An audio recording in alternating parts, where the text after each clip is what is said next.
that's difficult. Y'all okay? Anyone? All right. Anything we need to take up? We just are waiting on Miss being able to get back from her last quick break, but I don't think so. She's coming. Here she is. I heard you. I heard you.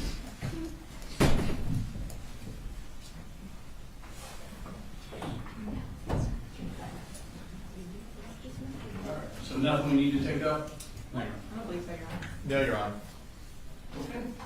You all ready for the jury? Yes. Bring them in. Trouble two, go ahead and bring them in.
Yo.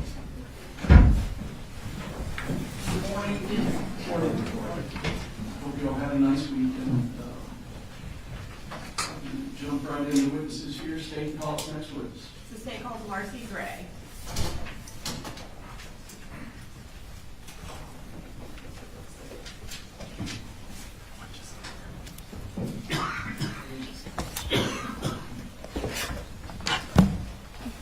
Please raise your right hand. Do you swear to tell the truth, the whole truth, and nothing but the truth to help you God? I do. Okay. Can you introduce yourself to the jury? My name is Marcy Gray. I'm mother to Colt, Jenny and Colby Gray, and I'm married to Colin Gray. Okay. Um, And that's okay. Just, That's good? yeah. Can you spell your first name for the court reporter? Sure. Marcee. Okay. So you mentioned, Yes. We approach matter. Yes.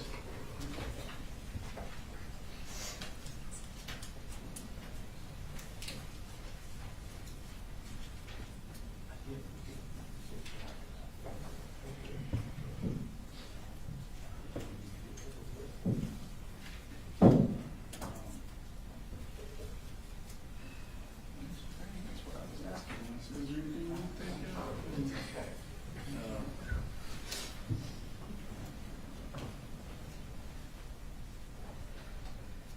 So, I would, if there were no votes, Jeter versus State, 300 Georgia Appeals 396, says this court has previously held that a trial court has no obligation to inform the defendant's spouse of the existence of the medical privilege.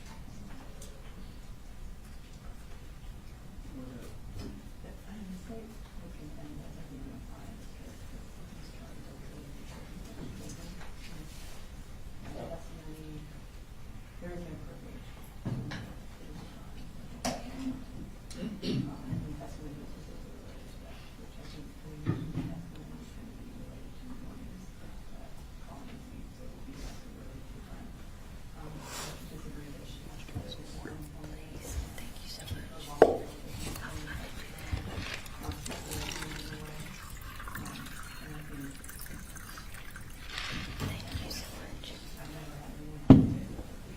Do you have this offer of contrary or anything?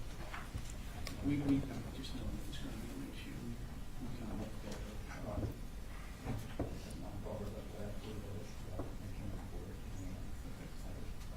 Okay, but you do not have a case that says I need to, is that right? Okay. going to proceed based on Virginia versus state, just saying that having no obligation to inform the existence of any privilege. Thank you. Thank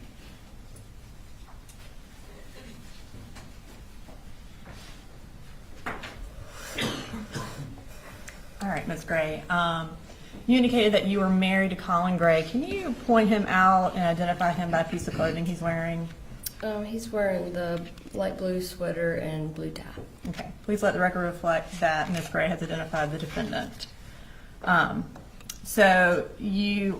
are you doing right now? Right now, I live in South Georgia, and I work in an industrial food processing plant. I work for the quality department there, and that's about it. And do you currently have custody? You mentioned that you have 3 children. Do you currently have custody of any of them? I do not. Okay. And when did you get married to Colin Gray? In 2007. And does he have a nickname? Coley. 2009. I got married in 2009. Sorry. Okay. Are you a little bit nervous? A lot nervous. Okay. So you got married in 2009, and who is your first child? Colt. And when is his birthday? He was born on January 14th, 2010. Okay. And then what about who was your next child? Jenny was born a little more than a year later, June 6th, 2011. And then what about your last child? Coley was born in 2016, and he was born April 3rd. Okay. And kind of just to summarize, so in September of 2024, would Colt have been 14? Yes. Okay. And then would Jenny have been 13? Yes. And then Coley would have been 8? Yes. Okay. And then, so does Coley have a nickname, since his name is the same as? He, I have a mama baby nicknames for him, but in general he goes by Coley. Okay. Did he go by Coley Jr. or? Sometimes, maybe within our immediate family, but anyone else called him Coley. And then are you and the defendant currently separated? Yes. Okay. Legally, there's no documentation, but physically we're separated. Okay. And then where were you living when Colt was born? When Colt was born, we were living in Barrow County. We were actually living in Winder in a house that I had purchased before I met Colin. He was born at St. Mary's in Athens. And we continued living in my house until Jenny was born. And when she was about 6 weeks old, we moved to our next house, which was in Statham. And did y'all stay in Statham for a fairly long time? Yes, we did. How long did y'all stay there? Till 2018.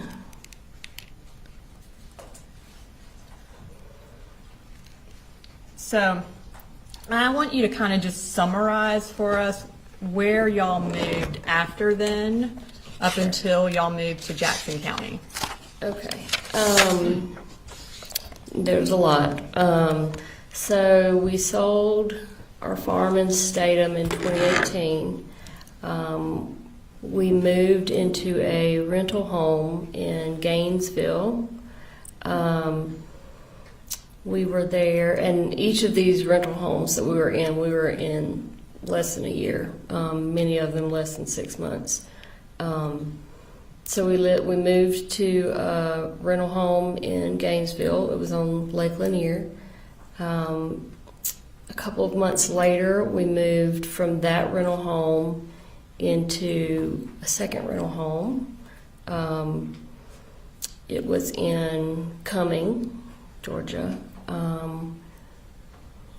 We were there for like I said, less than a year.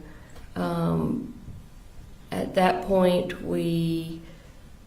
in 2020, right at the beginning of 2020 is when we moved to Ben Hill County. That was during COVID. We were there for right at a year, at which point we moved back up to Jackson County. And the first place that we lived at was Traditions. We were there for, again, it was less than a year, maybe it was close to a year. After we left there, we actually moved into a rental Airbnb. That because it was a sudden move, we had to find somewhere to live really quick. That was in Lawrenceville. We were there for maybe 2 months, and then we moved to a second Airbnb that was up in, I think technically it was Pendergrass was the address. And after that, we were there for maybe a month. At that point, we ended up at the house where Colin and Colt lived after me and the 2 younger children moved back to Fitzgerald. Okay. And I will kind of get back into some of the dates Sure. As we go through. But you mentioned that you moved to Ben Hill around COVID, so that would have been March Yes. of 2020? We moved in January of 2020 because I started a new job at like the first or second week of January. Okay. And at that time, were you working, and what was the defendant doing? Colin was just staying home. Okay. And while y'all were, I guess let's kind of talk about where is Ben Hill and why y'all moved there. Okay, so Ben Hill is where I was born and raised. It is about 3.5, 4 hours south of Atlanta, directly south down I-75. It's a fairly rural town. My mom was also born and raised in Fitzgerald, Ben Hill County. So the first time that we ended up going to Ben Hill County during COVID,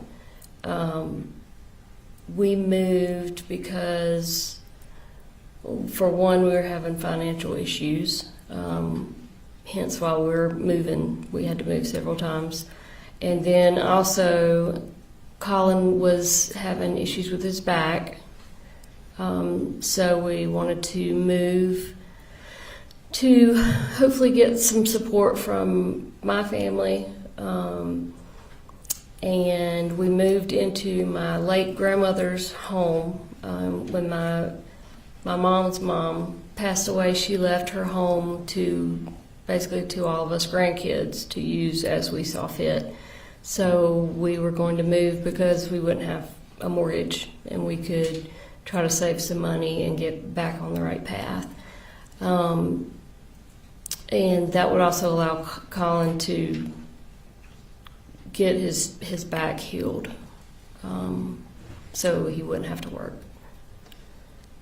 So y'all moved to Ben Hill right before COVID. I want to fast forward to Colt's 6th grade year, which would have been the fall of 2021. Okay. At that time, were they still doing digital learning for a period of time? Yes. Was Colt attending classes from home in September of 2021? Yes. Okay. Yes, all 3 of them were. Around September 10th of 2021, did the school contact you about something Colt had done while doing digital learning? Yes, they did. And how did they contact you? The school counselor she called me on the phone and said that basically she wanted to give me a heads up that they were sending some resource officers to the house. She told me basically what it was in regards to, and that they wanted to talk to me or Colt's dad, and they wanted to speak with Colt as well. Okay. And when the school resource officers arrived at your house, what did you learn about what Colt had done? Well, they basically reiterated what the guidance counselor had already told me on the phone, which was that Colt had basically found a way around the school's firewall and security software so that he could get on the internet and basically look up whatever he wanted to look up. And then they told me that he had researched, he had typed into the search bar how to kill my dad. And at that time, did you tell the defendant about that search? No, Did you later tell him? I did. Okay. And do you remember around when you told him? Not really, but it was several months later.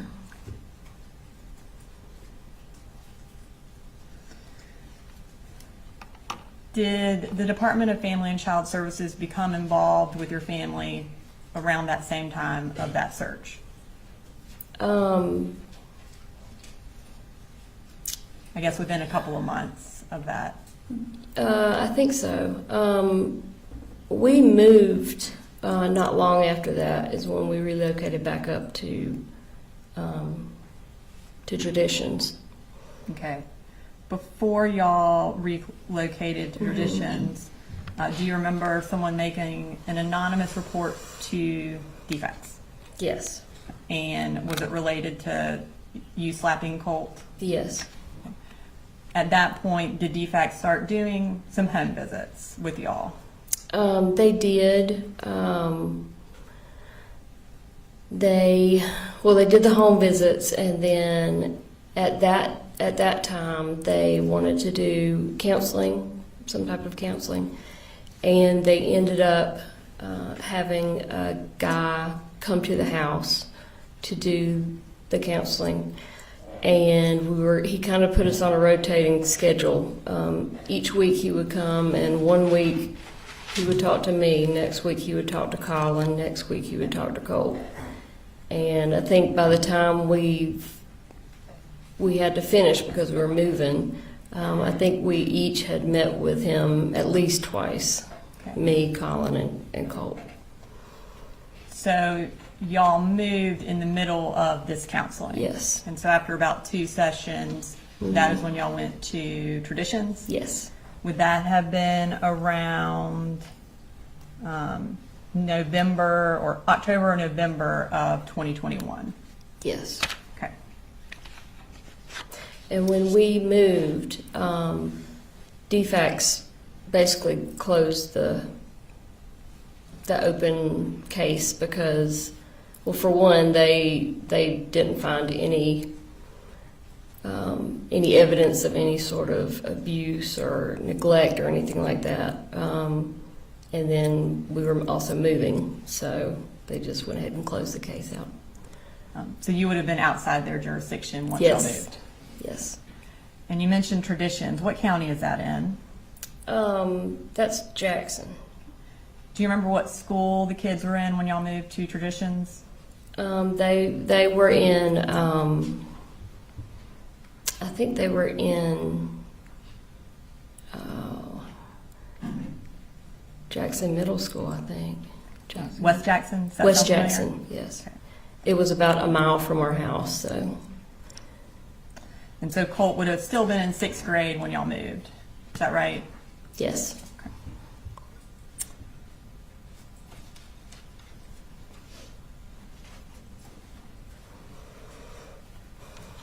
Now, you mentioned earlier that you had to make a quick move from Traditions. And that would that have been around August of 2022? That sounds about right. Yeah. And why was it a quick move? We got evicted. And is that when y'all went to a few Airbnbs, like you mentioned? Yes, ma'am. Okay. So then eventually you moved to Jefferson, sometime kind of in that fall of 2022. Yes, ma'am. Where did the kids start going to school then? Oh gosh.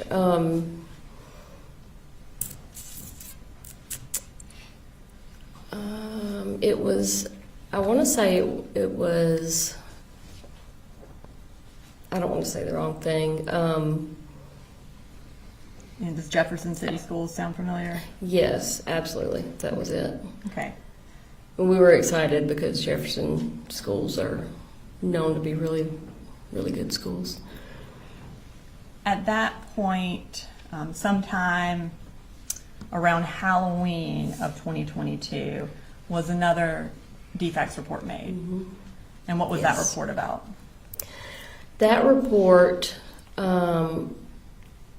was, again, ended up being completely unfounded. And one of our neighbors had reported general neglect of our kids. She said that they were being sent to school dirty. They weren't being fed.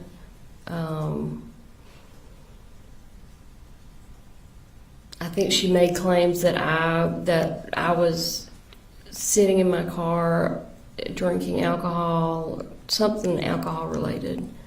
And I think there were a couple of other things that she claimed as well.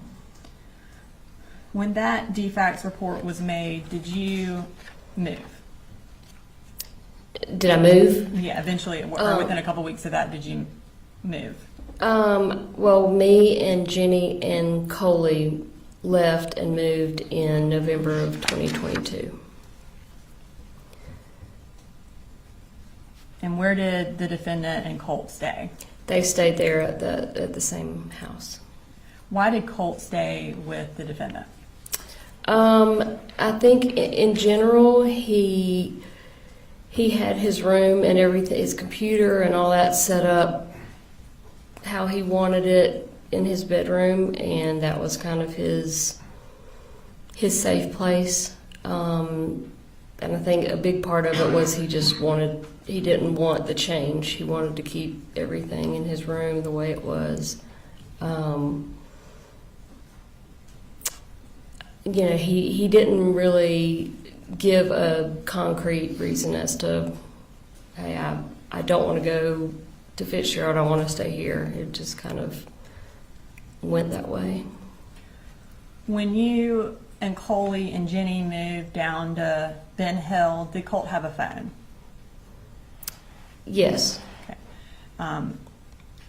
Were you able to have contact with him while you were living in Fitzgerald or Ben Hill? For the most part, no. I was not able to have much contact with him at all. And did you have much contact with the defendant at that time? It varied, but in general, not really. Other than texts, and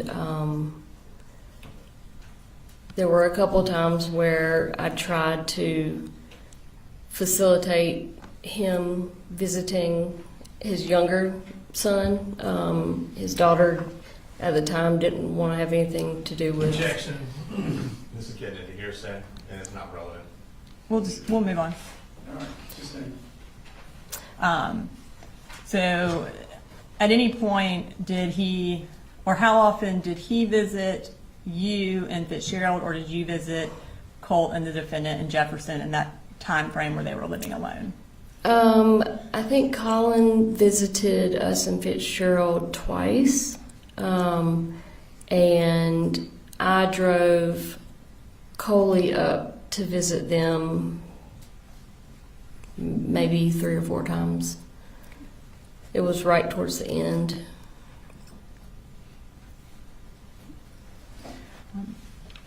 while Colt was going to Jefferson Middle School for the 7th grade year, were you aware of any of the issues he was having at the middle school? At some point, I was made aware of them. At the time that they took place, I was generally not aware of anything that was going on. And then were you aware that Jackson County Sheriff's Office came out to the defendant's residence and wanted to talk to Colt about threatening to shoot up a school? I had no idea that that happened until it came out in the media a year ago.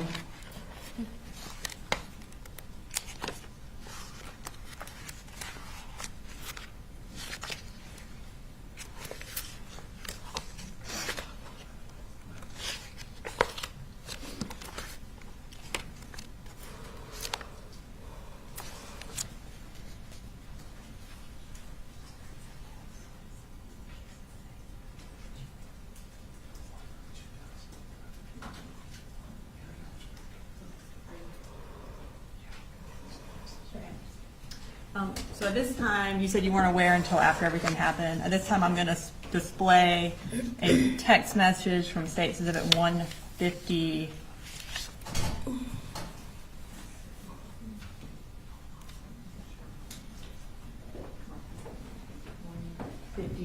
Which is your cell phone extraction, and it's from September 5th of 2024.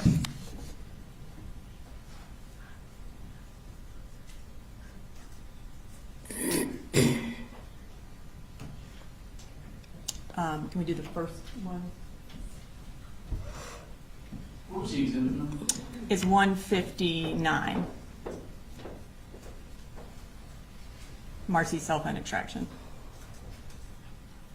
So on September 5th, you said, "What the heck is this? I keep reading that the FBI investigated Colt last May about making online threats about a school shooting. It says they talked to you too." Is that the text message you sent to the defendant? Yes. Okay, and then he responded, "I told you about that, and so did he. Someone in a chat room said it, not Colt. I had no idea what the chat room even was. More importantly, why do you have an open warrant?" Was that his response? Yes, that was his response. Okay, and had either of them told you about it? No. Okay.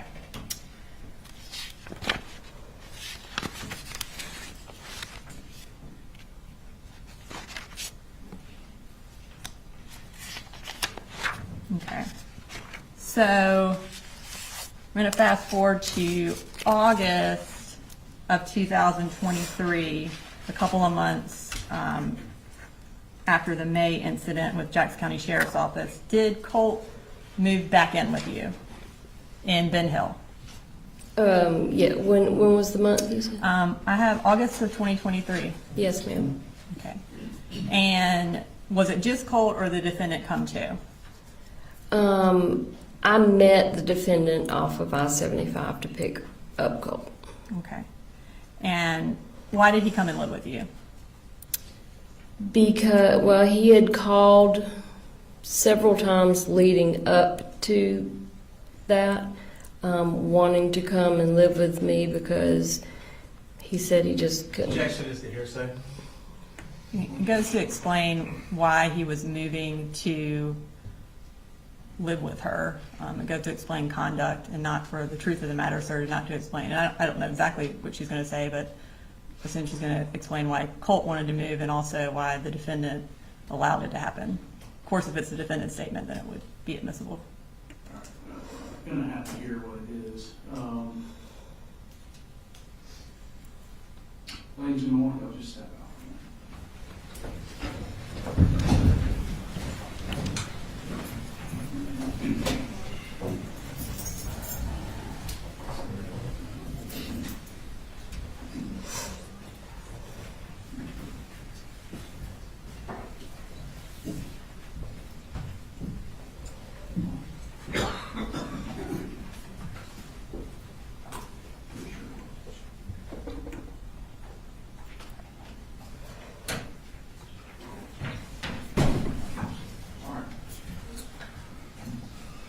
Ask the question again. Why did Colt move to Ben Hill? So, like I said, Colt had already asked several times in the past and then changed his mind at the last minute. But he had been telling me over the phone that he couldn't take living with his dad anymore. They were constantly getting into physical altercations. That, it was a constant screaming battle between the two of them. And he was basically trapped there at that house because nobody else was ever involved with him up there. So he basically was saying he was at his breaking point. Did you have any discussions with the defendant about him moving? No, other than, can you meet me halfway? Okay. All right, so based on that response, I'm inclined to sustain the hearsay objection. That's, it's being offered to prove what's going on between Colt and his dad. And I realize the line often blurs what's, this explained conduct is, we can't drive a bus through it all the time. So the line blurs on, is it for the truth of the matter asserted or for some other purpose? To me, this one falls more on the side of for the truth of the matter asserted, so I'm Okay. inclined to sustain the objection. I'd just like you to do that in front of the jury so they know why she isn't answering the question. That it's sustained? Yeah. Sure. Do we need, is there a next question that we need to ferret out or no? Well, I mean, did he bring him to meet you? Well, that's obvious. Yeah. Like, All right, bring him back in.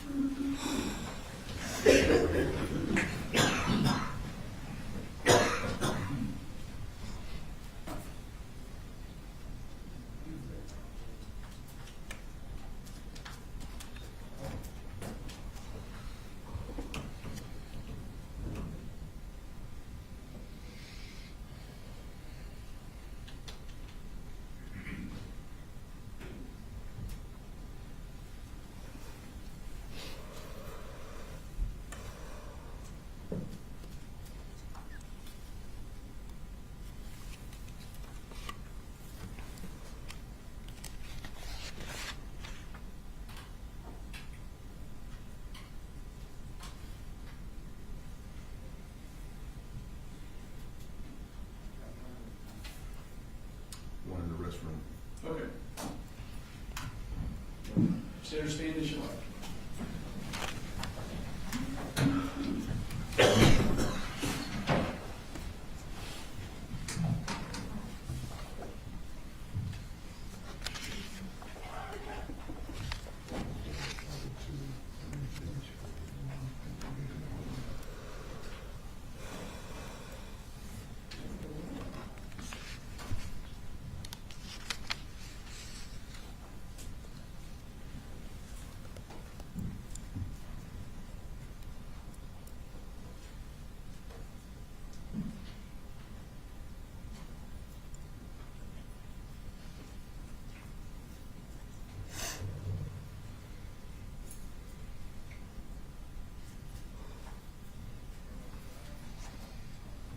We're ready, sir.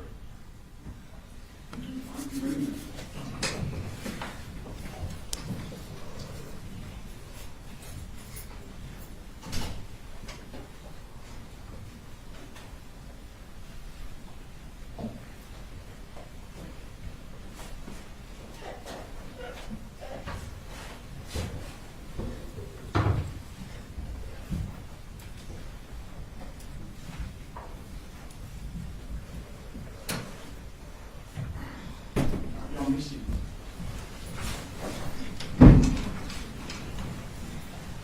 All right, so ladies and gentlemen, to the last question, there was a hearsay objection. I'm sustaining that objection. I'd like to stay to ask this next question. so did the defendant meet you somewhere so that you could pick up Colt?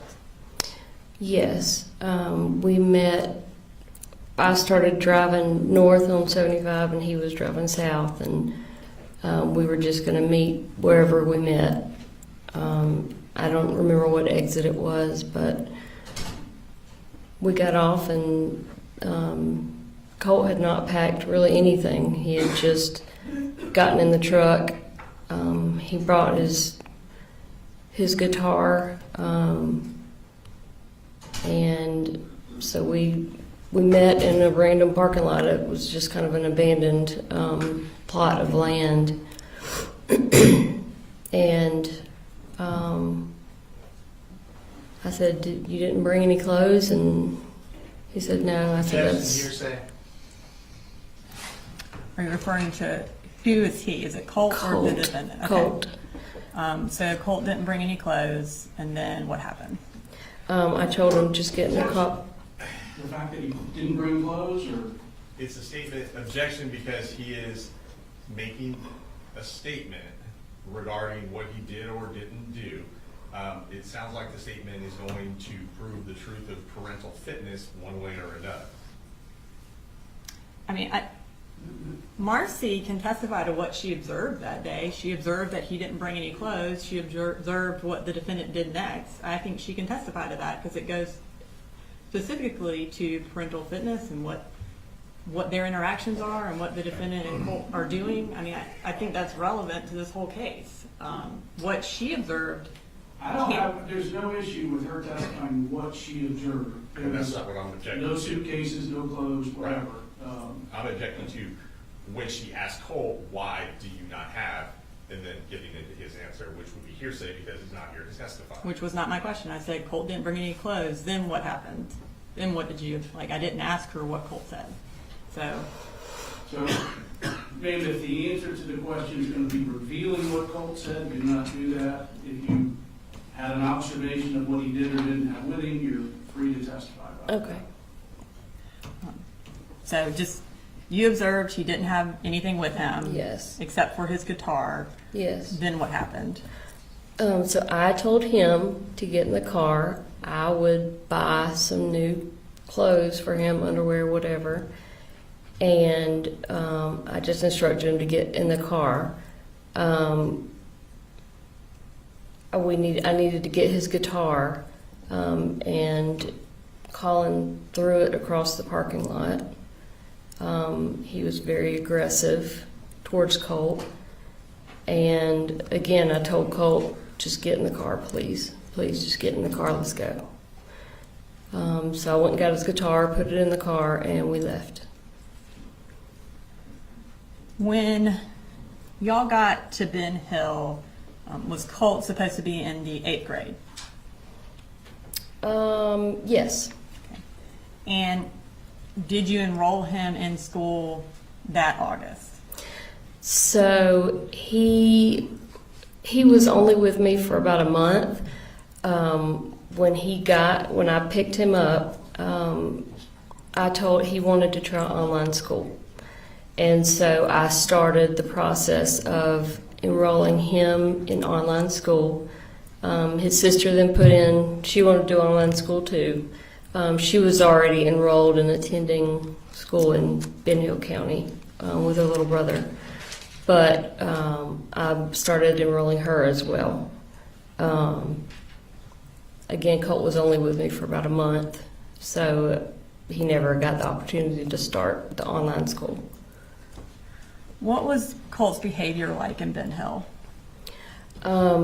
Colt's behavior was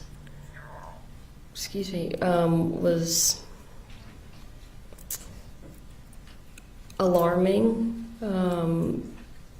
It was very different from the Colt that I remembered, that I had left with his dad when we left in 2022.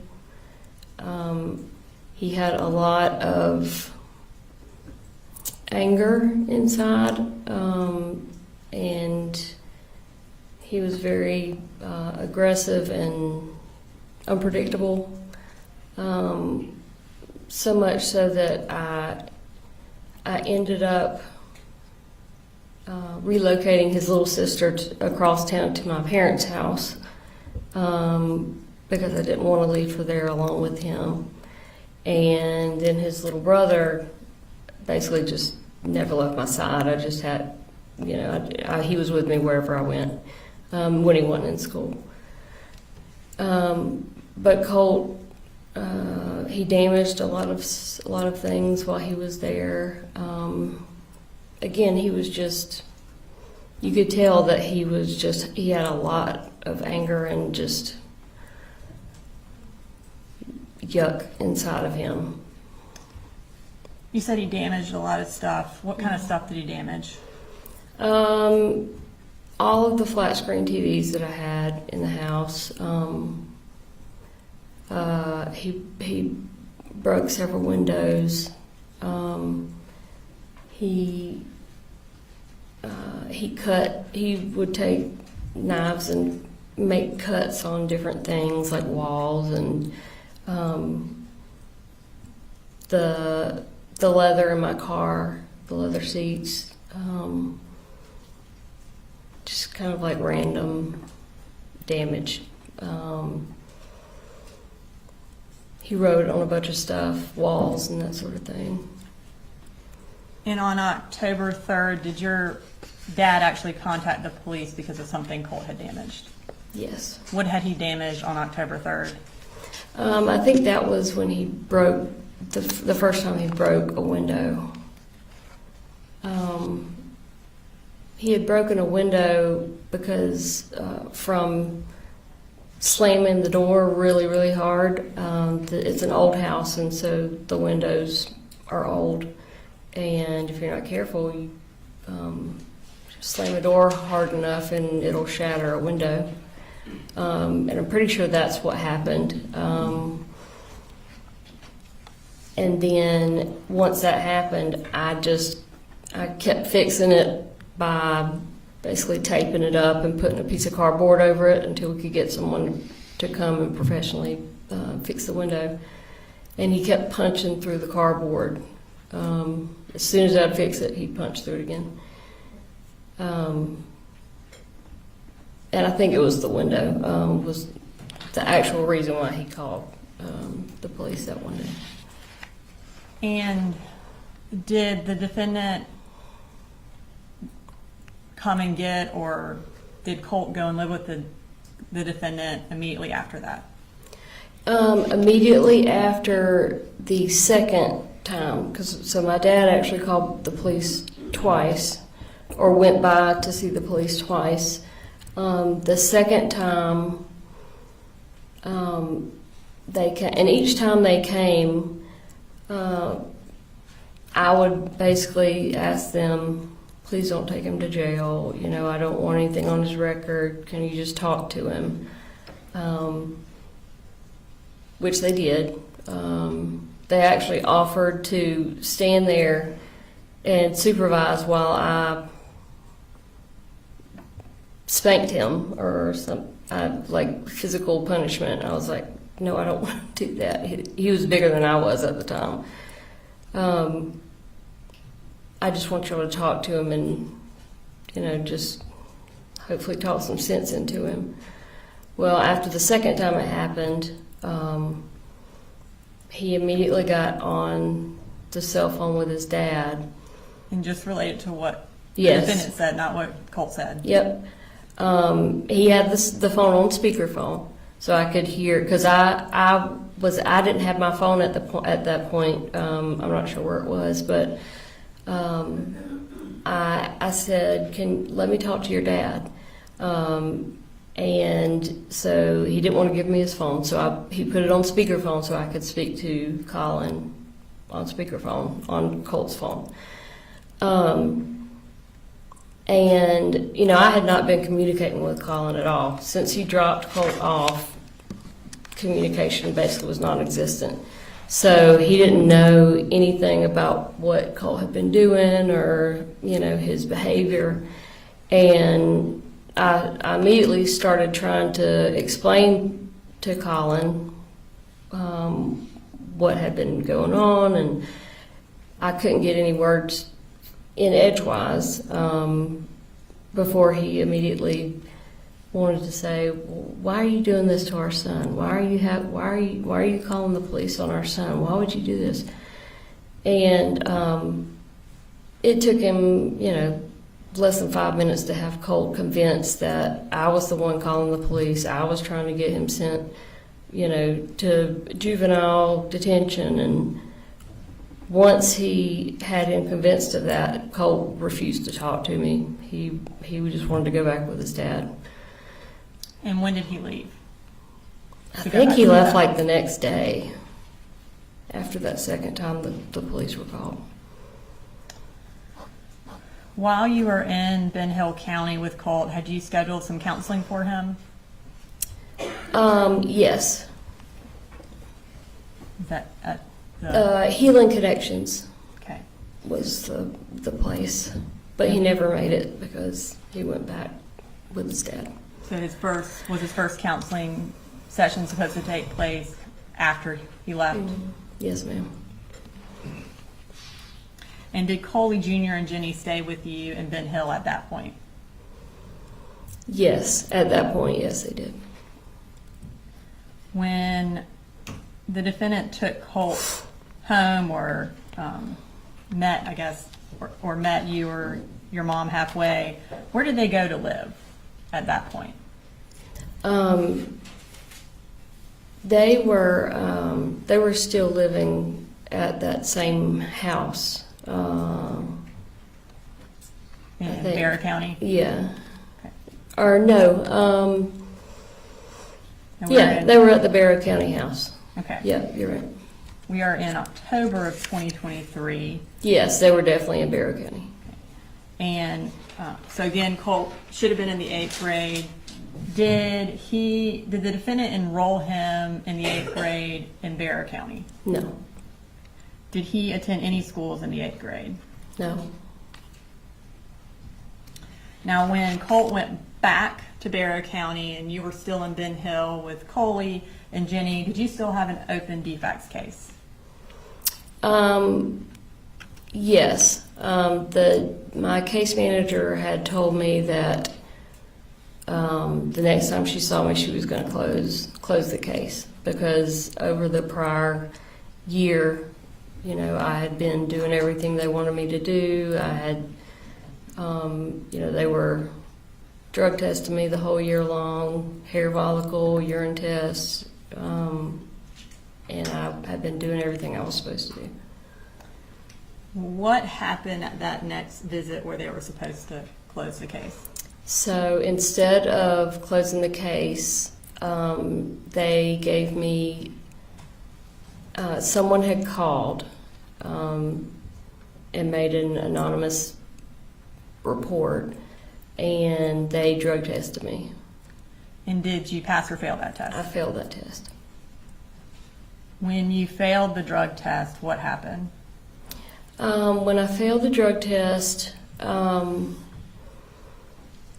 guess it's the Saturday after my case manager got the results. She showed up. Actually, me and Jenny and Coley were spending the night at my parents' house because my parents, at that point in time, had gone on a trip to Virginia. And we would do that a lot, just spend the night at my parents' house because it was just kind of a fun thing to get out of the house, our house. And so we were there, and my case manager, Tamika Mitchum, showed up at their front door with Colin and Colt to basically tell me I had failed the drug test, and she was sending Jenny and Coley to live with their dad. And at that point, did you have custody of any of your children? Well, it wasn't a custody case at that time. They were just physically going to stay with their dad. It had not gone to the phase of addressing custody, with a judge or anything like that. I guess none of them were living with you, is that correct? That's correct. And did the defendant have kind of authority over them at that point? Yes. And were they all living in Bexar County at the Harrison Mill address? Yes. After you failed that drug test, did things go downhill for you? Big time. Tell us what happened. Well, after the initial devastation of having them taken and sent with their dad, I, for one, was faced with the reality that Jenny and Coley were now living in the house with their dad, where things were horrific, and there was nothing I could do about it.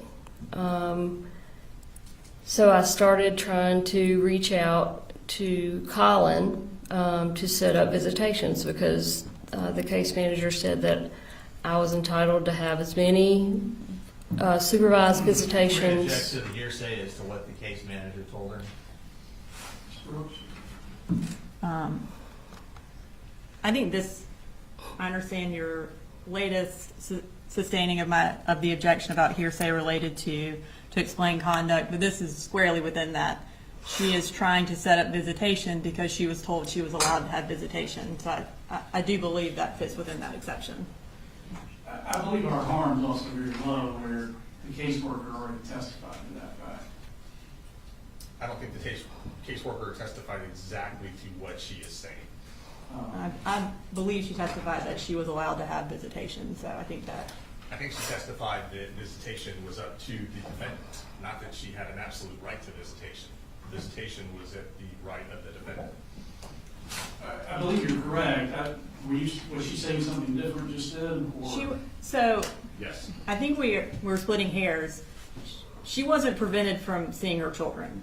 So she could have visitation. She was allowed to have visitation. If it's up to the defendant, she's calling him to try to set that up. That's exactly what she's testifying to. Trying to act like she's saying something completely different is just not true. She is saying she's calling the defendant to set up the visitation because she was allowed to, and he is the one who has custody, so she has to go through him. And this bitch testified that she was not entitled to visitation. Any visitation was to be done through the defendant based on his determination. That is Not that she had an absolute right to visitation.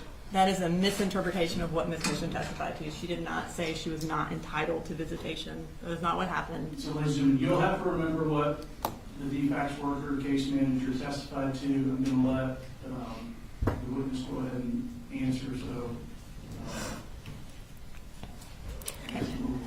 So, I mean, I can rephrase. No, he's overruled the objection, so. Okay. You were, I guess, where we're at. There is was you no were- restrictions to me having visitation or seeing my children other than it needed to be supervised. She did say that I needed to schedule it with Colin. So I started reaching out immediately because, I wanted to see them as much as humanly possible.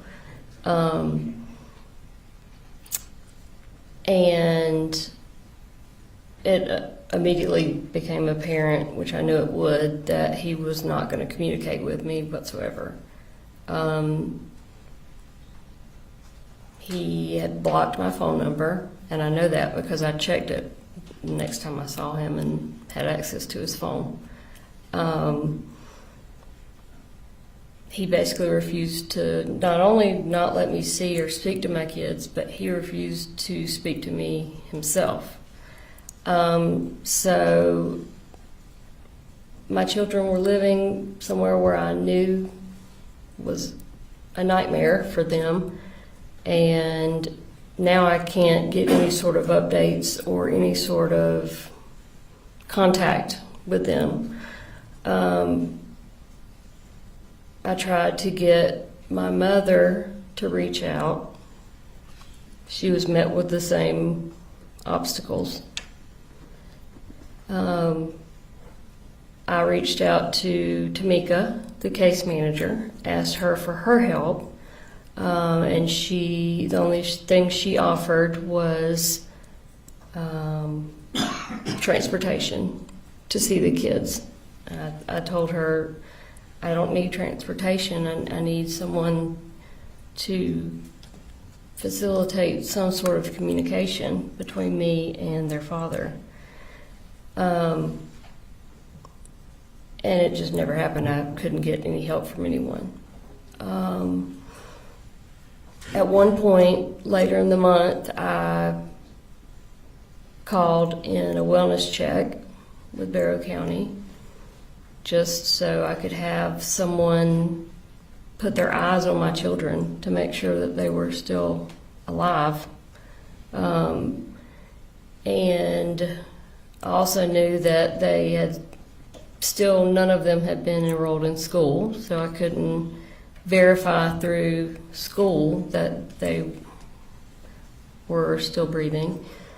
And so then, I never did end up getting any kind of communication or updates or anything like that. And what did that do to your mental health? I basically had a complete nervous mental breakdown. I think as any good mother would. My kids were and still are my entire world. And to go from being in constant contact with my two younger children, for sure, to nothing. I felt like they had been kidnapped almost. I was just devastated. I wasn't eating, I wasn't sleeping. I was desperate. Desperation is a good word for what I was feeling. What did you do after that? So that led to, it was right after Halloween. I basically decided that I was going to drive to Barrow County and just physically go and knock on the door and say, "What are you doing to me, to our kids? I want to kind of just see them." And so I was not in my right mind at the time. But I went to my mother's house and I told her what I was going to do, and I wanted her to go with me.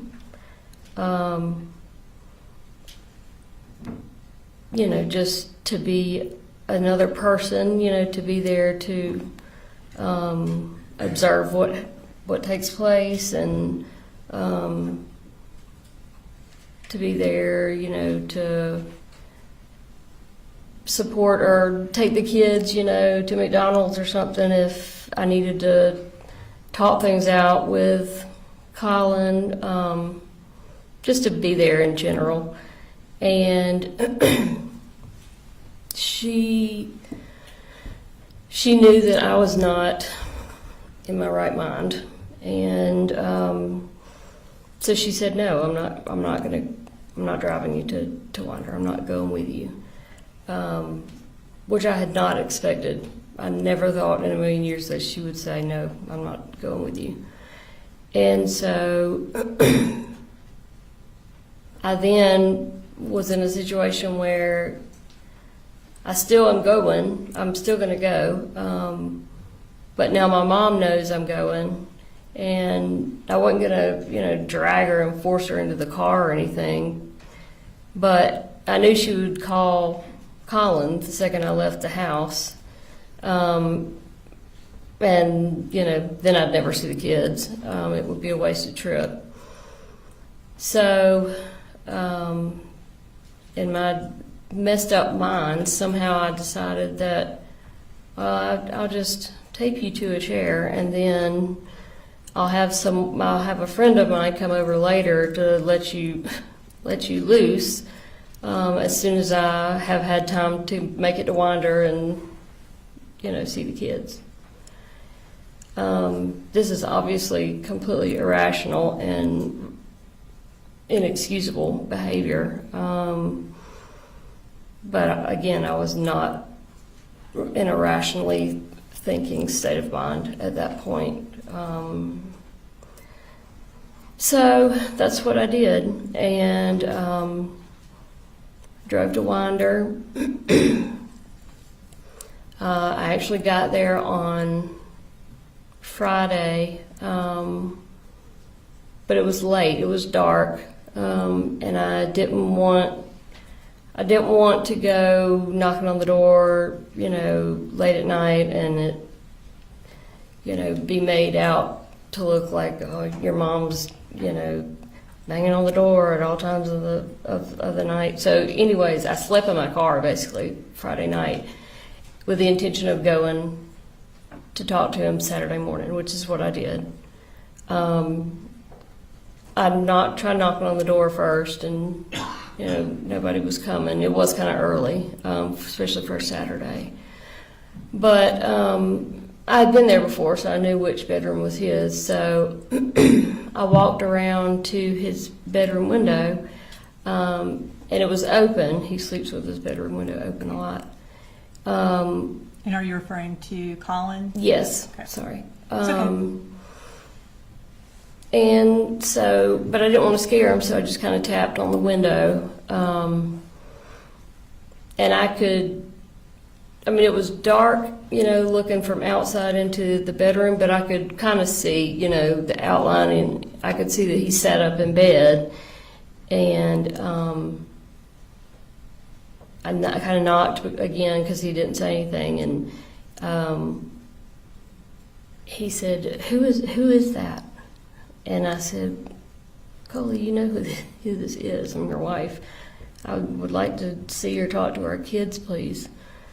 And then I saw little Coley jump up, excited because I was at the house, and he immediately tried to take off running because he wanted to come out and see me, and his dad told him, "No, stay right where you're at."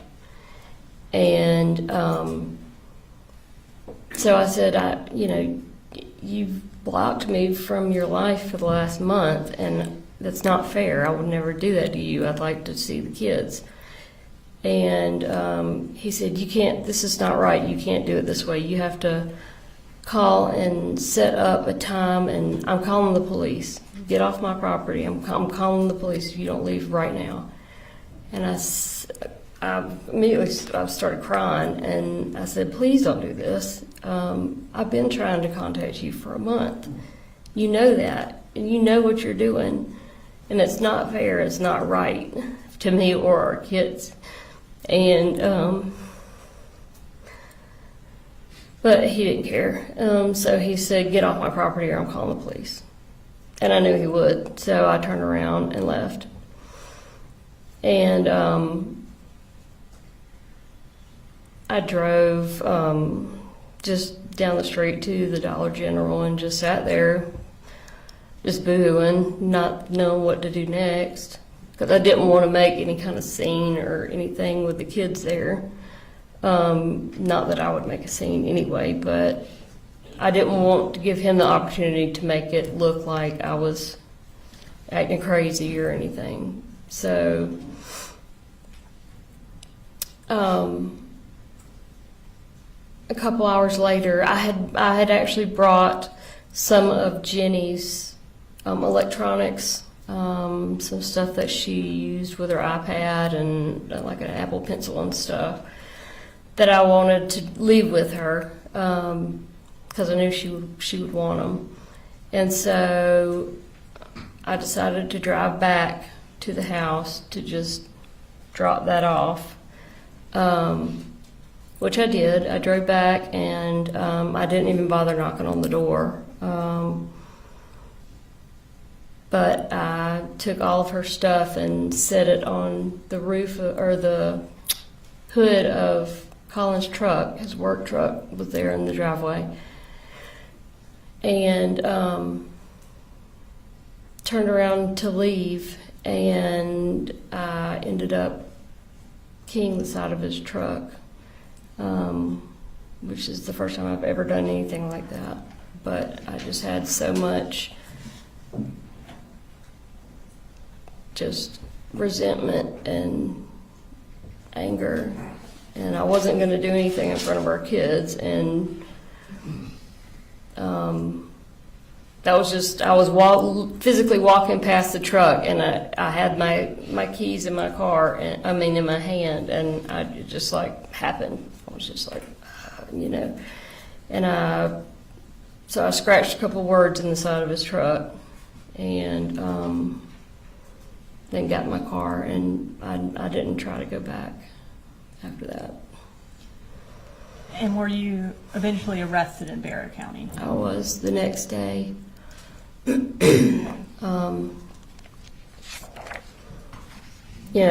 couple hours, I guess, after I had keyed his truck, he was outside and he saw it.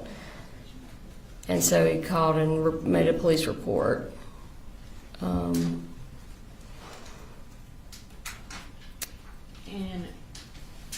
Your Honor, at this time I'm going to introduce into evidence State Exhibit 169 and 170, which are incarceration records for Miss Gray from Barrow County and then also Ben Hill. They just established the period of time that she was incarcerated. When we're displaying it, we've redacted her personal information so that it is not viewable from the screen. You said there's 169 is records from Barrow and 170 is from Ben Hill? Yes, Your Honor. Mr. Hobbs, any objection? Yes, sir. 169 and 170 are admitted. Thank you, Your Honor.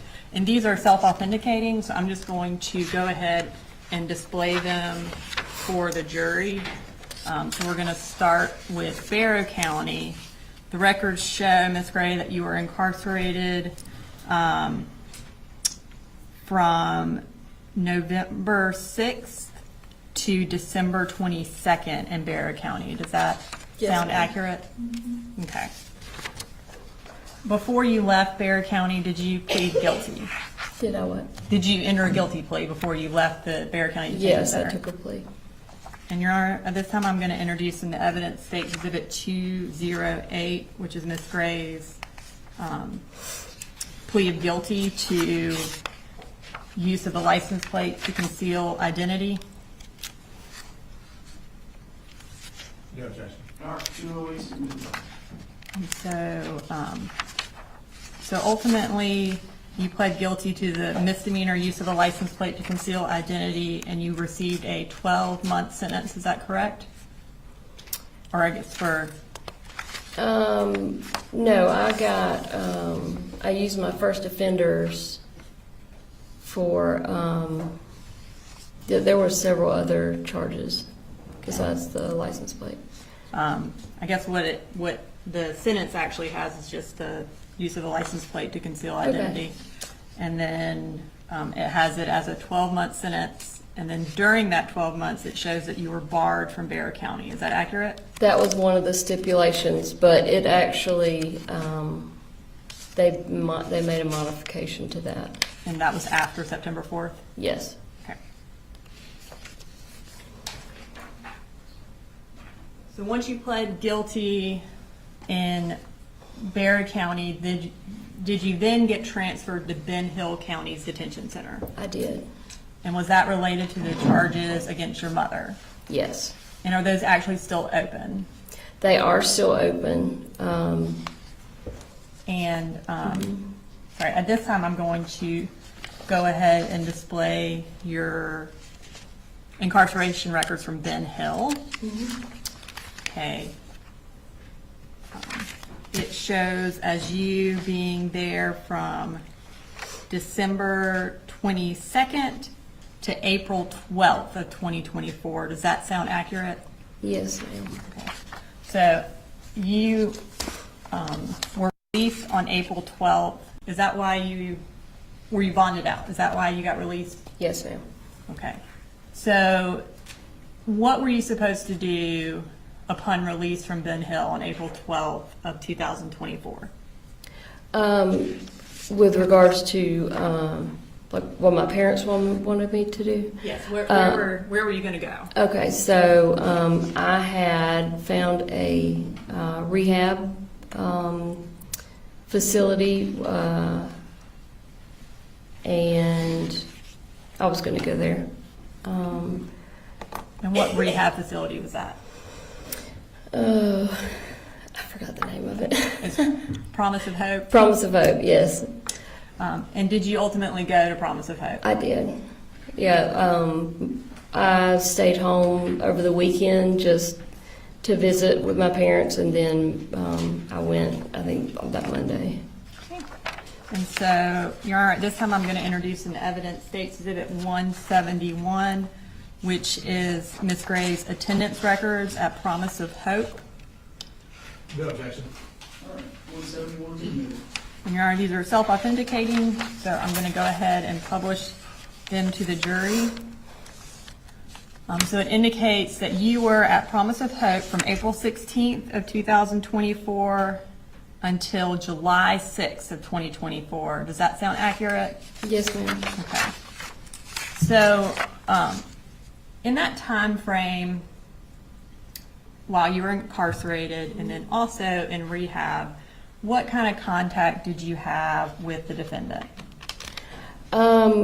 Most of that time period, most of the time period when I was incarcerated prior to rehab, I had no contact with him or the kids until maybe the last month, at which point he started doing FaceTime. They're not actually iPhone FaceTimes, but video calls. Was able to do those. Yeah. And then, did you ever get emails or anything from the defendant or your kids? I did. Mm-hmm. I'm going to pull up what's previously been introduced in evidence as State's Exhibit 111.13. Is that a poster that your family made for you? It is. Okay. Now I'm gonna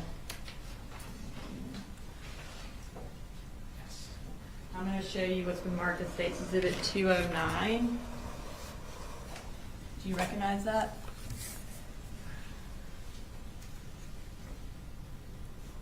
Yep. And what do you recognize that as? This was an email from Colin to Mandy, who was basically the owner of Promise of Hope.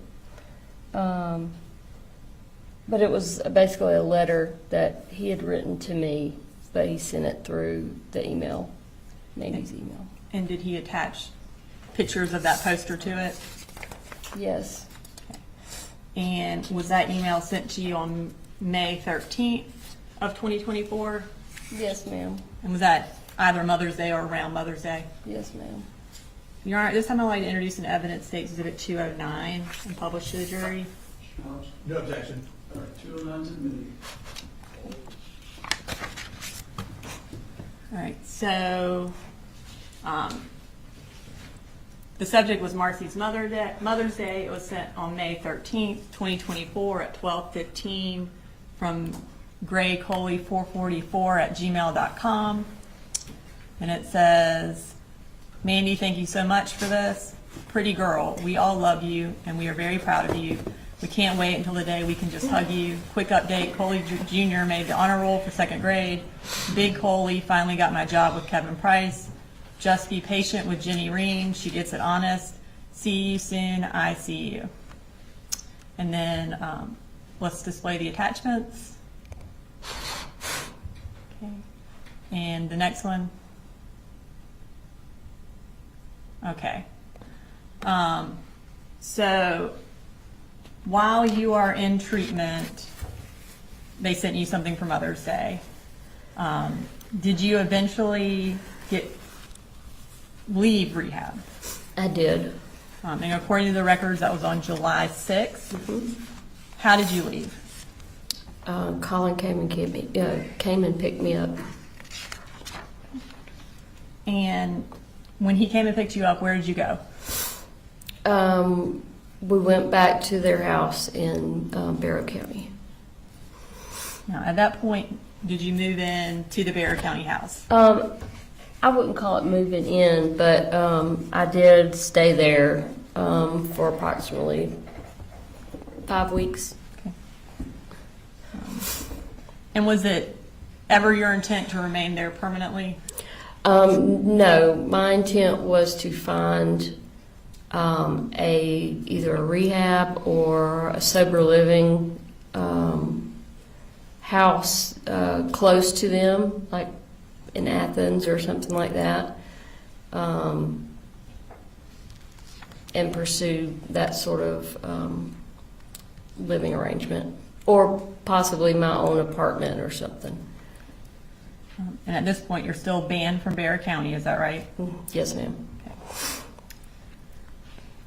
When you moved to Barrow County, did you have a driver's license? No.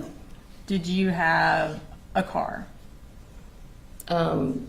with you in no, Barrow no, County? no. I had no way of driving anywhere. Did you have a cell phone? No, although Colin gave me one of his old ones temporarily. And was that a phone that Coley had been using? Yes, ma'am. And does Coley sometimes go by Boo Boo? That's my nickname. I call him that. Okay. And when you moved back to Ben Hill later on, did you then get your own phone? Yes, at some point. Yeah.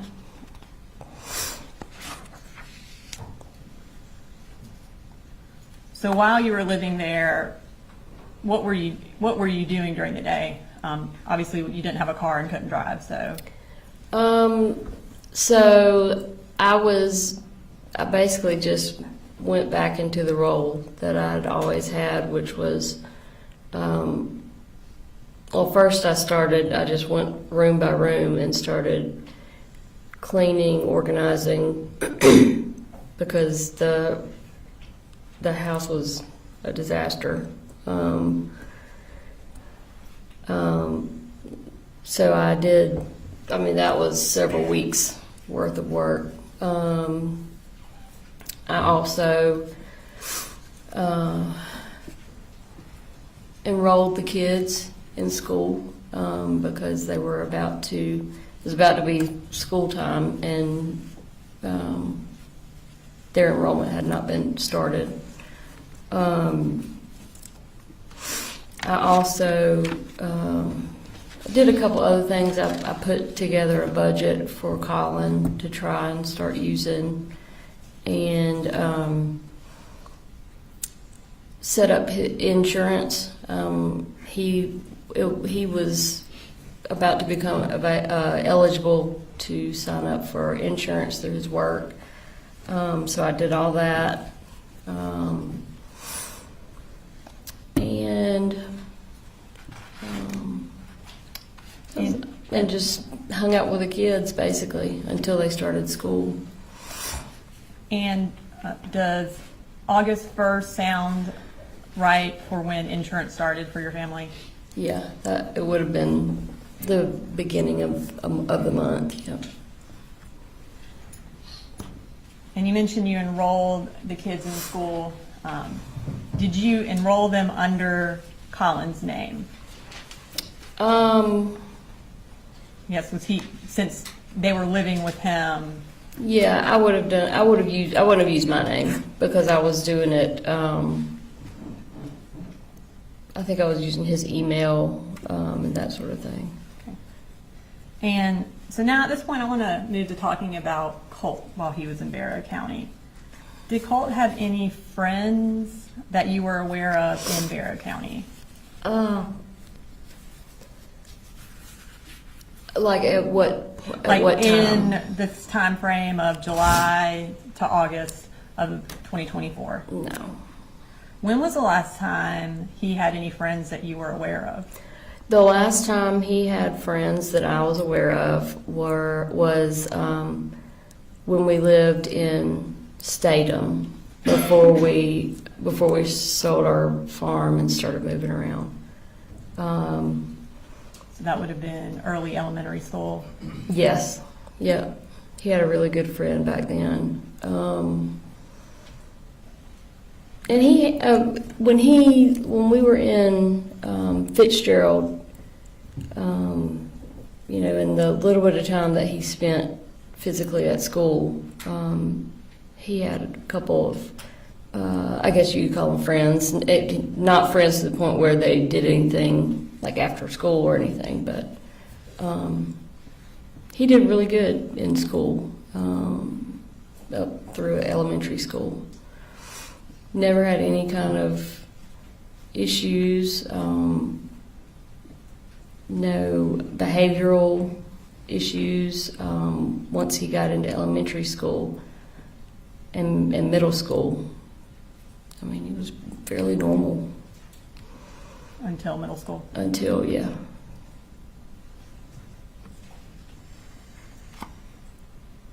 And so was in Bear County, would he just stay at home for the most part? Yes. How was his mental health in that July, August timeframe while you're living with him? So his mental health, I think with me being there, he was, he had a lot more stretches of positivity. He always has liked just talking with me for long periods of time. His dad too, but you know, if his dad's not at the house, then he can't do that with him. So he was really happy that he had me there to basically talk my ear off for hours at a time. And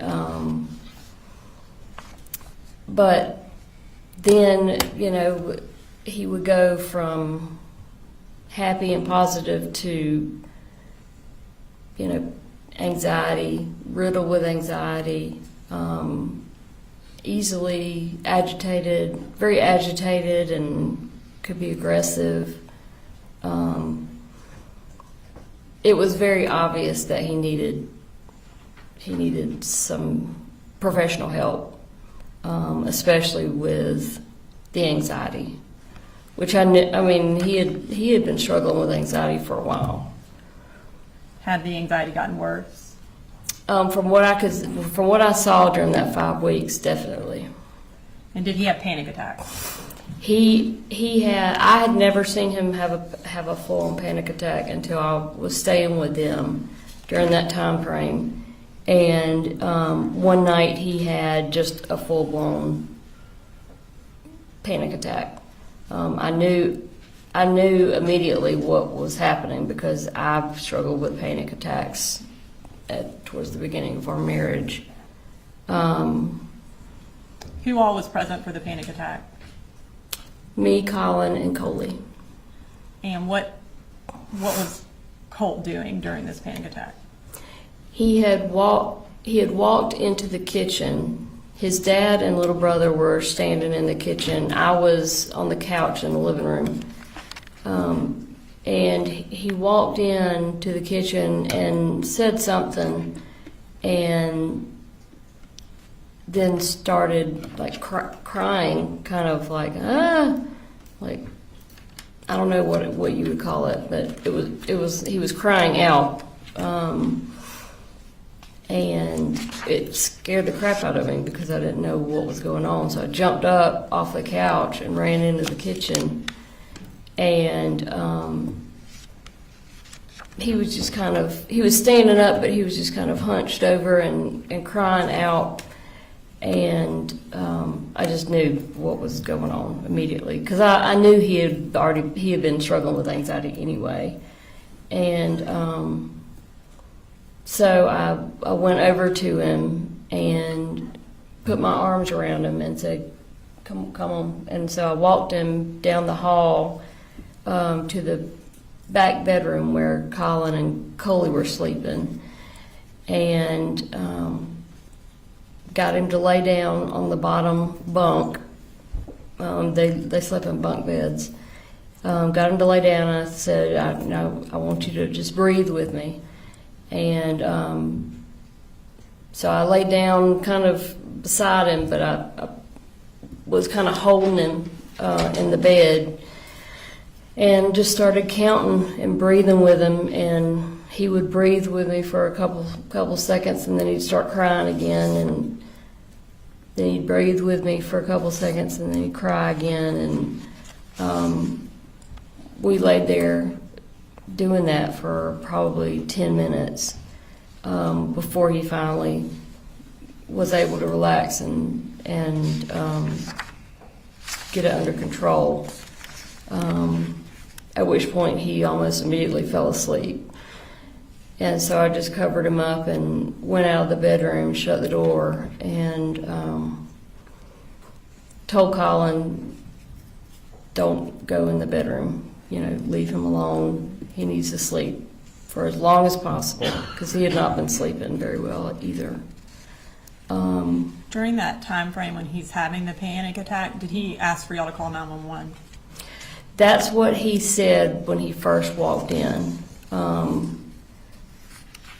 Because I'd heard him say something, but I wasn't sure what, because I was in a different room, and then he immediately started with the crying thing. But yes, apparently that's what the first thing he asked for.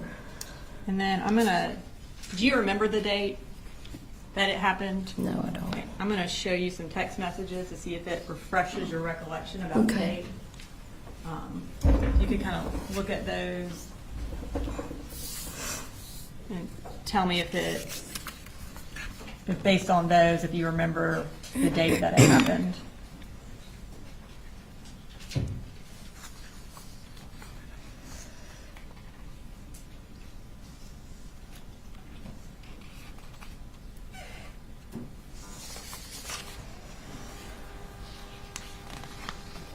Okay, yeah.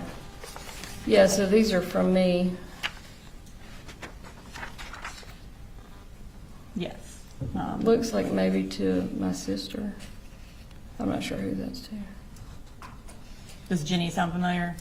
From you to Jenny? Yeah, I know I did. I texted her about it. And based on those text messages, what date did the anxiety attack happen? Looks like the 19th. Of July? Yes. Okay. So, Is this a good jury? Yeah. it's perfect time. Ladies and gentlemen, we'll have to take a 15-minute break.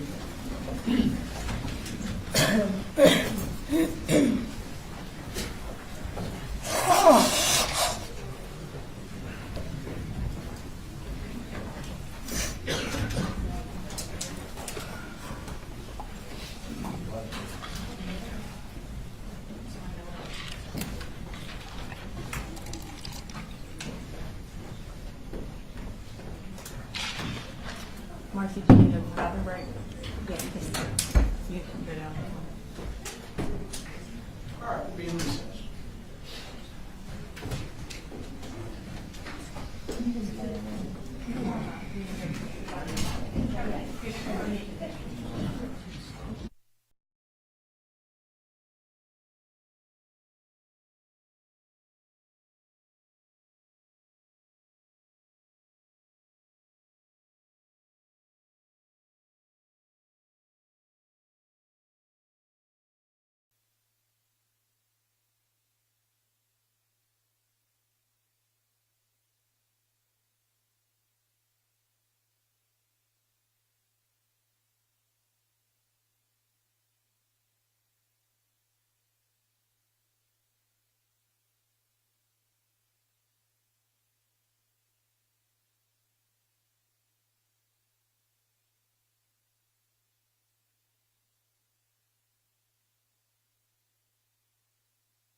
didn't admonish that these, I think everybody should have known any child should not be photographed and put on the news, but apparently that's happened. So, if we could give a further admonition not to do that. You concur, Ms. Brooks, or? Yes, I think that would be the court's ruling related to juveniles. Yeah, and I realize how that happened. We didn't give any specific instruction or anything, in as much as it wasn't a child on the stand. But we are not going to put images of the children. We're not going to broadcast those for the internet. So just be mindful of that. And if you're unclear, ask and we'll address it. All right, Brooks, you can bring the jury back in if they're ready. Thank you, Judge. Yes, sir.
Don't be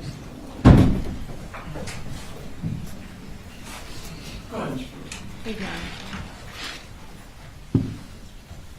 All right, Ms. Gray, so we are in July of 2024, and Colt just had a panic attack. At this time, where did Colt feel comfortable sleeping? So at this time, and when I first got there, he preferred to sleep, or he was sleeping on the floor in Jenny's bedroom closet, Okay. not on any kind of cushion, just on the carpet. And did you provide him something to sleep on in that closet?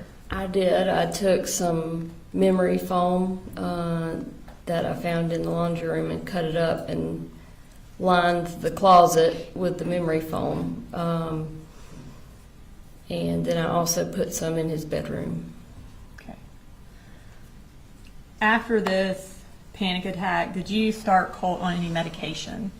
I did, Zoloft. Okay. And at this time, I am going to publish a text thread between you and the defendant from State's Exhibit 156 from July 24th.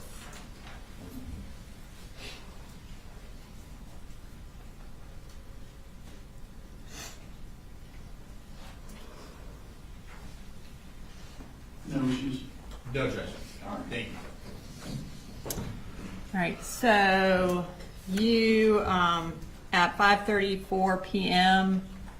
on July 24th, that second one, you said, I started Colt on Zoloft today, don't say anything about it unless he brings it up, and and the defendant's response was K.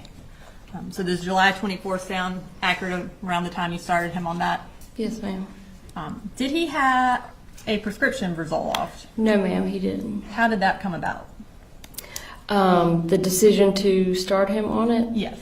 I had been taking Zoloft for over a decade, and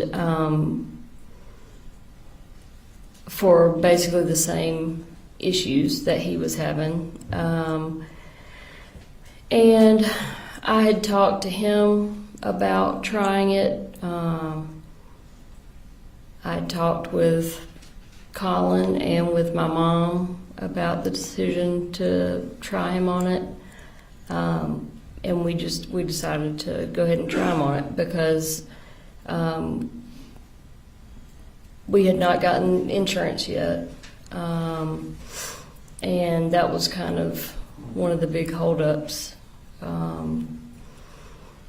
So I was on a relatively high dose.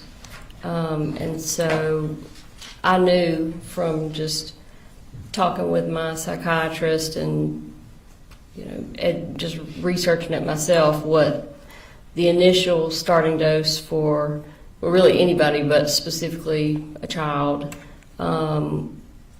would be. And so I just started him on that super low dose. And how would he get it? Would you give it to him, or did he have access While to it? I was there, I would give it to him. And do you know where the Zoloft was kept While I was there, while you were there? Yes. in my purse. So you mentioned during your testimony earlier that it was clear that Colt needed professional help. At this point, in the time frame where he's had the panic attack, you're giving him Zoloft. What kind of help did you think he needed? I felt like, especially after the panic attack happened, I felt like he needed some sort of inpatient crisis type help, where he could go in, be observed for a certain amount of time by a team of doctors who could then put together some sort of treatment plan for him. And that's the type of help that I researched, and that's the type of help that I told everyone that I felt like he needed. And Colt, I've talked to him in detail about it many times, and he was excited. He was on board with it. He wanted to go somewhere where he could stay there for a certain amount of time and get help.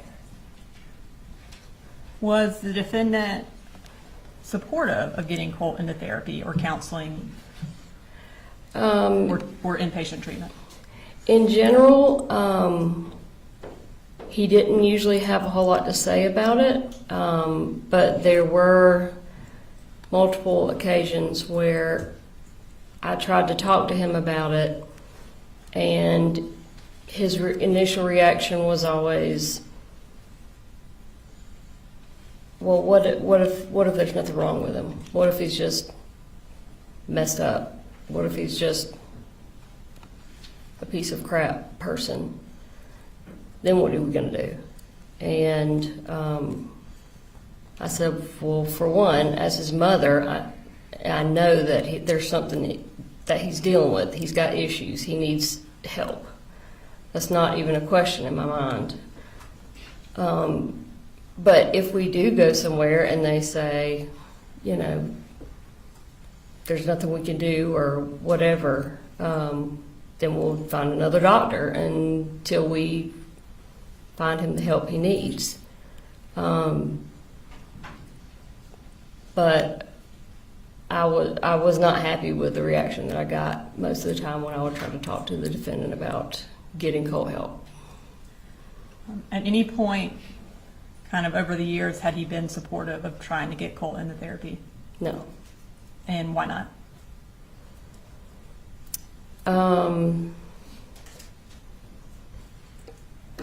Different reasons. I mean, nothing that really I felt was a valid reason. I think in general, the defendant just didn't want to deal with it. He just wanted to not pay attention to it and hope it would go away. And also, I personally think that he was afraid that Colt was going to go and talk about what the defendant was doing. Speculation, objection, what's your response? I think if she, based on her interactions with the defendant and her discussions with him and her observations of him, I think She can say why he didn't want to get Colt into therapy.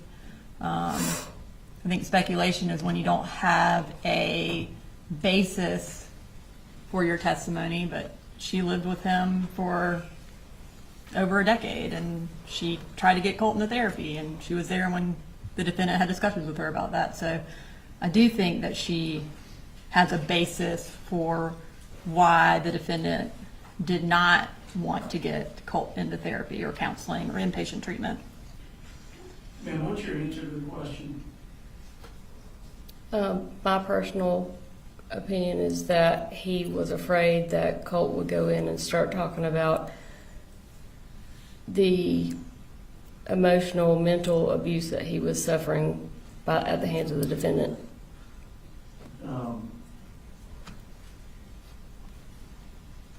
I've got more objections now. Go ahead. So, that would be character, which the state and I discussed before we did this, and I don't think the state knew that answer was coming. I think I'd like to make a motion outside the presence of the jury. All right. Ladies and gentlemen, for the time being, I'm going to ask you this. One, step out, but two, disregard the last answer, strike it from your notes and views.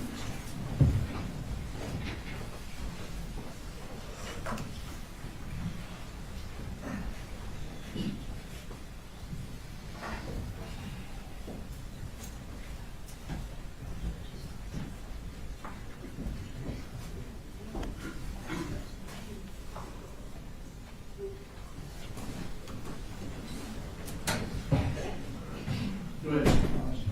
Yes, sir. Judge, at this point, we would move for a mistrial. The witness has put the defendant's character into issue. She stated that he was physically abusive and mentally abusive as part of her speculative answer as to why, in her opinion, that the defendant was against mental health treatment. She said that in the presence of the jury. As the court knows, they're not allowed to introduce character evidence, specifically bad character evidence, unless we open the door to it, which we have not. And under 24404A, evidence of a person's character or a trait of a character shall not be admissible for the purpose of proving action in conformity therewith. So based on all that, Judge, we've moved for a mistrial. Brooks. So bad character evidence would be related to something different from what he is charged with. So he is charged with having warning signs related to Colt, which included his deteriorating mental health condition, his violent tendencies, his school shooter obsession. There's going to be testimony that the defendant and Colt were physically aggressive with one another. He says it in his statement that Colt would bull rush him and strike him, and that he would hold him down. And Jenny will testify to physical fights between the two of them, and that is directly related to the charges that he is facing. And I think she said mental and verbal abuse is also of Colt. She did not say of herself, which is what Mr. Hobbs' initial objection was when we discussed it, that she could not talk about the defendant's treatment of her, which she is not, and that is what I admonished her on. You cannot talk about the defendant's treatment of you, and she has not done that. She hasn't violated any sort of admonition from the state, and Miss Daniel wrote the quote down, emotional and mental abuse at the hands of the defendant is what she said. Again, I think that goes directly to what we're on trial for. So it certainly isn't a mistrial. Additionally, it was the court that asked her to say her answer. The state didn't elicit it at that time. So this is certainly not some grounds for a mistrial. Again, I made my argument already about she has a basis for why he didn't want to get treatment. She's made statements about what he actually told her about not wanting to get treatment, which is that, what if our son is just messed up? Which is essentially kind of along the lines of, he doesn't want him to go in and tell people what's going on in their house. And that's what she's saying. He doesn't want him to get treatment for his son because he doesn't want Colt to tell people what's going on inside the house. and him not getting treatment for his son is directly related to why he is charged. Like, granting a mistrial on this would be completely out of line. Anything else, Mr. Howard? No judgment. All right, so I'm going to deny the motion for mistrial. It doesn't change any prejudice to the defendant that I invited the response as opposed to the state. I'm going to instruct the jury that they disregard her statement that she believed it was because Colin was abusive to Colt. And again, the issue here is, the overall issue is, what was Colt going through? What was Colt's mental health? What did Colin know in this relevant period of time? If it were true that Colin were physically abusive or mentally abusive to Colt, to me that doesn't necessarily shed light on the critical issues. And again, it may flesh out differently with other evidence. But I'm going to tell the jury to disregard the statement that she believed it was because Colin was abusive to Colt. Tell them that is speculative and inadmissible at this time, and disregard it, and we'll see what happens with later evidence. All right, bring it back to you.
All right, so ladies and gentlemen, I'm going to ask you to disregard the witness's last response about speculating as to why she claims Colin did not want Colt to get counseling, specifically with regard to her stating that she thought Colin would be worried that Colt would reveal any abuse.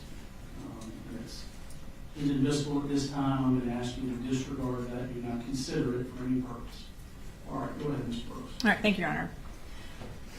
All right, so you mentioned when you started Colt on Zoloft that one of the kind of big obstacles for getting a prescription for Zoloft was you needed insurance.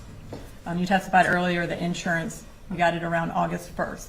At that point, did the defendant become more supportive of getting him to counseling once y'all had insurance? No. Okay. And then kind of fast forward a little bit.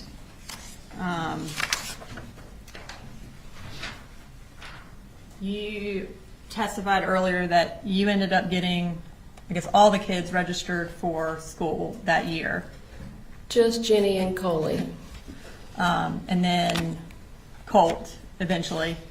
I guess he started later. He did, yeah. Okay. We ran into issues. I ran into issues because of him not attending school the year prior. I'm going to, at this point, introduce or display for the jury what is from State's Exhibit 156, which is the defendant's cell phone extraction. It's text message thread between Ms. Gray and the defendant from August 12th. Any No objection. No, sir. Okay. And you texted the defendant, we officially have a registered ninth grader. Would that be the date that you registered Colt for ninth grade? Yes, ma'am. Okay. All right. So now I want to talk a little bit more about Colt. In this time frame, or even before this time frame, did he ever express an interest in mass shootings or school shootings or the individuals who perpetrated those shootings? He had. Okay. Tell me about that.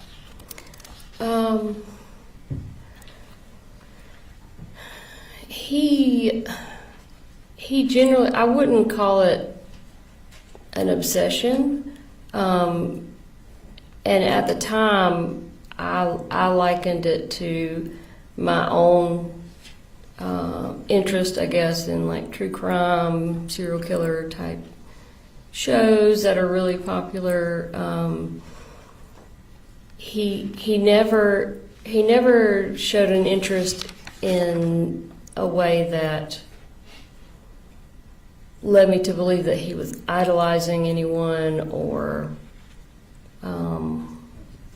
wanting to follow in their footsteps or anything like that. It was just because typically what he would talk to me about would be like their home life or, you know, what their interests were. And this was all pretty much conversations that were had right there towards the end, like right before the shooting happened. We watched a lot of documentaries, him and I specifically. But there was no definite focus on just school shooter documentaries or anything like that. These conversations that he would have, would they be out in the open? Yeah. Would the defendant ever be around for them? I'm sure he was, yeah. And you said that they started becoming more prevalent closer in time to the shooting? Well, I won't say, I can't really say if they were more prevalent. It was just, you know, because I had not been there before. So I don't know how prevalent they were prior to that 5-week period that I was there. And then, do you remember having a conversation with GBI agents kind of about his discussions about school shooters right after the shooting? I remember being interviewed by the GBI. I can't remember exactly what all we talked about. But. I completely understand. Do you remember, though, talking to them about Colt having developed or having discussed one particular shooter in recent months? Nicholas Cruz Okay. was the one that I remembered that name specifically. Did Colt ever make any references to wanting to look like a school shooter or to dress like one? I don't remember him specifically saying anything that he wanted to look like them. I know he talked about their looks, but from what I remember, it was typically almost kind of like making fun of them or, you know, their crazy hair or whatever. Okay. Kind of, do you remember in that same GBI interview talking about a specific discussion you had with him where he joked about completing his school shooter outfit? I do. He was talking about a vest. His dad buying him a vest. And he said it in what I thought was a joking manner, because he was laughing, and I mean, I would never think that it would be anything other than a joke, but he said something, he was talking about getting the vest, and he said, yeah, I gotta finish my school shooter outfit or something like that. Or Dad's gotta finish my school shooter outfit.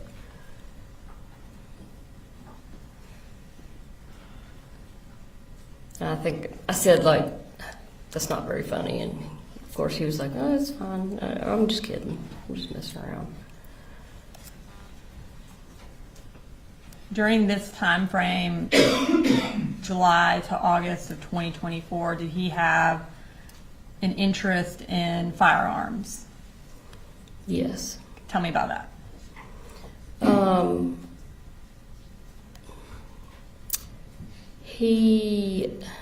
Well, I know it was a shared interest that him and his dad, you know, they would go to shooting ranges to practice, and they had gone deer hunting. And so, like I said, it was a shared thing that between them, I guess, kind of like a bonding thing. And I think that was the start of it, I guess. But then as he got more items, I guess you could call them, he got more interested in it. And yeah, to the point where when I was there for that 5-week period, he was just involved with his gun a lot. He would clean it all the time, and he was always asking his dad to take him to the shooting range and that sort of thing.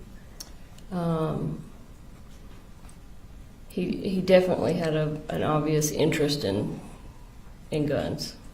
When you say he was cleaning it all the time, where did did Colt have his own rifle? Yeah, the rifle that his dad bought him for that Christmas. And where did he keep it, Colt? Where did Colt keep it? When I was there, it was generally in his bedroom. Do you remember where in his bedroom?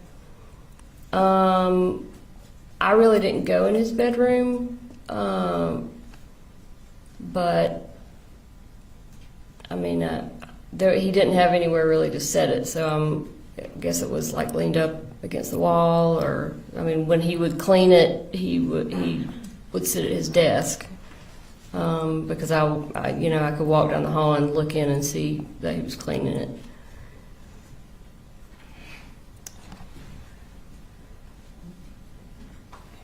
So I want to turn your attention to August 15th of 2024. Did you and Colt have a physical altercation over the gun that day? Yes. Or I guess regarding the gun. Can you tell me about that? So I was initially just trying to talk to him about the gun. I wanted him to just put it away because he had been carrying it around, and he didn't want to hear it, and so he was walking away from me, and he walked into his bedroom, and I was walking behind him, and I stopped at his doorway because I wasn't going to follow him into his bedroom, and I said, "Just give me the gun. I'm going to put it up." And I was standing right behind him, and he said, "Get out of my room." And I said, "I'm not in your room, Colt. Just let me have the gun. I'm going to put it up for a little while." And he turned around, and just kind of in one big sweeping motion, kind of hit me with his arm/gun. But he hit me very hard enough that it knocked me backwards across the hall. And there's a bathroom directly across from his bedroom in the hall. And he knocked me into that door frame. I ended up hitting my head on the door frame, and basically fell to the floor because I hit it really hard. And I laid there for a couple minutes, and then ended up getting up and just going back to the bedroom, to Colin's bedroom, and laying down. I'm going to show you a picture, and go ahead. It's from State's Exhibit 158, which is Colt's cell phone extraction, and we're going to display that for the jury. Can you tell us what that is a picture of? That's me after I fell to the ground, and I was just laying there with my hands over my head and over my eyes before I got up to go lay down. When you went to lay down, or after that, did you call the defendant and tell him what happened? I don't think so. I didn't talk to him about it really at all. Okay. Did you, at some point, did you leave Bear County kind of close in time to that fight? Yes, I did. Tell us what prompted you leaving. There was a number of reasons. Over the 5 weeks that I was there, my anxiety had started going up, like I knew it would. And that's why I'm not planning on staying there long term. And so it was getting to a point where, I had the kids enrolled in school, insurance was set up, and I really needed to find myself somewhere else to live that was not with Colin. And I felt like I could get it done better and faster if I was not in that house with him. So I called my parents and asked them to come get me, which they did. I just felt like it was to a point where I felt like things were okay, so they were settled. At least I had the kids seeing outside adults at that point. And I had planned on coming back in a relatively short amount of time to make sure Colt went to see someone, and B, just to see my kids again. So, kind of summarize, August 16th, the next day after the fight, you go home. Mm-hmm. Before you go home, what do you do with the Zoloft? So before I left, I had taken a certain quantity of my Zoloft, and it required me to break the tablets in half and then in half again for the dose to be small enough. So I took a bunch and went ahead and broke them down so that Colin wouldn't have to worry with that. And then on our way out of town, we stopped by his workplace, his work job site. And by his, again, do you mean the defendant? Colin's. And I had it in a Ziploc bag, and I gave it to him. Okay. Close in time to this fight, did you have any discussions with the defendant about storing or securing the rifle that was in Colt's room? Yes. Okay, tell me about that. This actually came up multiple times, and ultimately I asked him if he would just take the guns and put them in his truck, because the large gun safe that we had always had when we were married, or for most of our marriage, was not there anymore. And he kept saying, "Well, they're in the top of my closet." And I said, "That's not good enough. You might as well say, well, they're under my bed. They need to be locked somewhere." And so I thought the best answer, without him having to go out and spend money on a new gun safe, was to lock him in his truck. And initially he said he would. Okay.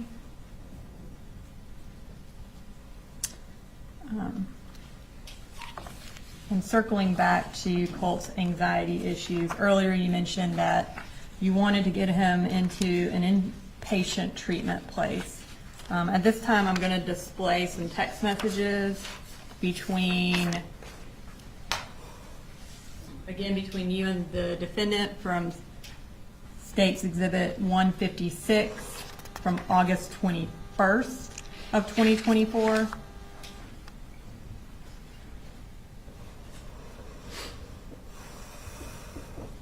Motion, Sheriff. No objection, Judge.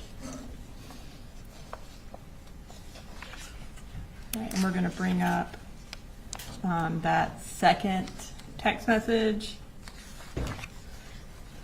Okay, so it says it's from My Pretty. Was that what Colin called you? He called me pretty girl. Okay. And then on August 21st at 4:38 p.m., you texted him, "This is what Colt needs right now. They take our insurance and we will go there until he is stabilized and they figure out a treatment plan." And then the next message.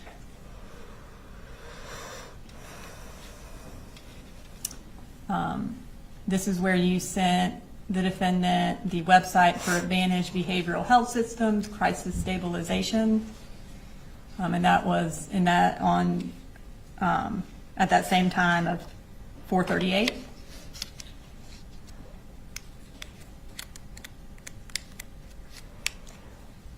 And then you said, "I tried to send it to Colt, but I guess he's blocked my number now." And that was at 4:44. So was there a time period you weren't able to talk to Colt while? It was very short, like maybe a couple days. Okay. But I did end up sending that link to him, and we talked about it a good bit. And he was, like I said, he was excited about it. And we'll get to, I think, those text messages in a minute, but on August 21st, when you sent that to the defendant, was that the inpatient treatment place you wanted to get Colt into? Yes, And where was it located? in Athens. Okay.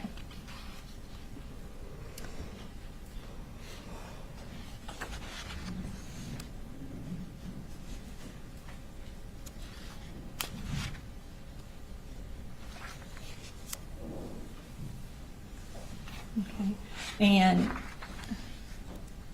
when you sent that to the defendant, did he ever respond or follow up with anything related to that?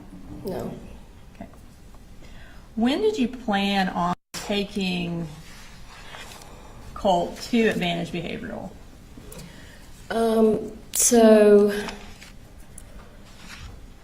initially, I tried to set up several different times, but my mom had gone up and she was going to go with Coley to take Colt, but she ended up breaking her hand and had to come home. So I think that was on like a Wednesday or Thursday.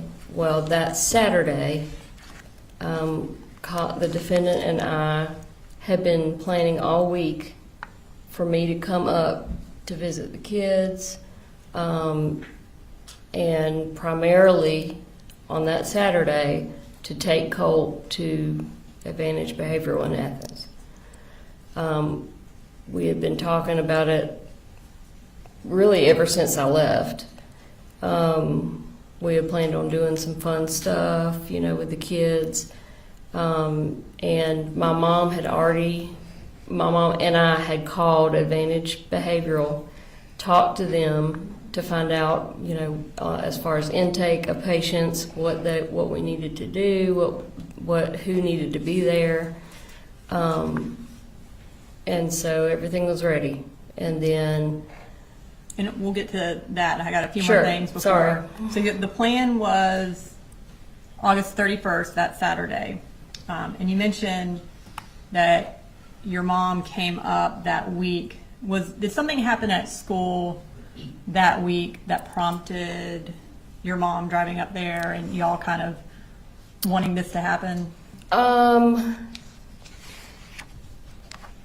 Something, my mom had a conversation with Colt about, I think, having a panic attack at school.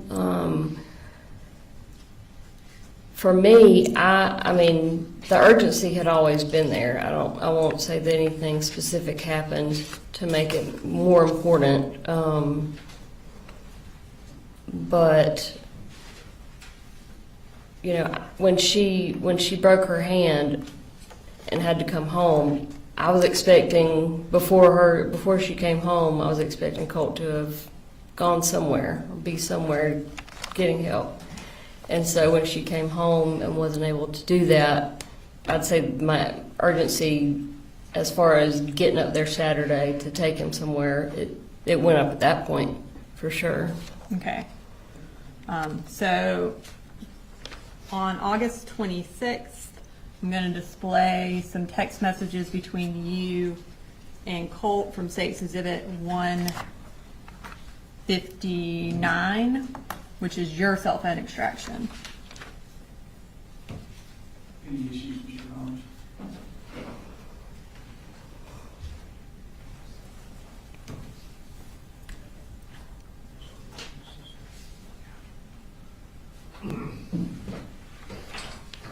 Judge, we would just object to the messages that are from Colt as hearsay. And I believe, I don't know which ones he's talking about, but a lot of the text messages are related to his mental health and would come in under the then existing mental and impression. I see. I can't remember the exact wording of it, but that hearsay exception. Can I see? Oh, yes.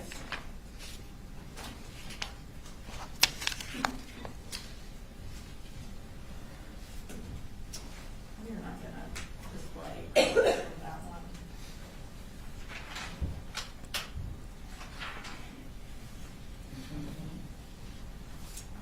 He's on it. That one's not. He's He's So you're not on this one. just this. Okay. Maybe we'll display some of these, not the ones that are just generic, but the ones that talk about maybe.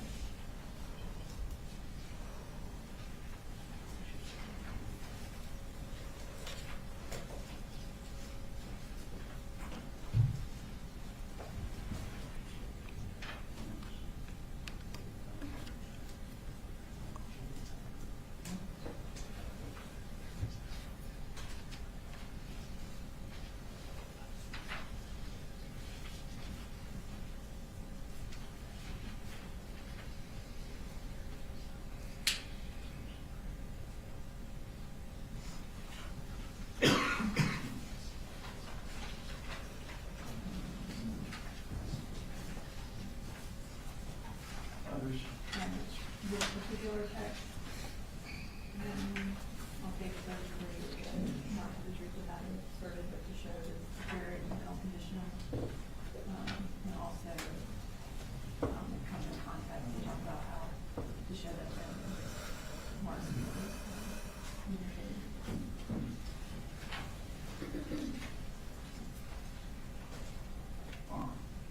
Let me just have y'all step out for a minute.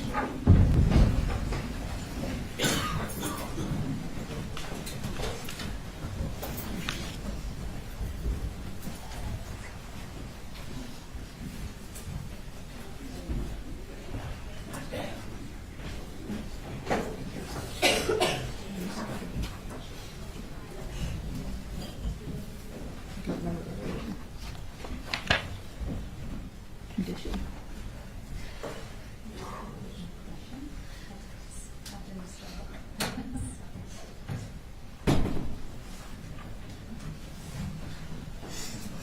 All right. That's in turn. We can ask. So, various extractions, there's 158, 159, and such. Mm-hmm. The individual pages that are being displayed, is there a sort of a subset numbering for them or not? No, so in preparing for this trial, we determined it would be very confusing to try to do that. So instead, the notebooks that we've created are organized by time and type of message and type of information. So State Exhibit 158 has a tab for, say, 828 and has a tab for text messages that we're introducing. So they're all it's very easy to locate them in the notebook, but we just thought it was going to be too confusing to try to actually number them. Yeah, I mean, I understand that just for purposes of the record, so, you know, and I guess my view of it is you've got the phone extraction, you've laid the foundation for the phone extraction. But then individual parts of the extractions may be admissible and other parts may not. Something may be irrelevant or something may call for hearsay. So if we're admitting or excluding, just for the record, how will the appellate court? Well, I think the binders are, like I said, they are notated by date and type of information. So these text messages are under State Exhibit 158 in section August 28th under text messages. So if there is a particular, and I think you can notate it by the page number at the bottom, and also by the time of the text message for the appellate record. Are there, and I noticed the page numbers, in the notebook, are there are all the page numbers sequential, or for instance, are there 2 number 1s in there at all, or? So within each section, there may be 2 number 1s. But if you want, I mean, I have all of the text messages that I've introduced also separated. So if you want to make a packet out of these and say for court's record, 1, we can do that, and we can put like a X over what wasn't displayed to the jury if you want to make it. I'm not attempting to create extra work for you. I understand. And we tried to simplify it, like I said, because we didn't want to have 700 exhibits. So we did our best to make it easily accessible and simplified. So for the first group I was handed August 26th, there's 2 pages, just 1 response from Colt. And my understanding is from that one, you're not displaying that. We're not going to display that message. It will be just the ones where she's sending him the messages about advantage behavioral. Okay. And the second subset, or second set's also August 26th, pages 5 through 9. So Colt's responses, that's really good, so proud of you. I don't know that those are Those sections, that particular test. the third one, acute mania sucks.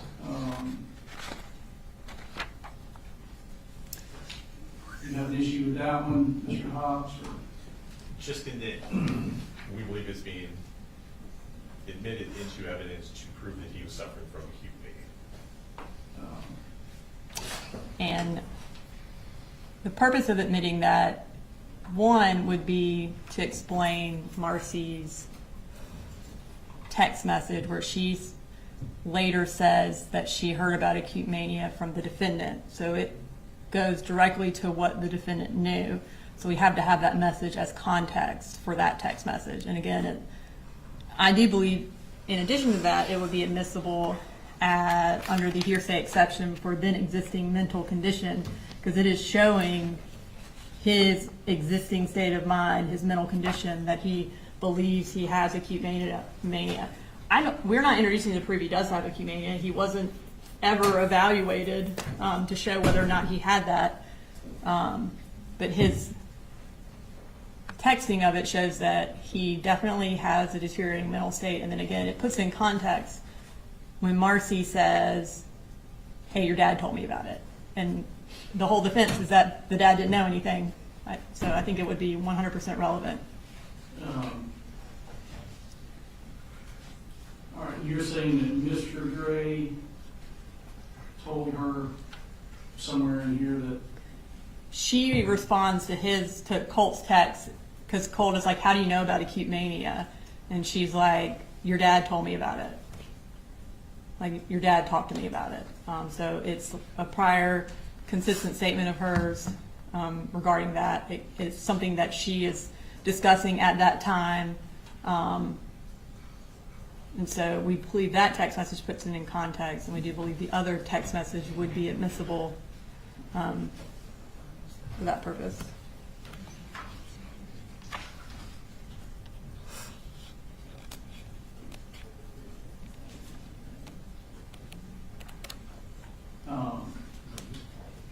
all right, so it's certainly not admissible to prove that Colt has acute mania. You know, my interpretation of the hearsay exception for then existing mental emotional condition is like a describing of mental pain or physical pain, sort of like what we saw with I think the original messages from Colt. This one is more just in line of he's just having a regular conversation and discusses it. I'm going to overrule the objection so long as you pause or have me point out to the jury it's not being offered to prove that Yes. it in fact has acute mania.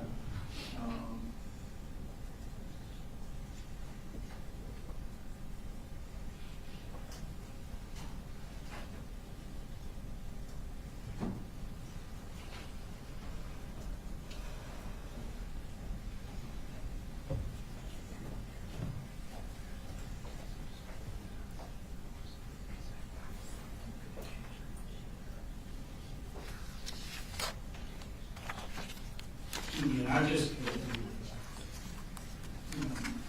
my concern is that we have a lot of statements from someone who is not taking a witness stand, where there are potential dual purposes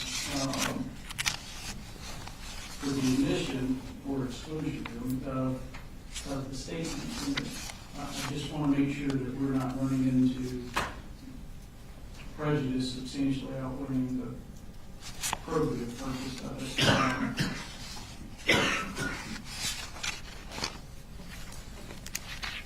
We have, I don't know that, and again, I mean, so we'll be consistent here, but on page 9,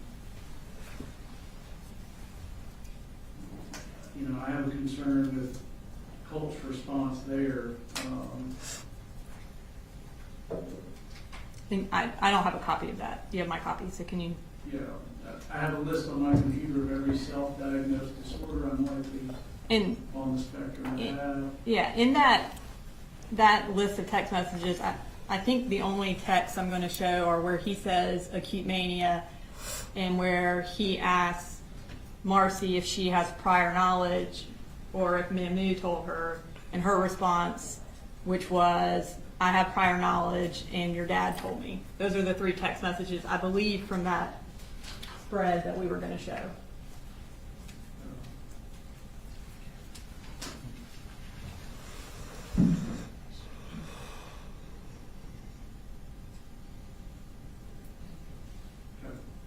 Is that, are those Yeah. in? So I don't think I was going to show any other ones because that was the main point of that, is showing that she's communicating with the defendant. Okay, so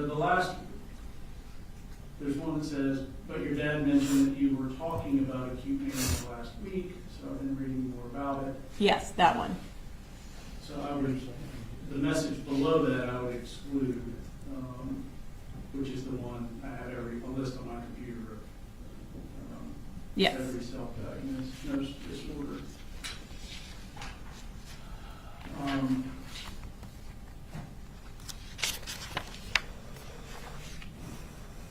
you know what on the third packet, page 17, do you know what it's like a screenshot of some image? Do you know what it is?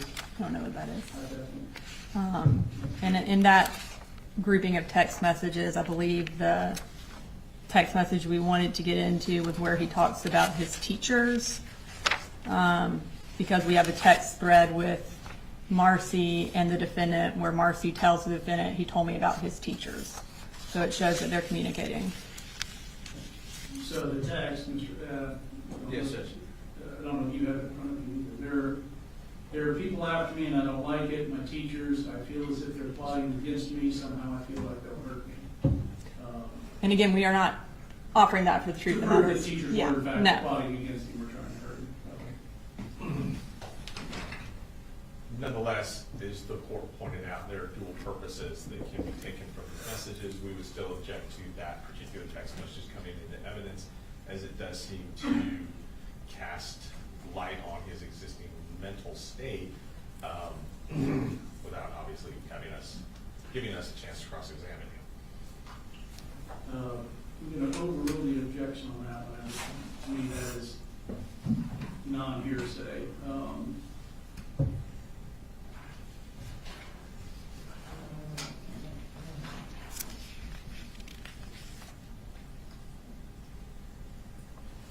right, I'm going to return this back to you. And then after we go through these, you probably ought to take orders for you. Okay.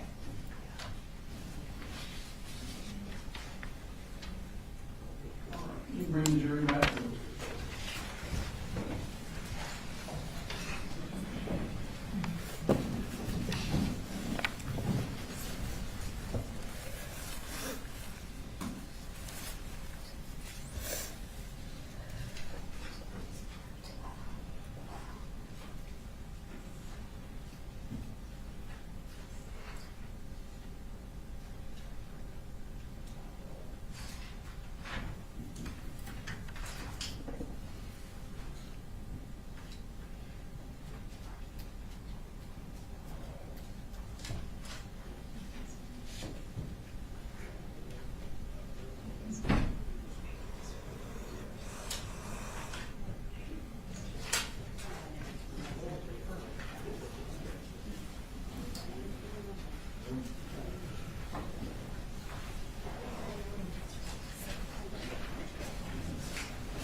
Let's do, we'll go through a few messages and then we'll take them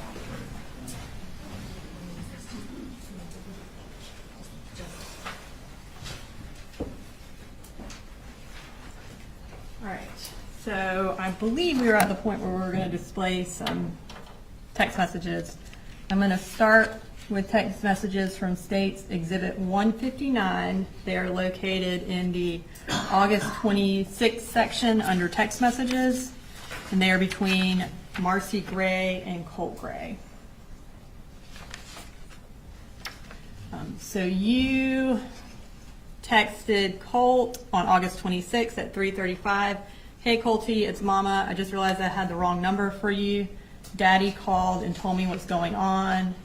Me and Mambo are going to do whatever we have to help. And then you go on, Mamu is going to drive up tomorrow. And then at 3:38, you say, I sent this to you last week, not realizing I had the wrong number. It's an inpatient treatment in Athens, like we talked about several times. And you kind of said you wanted to try. And then you have the URL for Advantage Behavioral listed. I know earlier you testified that you had sent that information to Colt. Is that when you sent him the information? Yes, ma'am.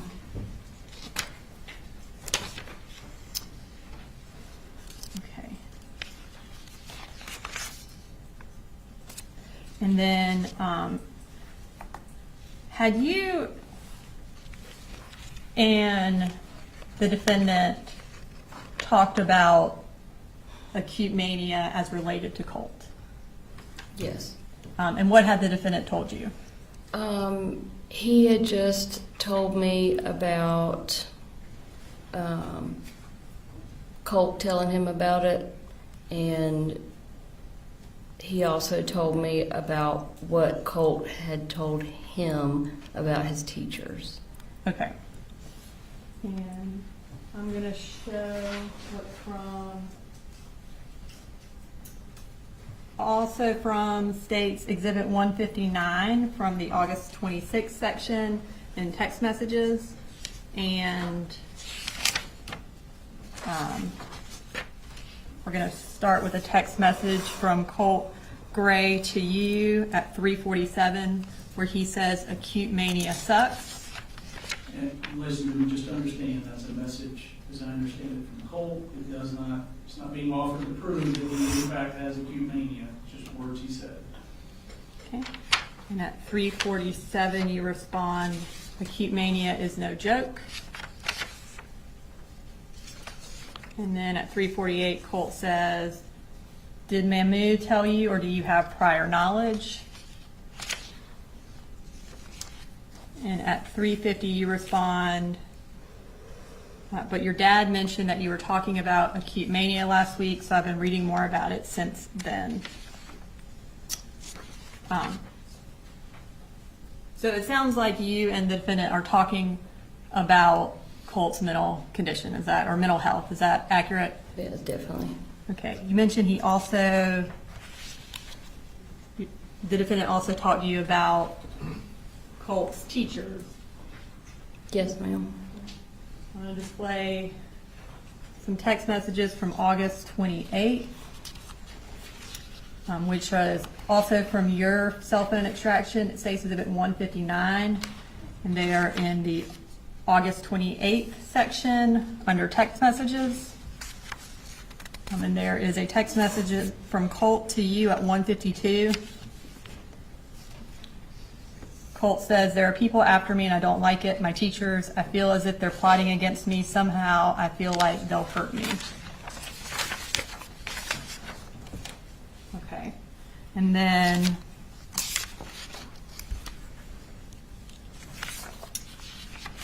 from the defendant's cell phone extraction states Exhibit 156 from August 28th. Under the text message section, there's some text messages between you and the defendant. We're going to go ahead and display those. So at 10:16, the defendant texts you, hey, did you make contact with? And you respond, not with my Mahmoud, but I'm texting with Colt. He told me about his teachers. So you there tell the defendant that Colt told you about his teachers. Was what Colt told you consistent with what the defendant had said was going on with his teachers? Yeah, it was almost identical. When the defendant told me about it originally, he asked me not to tell Colt that I knew that he had shared it with me because he didn't want him to be upset. Okay. And Your Honor, those were the text messages you wanted me to make it through. Ladies and gentlemen, it's 12 o'clock. Your food's here or closed, so we're going to go ahead and take a lunch break until 1 o'clock. All right? We'll discuss the case and I'll work up anything.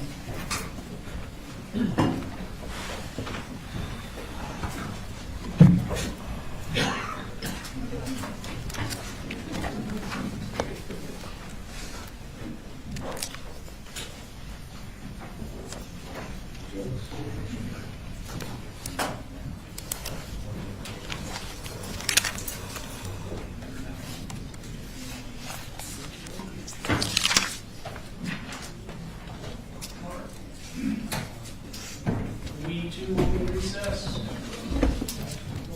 We know there's only one that we need to take up. Okay.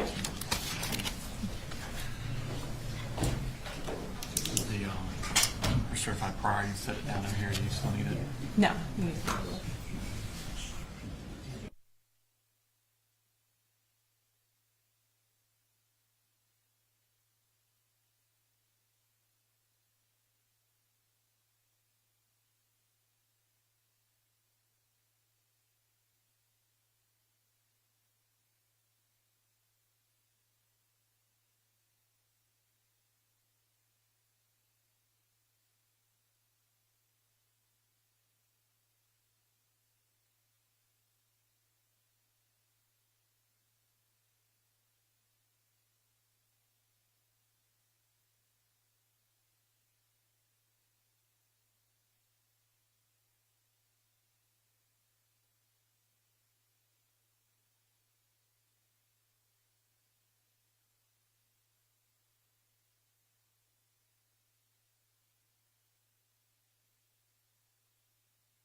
We've gone through again kind of the remainder of the text messages, and I've shown him the specific ones we're introducing. I don't think he has an objection, but I could be wrong. The majority, there's one that's also along the lines of him describing how he's feeling, where he states Colt states it's getting worse, had to take another, I don't remember the rest of it. I'll make it to school trust.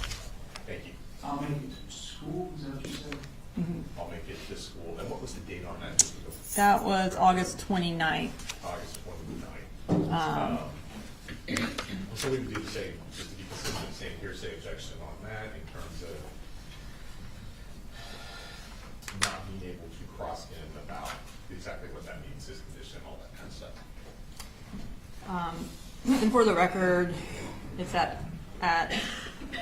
2:27 p.m. that day. Marcy texts, "How do you feel today, Colty?"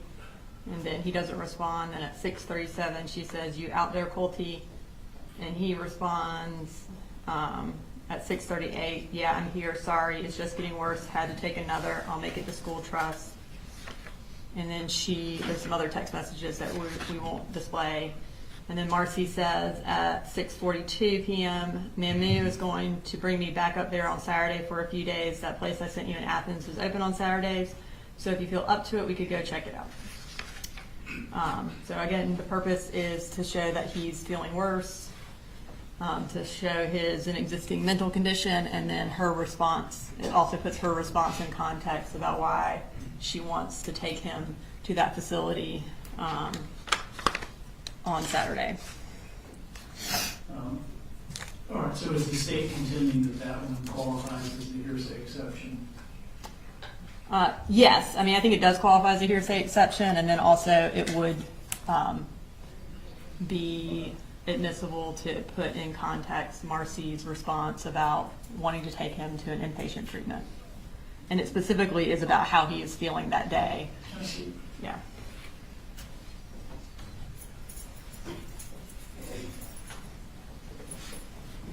It's the circled one.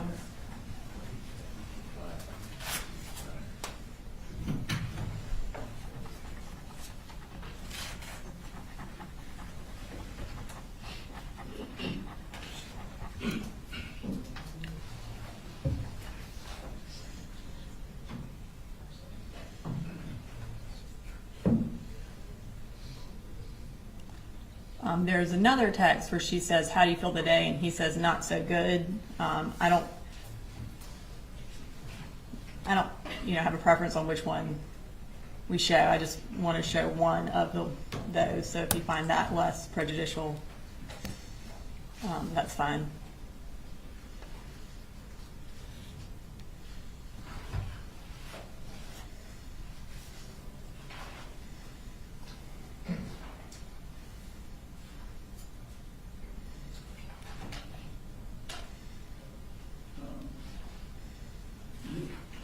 So the only one from this packet, I'm just looking at what's been circled, is the one on the first page of Correct. Colts that you intend to introduce? Yes.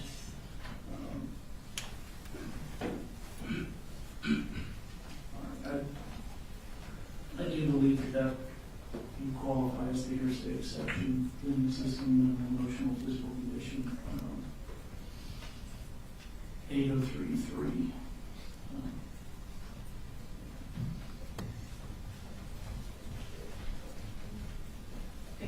Yes, ma'am.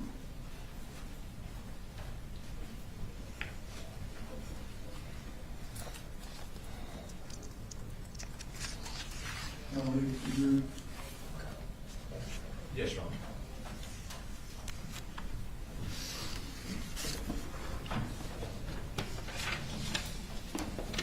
All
Thank you, Your Honor. All right, so on August 28th, you and Cole were texting about how he thought his teachers were plotting against him. And then we moved to August 29th, the next day. Was Cole doing better or worse that day, or the same? I don't remember off the top of my head without looking at my texts. I'm going to go ahead and display what is from Safe Exhibit 159, which is Marcy Gray's cell phone extraction from the date August 29th, starting at 2:27 p.m. So you text Colt, how do you feel today, Colty? At 2:27, he doesn't respond, and you text about 4 hours later at 6:37, and this is actually UTC time, so this would be 10:27 and 2:37. So you text, you out there, Colty? And then he responds, yeah, I'm here, sorry, it's just getting worse, had to take another, I'll make it to school, trust. And then you send him a text at 6:42. Mamu is going to bring me back up here on Saturday for a few days. That place I sent you in Athens is open on Saturdays. So if you feel up to it, we could check it out. So I guess he tells you things are getting worse, and then you send him another text about going to Athens Behavioral on Saturday. Yes. Is that accurate? All right, so that Thursday, after you text with him, did you try to call the school? Yes. The school was closed on that Friday, I think.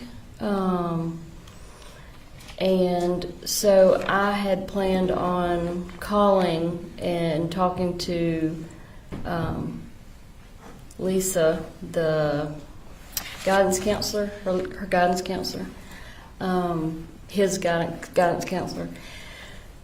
And I did call, and I got a hold of her, and I was just basically going to give her an overview of what had been going on with Colt, what our plans were, and just to make sure that she was aware of what was going on. And I did get a hold of her. She was in the middle of talking with another parent, and I said, well, it's very important that I talk to you today. I don't want it to wait till next week. She said, give me your phone number and I'll call you back, I promise. She never called me back. And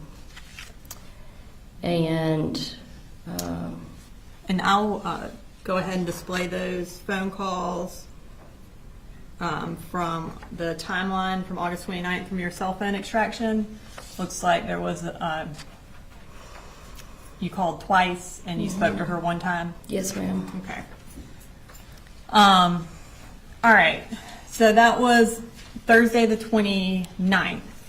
On Saturday the 31st, you were planning on taking Colt to Advantage Behavioral. At this point, were you still living in Fitzgerald? Yes, I was staying in Fitzgerald. Had you been in Fitzgerald ever since August 16th? Yes.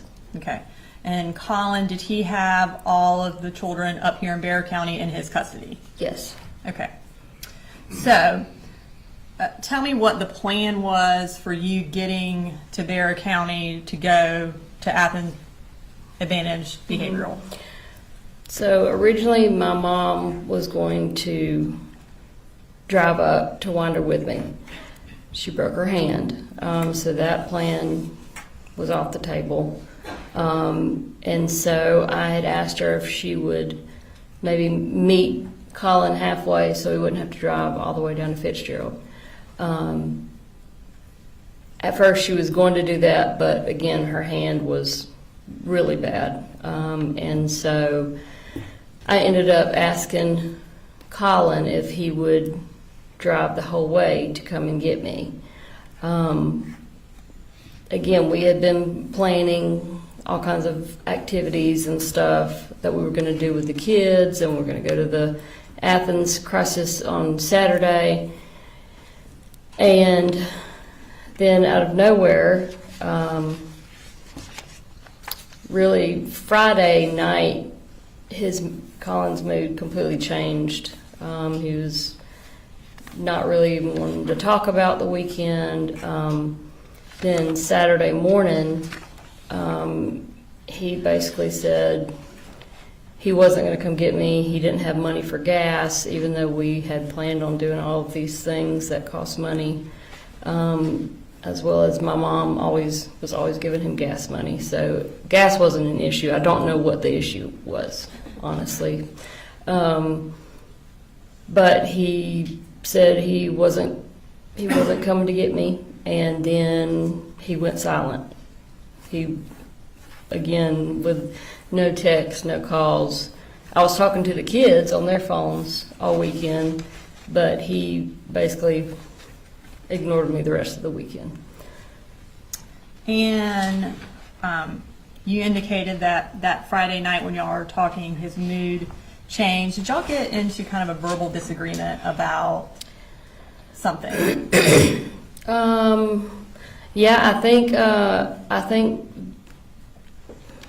I want to say the guns came up again. The storage or putting away of the guns.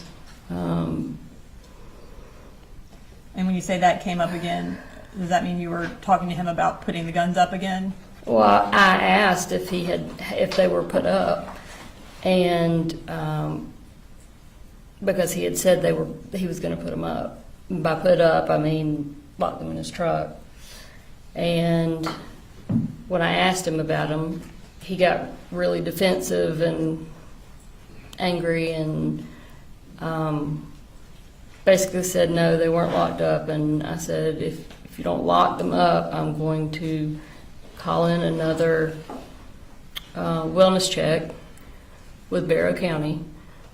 I'm going to have Boo Boo go in your bedroom and look and see if the guns are still in the top of the closet or whatever, out on the dresser.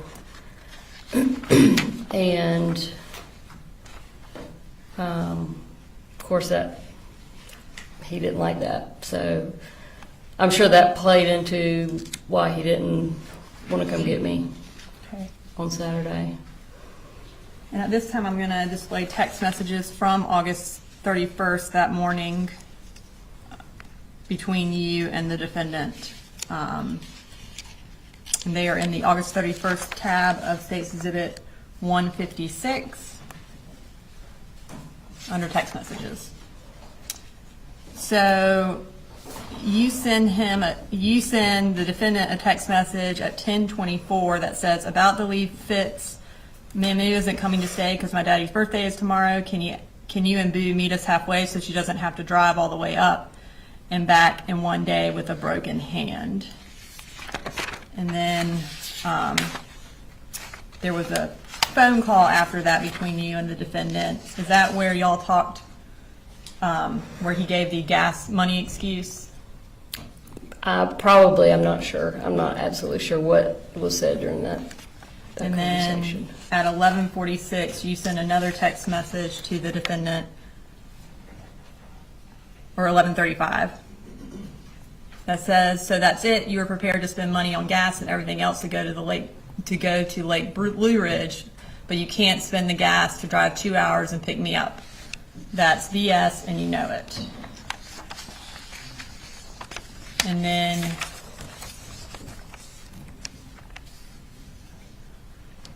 at 2:01 p.m. that same day, you say, I can't believe how selfish you're being.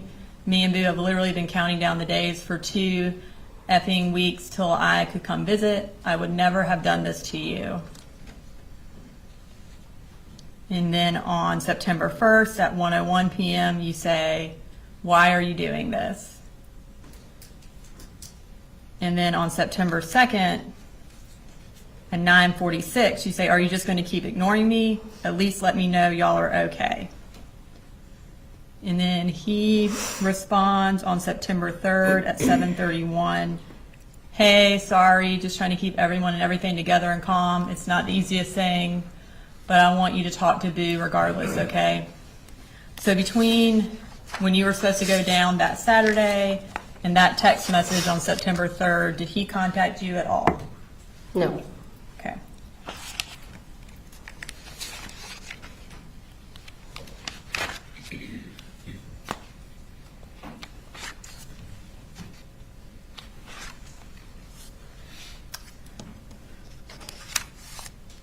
So is it fair to say that you, up until that August 31st, you and the defendant had been communicating about your concerns about Colt and his concerns about Colt? Yes. Okay. That weekend, August 31st, did the defendant take Colt to Advantage Behavioral? No. Okay. Now we're going to move to September 4th, the day of the shooting. Were you again still in Ben Hill? Yes, And ma'am. Did you talk to the defendant that morning of September 4th? Yes. And what happened when you talked to him?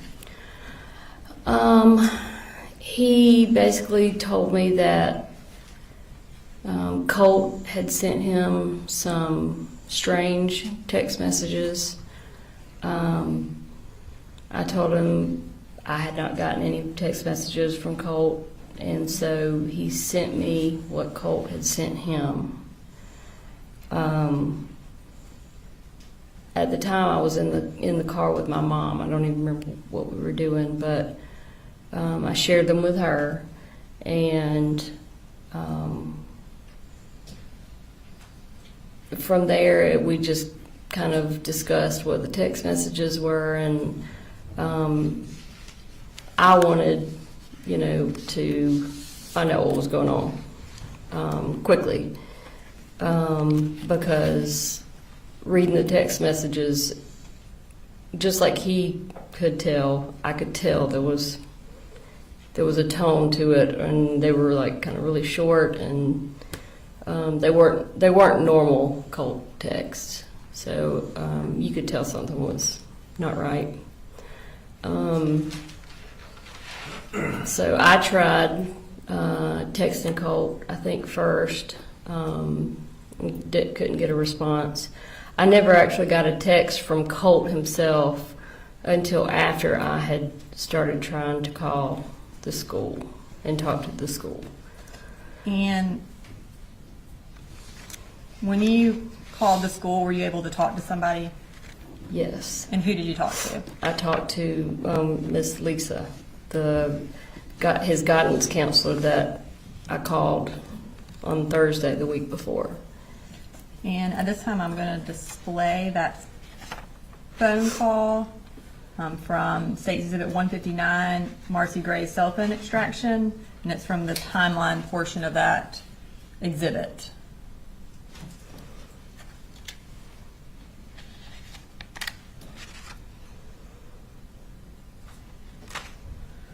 So you call the school at 9:50 a.m. and speak to Miss Butler for 8 minutes and 57 seconds. Yes, ma'am. Tell me what y'all talked about. Well, she started out by apologizing. She said that in the 30 minutes that she was with the other parents, that prior Thursday she had misplaced my phone number.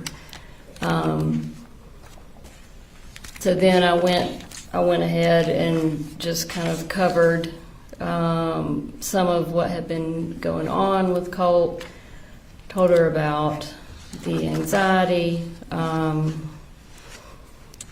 told her about some of the issues between him and his dad. I told her a number of different things. I actually had a list written in a notebook that I had at the time, and then she went on to tell me that basically it was ironic that I had called her because his first period teacher had sent her an email saying that Colt had been asking questions about active shooter drills. This, like I said, was in the period prior to where he was at that time. When she told me that, I said, okay, well, we need to cut this phone call off right now, and y'all need to go locate my son and find out what's going on. Did you tell her that he had access to guns? Yes, I don't remember how I worded it, but I did tell her about the guns in the house, and that him and his dad, enjoyed shooting guns at the gun range, and it was like a hobby. And so she said, okay, well, I'll see if I can't find somebody to track him down. And I didn't feel like I couldn't hear urgency in her voice, and I said, I need you to take this seriously. I need you to put down what you're doing, and you need to go find him right now, please. And so we got off the phone. And after you got off the phone, you said that Colt did text you. Yes, he did text me. He basically texted me almost exactly what he had originally texted his dad earlier. And I'm going to go ahead and display that text from 10:02 on September 4th, where he says, I'm sorry. Is that correct? Yes. Yeah. All right, so at this point, are you concerned? Very, very concerned. And I'm going to pull up some more text that you sent to your mother and to the defendant from 10:17 on September 4th. Up there on the right, you say, you should probably go ahead and make arrangements to leave work. And then at 10:18, you text the defendant, they're going to need you at the school. So at this point, the school shooting has not started. Tell me why you're telling him he needs to go ahead and go to school. I think primarily it was just because I knew something was going on with Colt. What that something was, I had no idea. Whether he was just having another panic attack episode, because in the month or so leading up to this, there had been several times where he was having really bad anxiety at school, and so he would leave class and just go sit in the guidance counselor's office. I didn't know if he was going to hurt himself, hurt someone else. I really had no idea what was going on, but I knew something was not right. And I knew at the very least the defendant was going to need to go to the school to find out what was going on with Colt. Okay. And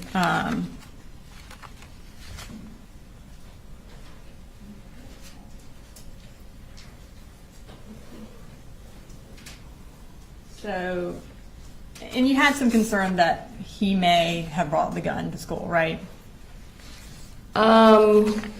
Honestly, that crossed my mind after I knew that they were having like active shooter stuff going on. I won't say that crossed my mind initially when I was reading the text and stuff. Okay. My mind didn't immediately go to the gun. But eventually it did. Sure. And then at 11:32 that morning, you Google Apalachee High School active shooter. And that's when it pops up that a Georgia school is on lockdown. Yes. There's reports of an active shooter. Is that right?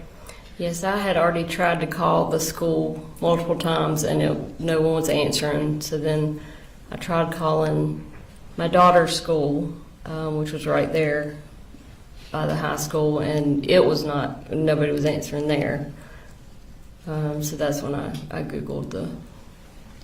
And when you Googled it and found that there was an active shooter, you sent the defendant a text message at 11:34, and it says it's already on the news.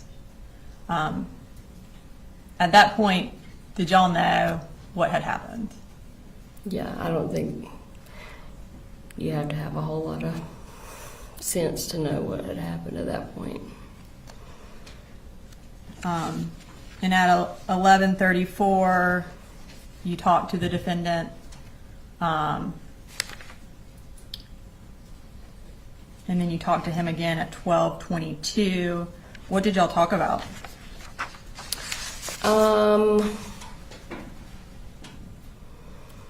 Honestly, I probably couldn't tell you exactly what was said. Actually, I do know one thing that came up. I called him at one point to find out if he was at the school, if he had made it to the school or not. And he said, well, I didn't go to the school. I'm going to the house, or I'm at the house. And I said, why are you at the house? And he said, well, I said, you need to be at the school, you know. We have 2 other children. And he said he wanted to see if the Colt's gun was at the house. During that phone conversation, did he express any concern for Colt's well-being? No.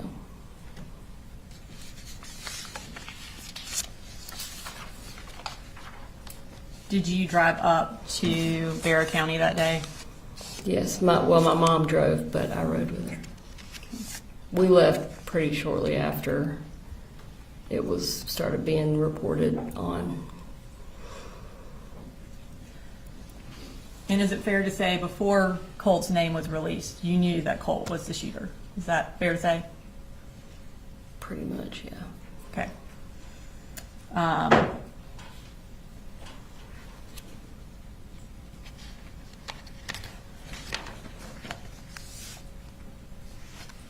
You mentioned earlier that you and the defendant, after you left and went back to Fitzgerald, y'all continued to communicate about Colt and the issues he was having. Is that correct? Prior to the shooting. One of those issues was that he wasn't going to school, right? Yes. Okay. I'm going to pull up from State's Exhibit 159 a search that you did on August 29th, which was a couple of days before that Saturday. Mm-hmm. We'll go back to the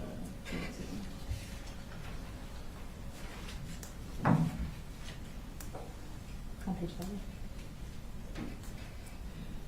So you Googled truancy laws in Georgia at 10 o'clock on August 29th. Mm-hmm. Were you concerned about kind of who could get in trouble if Colt didn't go to school?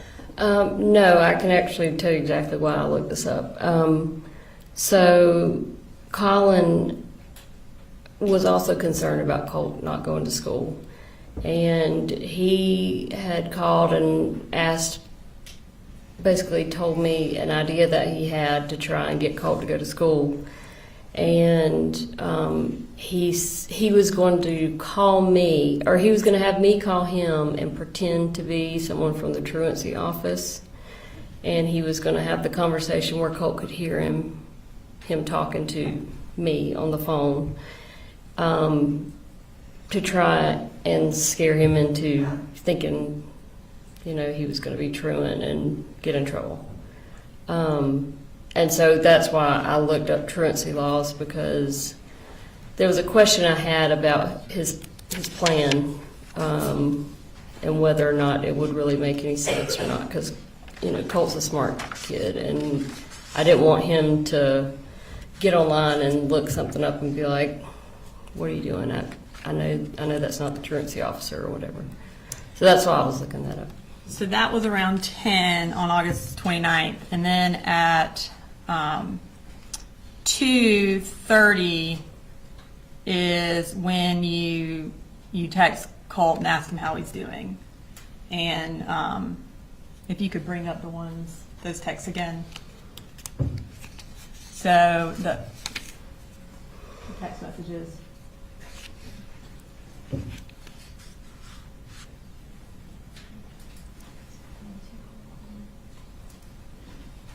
Page 25.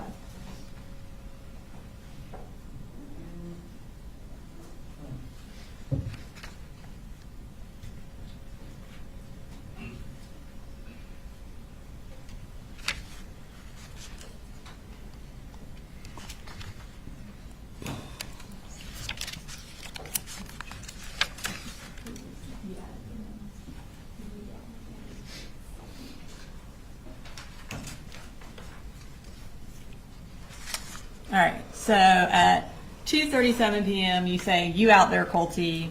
And then he responds at 2:38, "Yeah, I'm here. Sorry, it's just getting worse. Had to take another. I'll make it to school. Trust."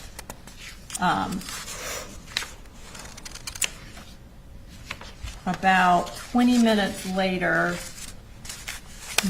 at 3 o'clock, you Google school shooter parents charged with manslaughter. And then at 3 o'clock, you read an article that says what James Crumbly's manslaughter conviction means for parents. And then at 3:05, you search again, school shooter parents charged with manslaughter.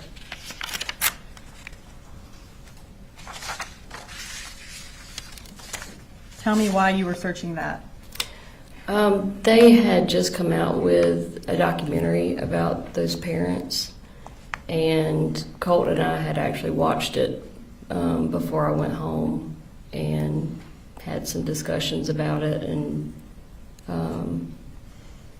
I think the actual reason I looked it up is because we didn't know what the outcome of it was. So you had seen a documentary with Colt before you went back to Fitzgerald? Yes. About the parents? I think Mom. Go ahead. Oh, sorry, and it talked about why the parents were charged? Ethan Crumbly's parents were charged? Yes. Okay. So if that's what the documentary was about, then why at 3:05 did you Google why were Ethan Crumbly's parents charged? If you learned that from the documentary. I have no idea. I mean, I obviously had more questions about it, even after the documentary, And then you went to an article that said what led to James and Jennifer Crumbly's guilty verdict, and read that. Does that sound accurate? Probably. I mean, once you Google something, it comes up with a million different things, and just click on everything you see. Okay. And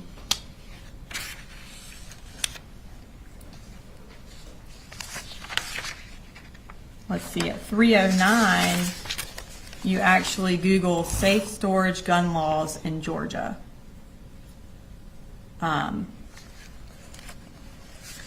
Why did you Google that?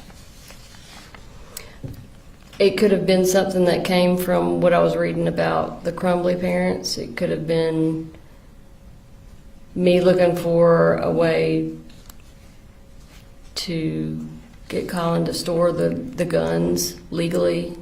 I don't know. I can't tell you exactly. Okay. Because the Crumbly parents were charged because they didn't secure their weapons, right? Yes. Mm-hmm. And Objection, Judge, the DA is testifying. Well, I asked her if that was correct, and she said yes. I'm trying to give context for her searches. Objection, lead. Well, I think in this particular instance, I think it's okay to lead. Well, I'll sustain the lead on the question, asking the question. Okay. Next, you visited a website for safe storage gun laws in Georgia. So you were specifically looking up gun laws for Georgia. Can you tell us why you wanted to know about that? Probably because the guns in Colin's house were not being stored in any way. Okay. And then you went to a website that says secure storage or child access prevention required. So you went to a website specifically about preventing children from getting access to firearms. Yes. Is that the same reason you went to that website?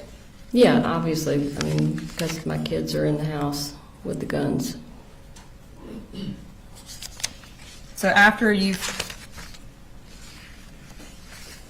Googled why the Crumbleys were charged with manslaughter and then also looked at safe storage laws in Georgia, you had a conversation with the defendant. And that would have been at 3:55 for 14 minutes. Surely you brought up what you had found out in that conversation. Is that accurate or not accurate? Probably. Honestly, I can't remember what we talked about.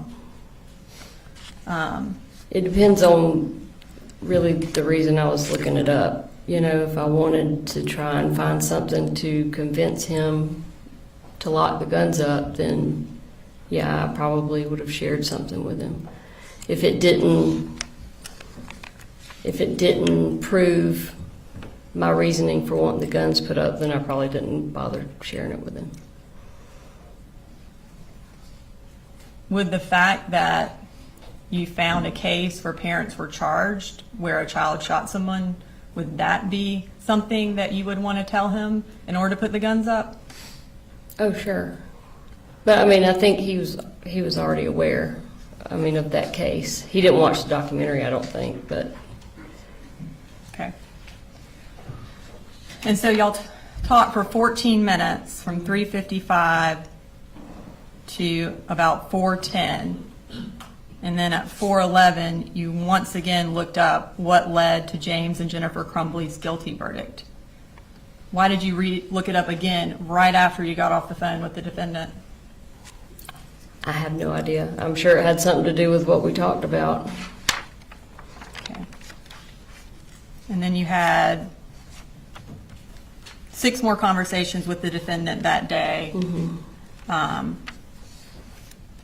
August 29th into the evening. So you have at 4:19, at 4:21, at 5:03, at 5:12, at 5:31, and at 5:41, you're talking to the defendant. You testified earlier that when you talked to the defendant on Friday, August 29th, in the evening, his attitude changed because y'all got into a disagreement about him putting the guns up. Did your searches prompt that discussion? Probably. Okay. And so you, on this date, testified that you told him to put the guns up. And Yeah. what did he tell you? He told me, well, I had one comment that I remember specifically. He said that if he went in Colt's room and tried to take his gun to put it up, that it would basically cause a shitstorm, indicating he basically didn't want to take his gun away because he didn't want to deal with it. I don't have anything further. Thank you. Yes, Judge.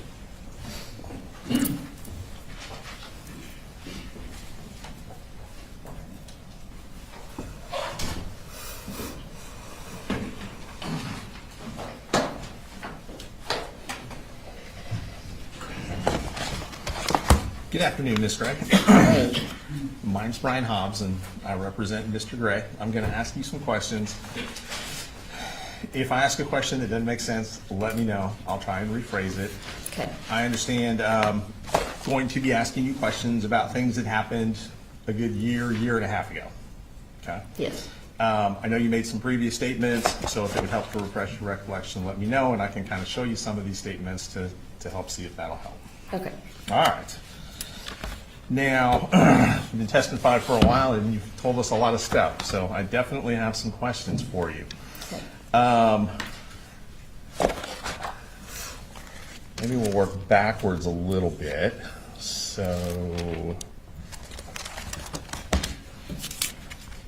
we just heard about some internet searches you did, Yes. correct? Back on August 29th, right? Yes. And it sounds like you have a bit of a memory about those conversations, but maybe you don't remember everything that was said between you and Mr. Gray that day? Yeah. All right. And I'm going to bounce around a little bit, so just let me know if I'm getting kind of confusing or anything, and I'll try and slow down. All right. So, you first called Lisa Butler, and I'm orienting you to kind of that last week of August in 2024. You called Lisa Butler on Thursday afternoon, is that right? Yes. Okay. And your mom had met with Miss Butler, what, about 5 days prior to that? A week prior? Yeah, I think it was on a Tuesday, maybe, or Wednesday. Tuesday or Wednesday of that same week? If you know. I I'm not don't asking know. you to guess. I would be Okay. guessing. It was either that week or the week prior. I think it was Okay. that same week, though. So you called Miss Butler on Thursday afternoon and you spoke to her, it sounds like very briefly. Yes, very. Said you had some more information you wanted to share with her, but it sounds like you needed more time to do that. She needed more time. Right. Yeah. So yes. you just simply asked her to call you back and left your number with her, Yes. right? Okay. And then it sounds like the next day, Friday, would have been a school holiday. Yes. Is that what your memory is? Yeah. And then the following Monday was a school holiday as well, correct? If you remember. I'm not positive. That's okay.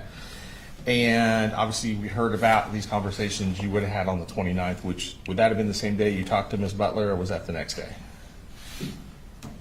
I talked to Miss Butler on Thursday, so the conversations were on Friday. Conversations with Mr. Gray Yes. were on Friday. So those internet searches were on Friday as well.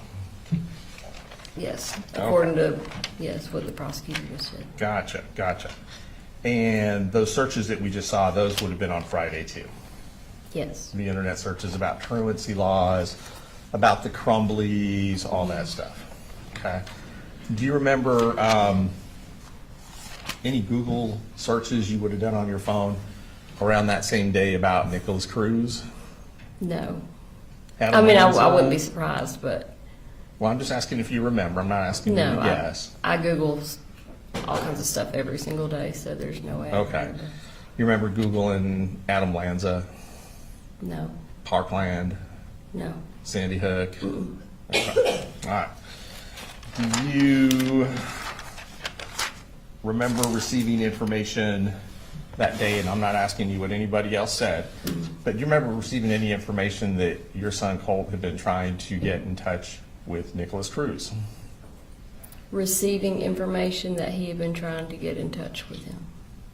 Trying to communicate with Nicholas Cruz? Did you receive any information around the same time regarding Nicholas Cruz and Colt reaching out to him, without telling me what anybody told you? I don't know if it was at that specific time.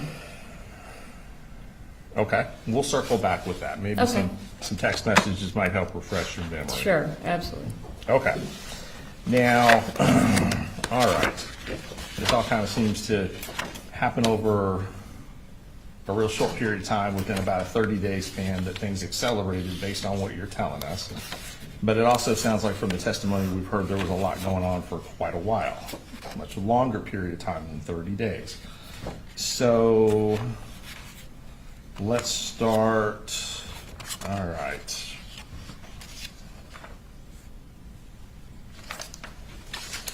So, and just to kind of clarify, just so we're all on the same page, when you're having these conversations on the 29th with Mr. Gray, you said that you thought they might have been about putting guns up, right? Yes, Okay. And that might have been what one of the main disagreements was. yes, Okay. And when you say disagreement, obviously I think what you're trying to say is that you guys have different opinions on whether or not the gun should be put up at all yes, and how they should be put up. and how they should be stored. Is that correct? Okay. Yes, And it sounds like you were not satisfied with the answers you were receiving with Mr. Gray before this conversation ended. yes. Okay. So after that happened on the 29th, did you call 911? No. Did you ask to do a welfare check? I told the defendant that I was going to do a welfare check if he did not. And did you in But fact the- call 911 to do a welfare check? No. And you had done that previously. You knew how to do it. Is that correct? Yep. Okay. But he was not communicating with me at that time. That you did the welfare At all. check? So you're referring back to November of 2023? Yes. Okay. And so you're saying the reason you didn't do a welfare check this time is because he was communicating with you? He was at least I knew that my kids were not dead. Okay.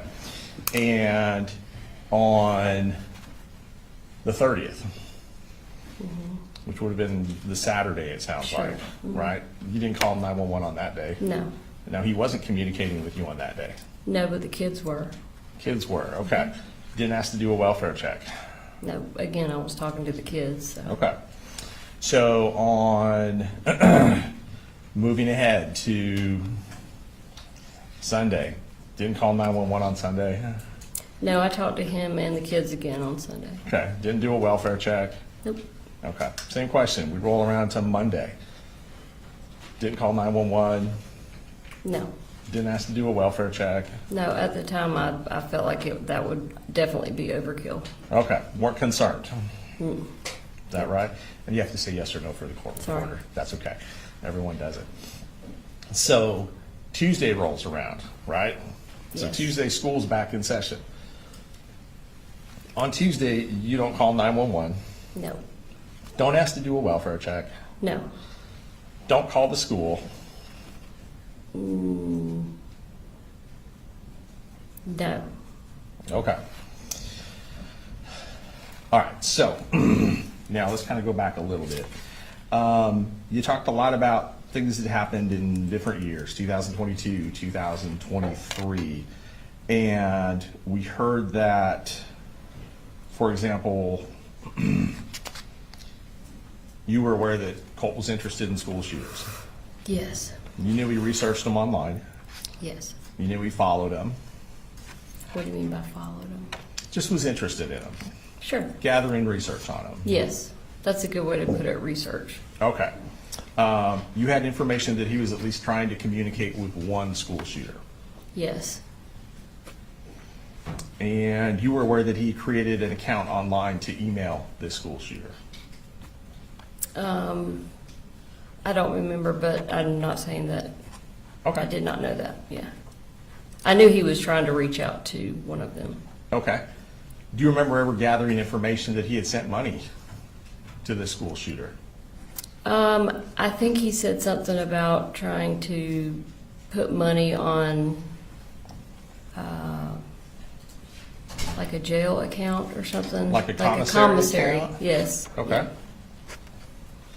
And without telling me what he said, did you ask him where he got the money from? No, because I just assumed that he was not being truthful about it. So you didn't even ask him about it? No, Okay. I don't think. Okay. Honestly, that's. Let me very ask you long this. time Would ago. this information that we are now discussing that you received have been over a year ago?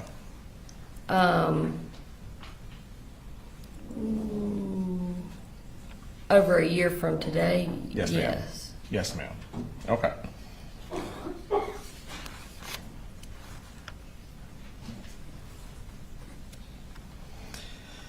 Now, when you learned that Colt was trying to communicate with this school shooter, do you remember which school shooter he was trying to communicate with? I don't. Okay. Do you, do you recall telling him that this was a bad idea? I don't remember what I told him about any of it. Okay. It was not something that we talked about in depth. It was, You don't think so? I don't think so. No. Okay. It doesn't stand out in your mind that he was trying to communicate with his mass murderer? Well, yeah, I remember him making a comment about it, but again, he was very interested in all these things. So for him to make a comment about one of them, kind of take it with a grain of salt. Okay, so you weren't concerned about it? No, And you did not share that information with Mr. Gray? probably not if we were not living together. Okay.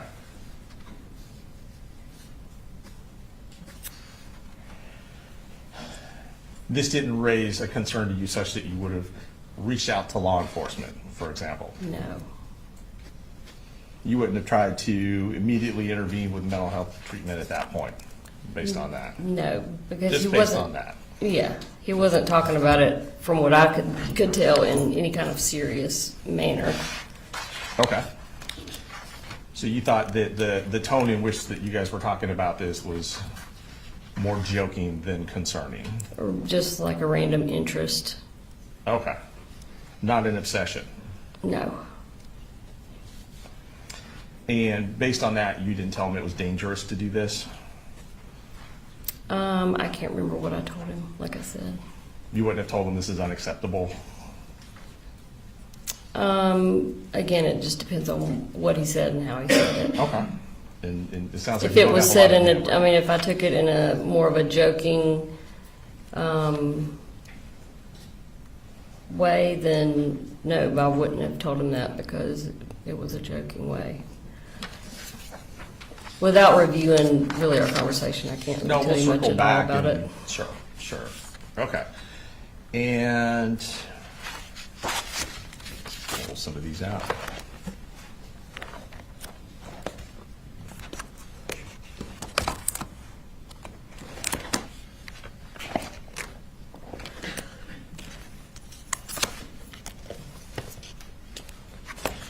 While we're doing this, while I'm looking through this, you stated that it would have been October of 23 that DFAX took the kids and gave them to Colin. Yes, Is that accurate, roughly, that Yes. month? yes, All right, and Colt had come to live with you, it sounds like, in September of 23? That's when you had the exchange where the guitar got thrown, based on your testimony? I think they said August, but it may have been September. That's okay, I'm not trying to put words. Do you think it was closer to August? No, that's just, I think, what the prosecutor said. I can't remember off the top of my head what month. it Okay, was. let's see, what's your memory? Okay. But thereabouts? Right, okay. And prior to October, is it true that Colt had already gone back to live with his dad? I don't remember the exact date. Okay, so when DFAX took the kids away, do you recall, Colin Yes. Jr. and Jenny, do you recall if Colt was still there No, with Colt had already gone back to stay with his dad. Colt had Yes. already gone back to stay with his dad? Yeah. Okay, Because he rode with his dad down to Fitzgerald to get Jenny and Coley. he being Colt. Yes. Okay. Now, you said that was a difficult time for you, Yes. is that correct? Yes. And the kids were essentially removed, based on your understanding, without telling me what anyone said, because you failed the drug test. Yes. That accurate? Yes. All right. And like I said, you gave many statements, so I'm just going to ask you about remembering certain things, and if not, I might be able to kind of point you in the right direction. Okay. Do you remember giving a statement to investigator Jason Smith from Barrow County? Does that make sense? Yes. Okay. So I believe you gave a statement to investigator Smith, but you also had a phone call interview with investigator Smith. Does that make sense? Makes sense. Yes. Okay.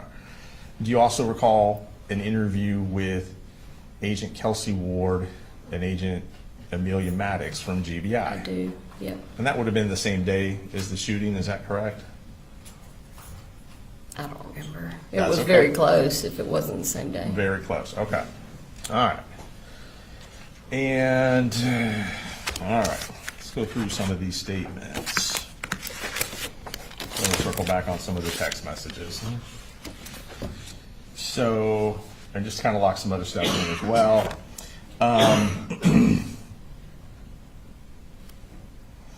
The May 2023 police visit, you said you were not aware of that until September of 2024. Yes, So you're saying that Colin never shared that information with you about the police coming to his home? Is that No. correct? Yes. Okay. And Colt never shared that information with you as well? not that I remember, no. Not that you recall. Do you think that's something you probably would remember, probably stand out? Yes, FBI coming to his house or an FBI tip? yes. Okay.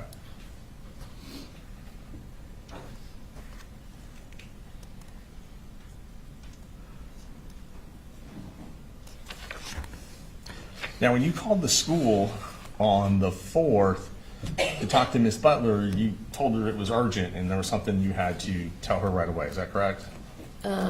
Yeah, well, I told her that the conversation itself was urgent. Told her the conversation was urgent. Did you share the text messages with her? What text messages? You had received text message from Colin that were screenshots of text messages sent by Colt. Did you tell Miss Butler about those messages? I think you're getting the days mixed up. I called Let me Miss. try and clarify for Okay. you, okay? And thank you for letting me know. So I am referring to the morning of the shooting. Yes. You got some concerning text messages screenshot by Colin that were sent to you. Yes, And then after receiving those messages, did you call the school? yes, Did you at that time speak with Miss Butler? yes. Okay, so now we're on the same page. Now we're on the I know same you page. talked to her a couple times, so Yep. that makes sense. All right. Did you tell her what those text messages said? I assumed that I would. Well, let me ask you this. Do you remember what you told her? Well, it was an 8-minute conversation. So, like I said, I covered everything that was in most of what was in the list that I had, as far as Colt's behaviors, and the anxiety attack. Trying to remember if I shared. Yeah, I would have shared that text message with her. Okay. You didn't tell her you thought he had brought a gun to school that day? No, because I didn't. There's no Because way. you didn't. Because I didn't think that he had brought a gun to Okay. school. You didn't tell her, I think he's going to shoot someone at the school. I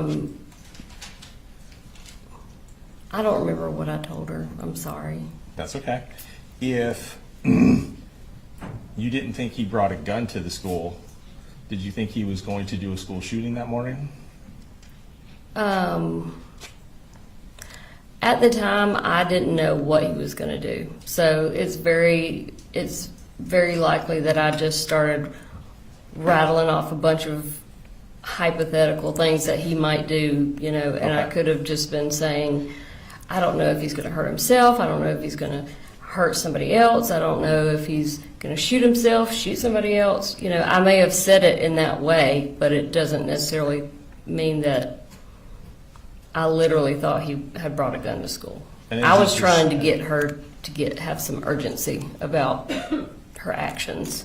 And as you just testified, you did not believe he had brought a gun to school that day. No, I mean, if I stopped and you asked me, do you think your son brought a gun to school today or that day? I would tell you, no, absolutely not. Not rationally, I wouldn't have thought that, no. Nor would you rationally have thought that your son was going to school that day to perpetrate a school shooting. No.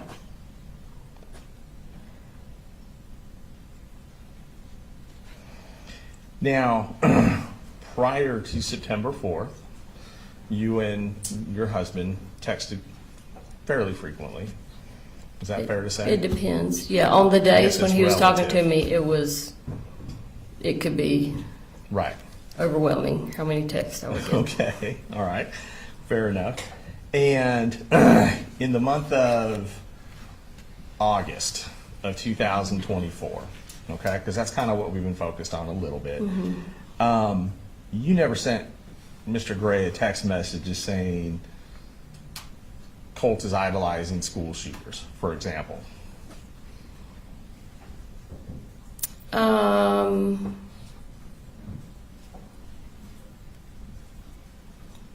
I can't tell you whether I said that or not. Okay. I may have not. Do you remember texting him that Colt was communicating with school shooters? I don't remember. There's no way I can remember all the texts that I sent him, especially It was- about Colt and Okay. guns and everything. Okay. Well, we can go through your text messages. That's fine. And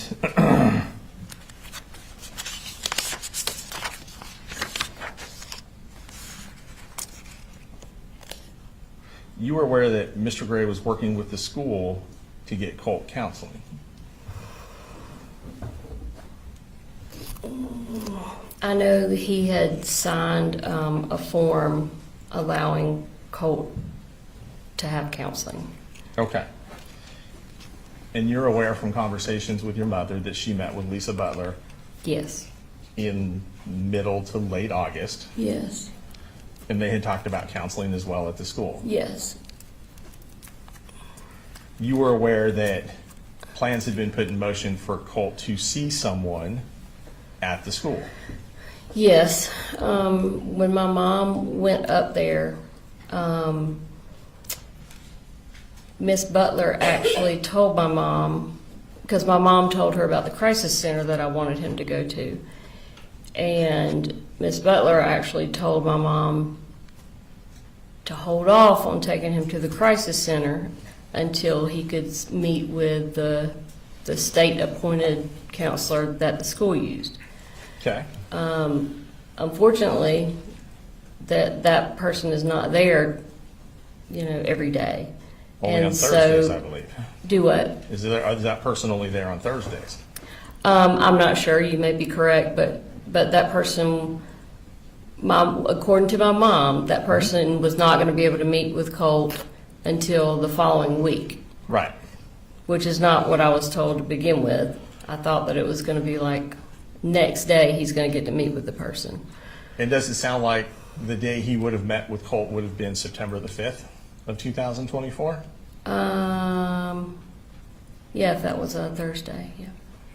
The day after the shooting, Yes. right? And that was the counseling that my mom set up. Not Colin. That's the counseling your mom set up. Yes, with Lisa Through Butler. the school. With Yes. Lisa Butler.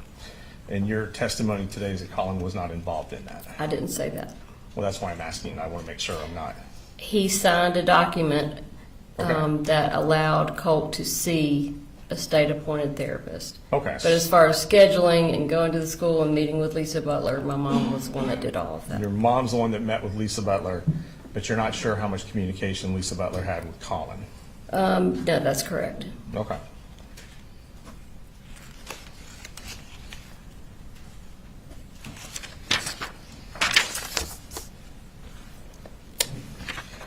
And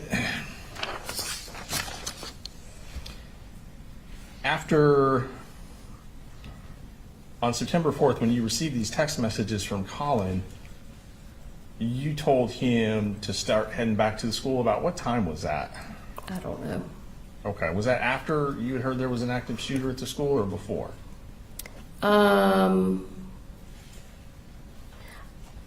We didn't officially hear there was an active shooter until later.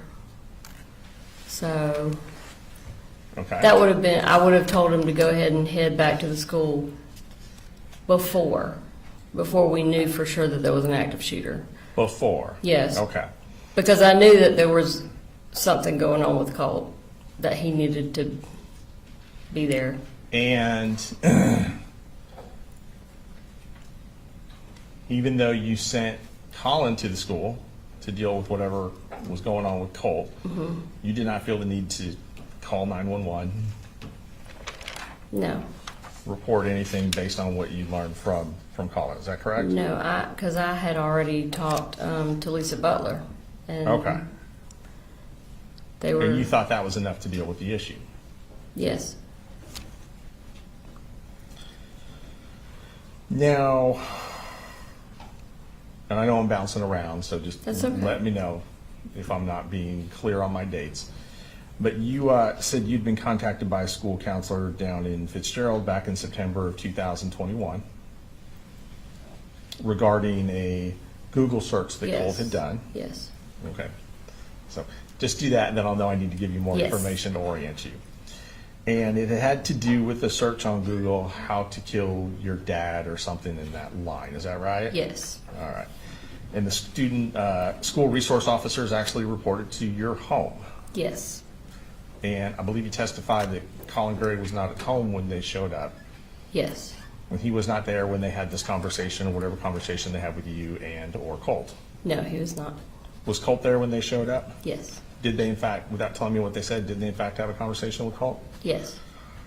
All right. And you said that after that incident, you did not immediately tell Colin about that meeting. No, I didn't. You said it took you several months before you shared that information Yeah, it with was him. probably a couple months. Yeah. Make sense? Mm-hmm. Okay. Now, when you were in Fitzgerald, there's a couple of defects cases, and I just kind of want to make sure I'm understanding. So one of the defects cases in Fitzgerald, that case was against you. Mm-hmm. Is that correct? Yes. Okay. And is it true that the allegations that opened the defects case were that you had physically abused Colt? You had hit him or slapped him or I'd something of slapped that him, nature? yes. Okay. And that's what led to the home visits Yes. and the drug test? Yes. I think you said it was approximately a year of drug testing? Yeah. It was until we left and moved back up Okay. here, Okay. which was about a year. Yeah. Okay. And it sounds like right before they were going to close the case out is when you had this positive test. Yes. Do you recall what you tested positive for? Methamphetamine was the main one, I think. Okay. Yeah. Do you remember telling Investigator Smith why you had been using methamphetamine at that time? Do you remember what you told him? No, I don't. Honestly, I don't even remember us talking about why she's using methamphetamine. I think that I'm giving him leeway, but I don't see how that's relevant to whether or not the defendant committed the crimes in this case. Based on testimony she's already given regarding what was happening in Fitzgerald at that time with Colt and the behavioral issues that he was experiencing and how they were related to Colin. Let me do this. I think Yes. a jury needed a break anyway, is that right? Something like that. All right, go ahead and take a.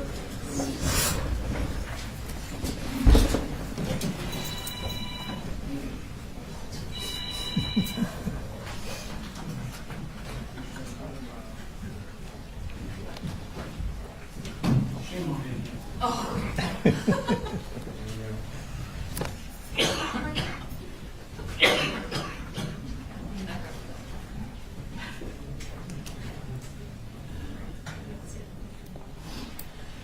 All right, Jones. All right. Is there a answer to the question that do you know the answer? Yes.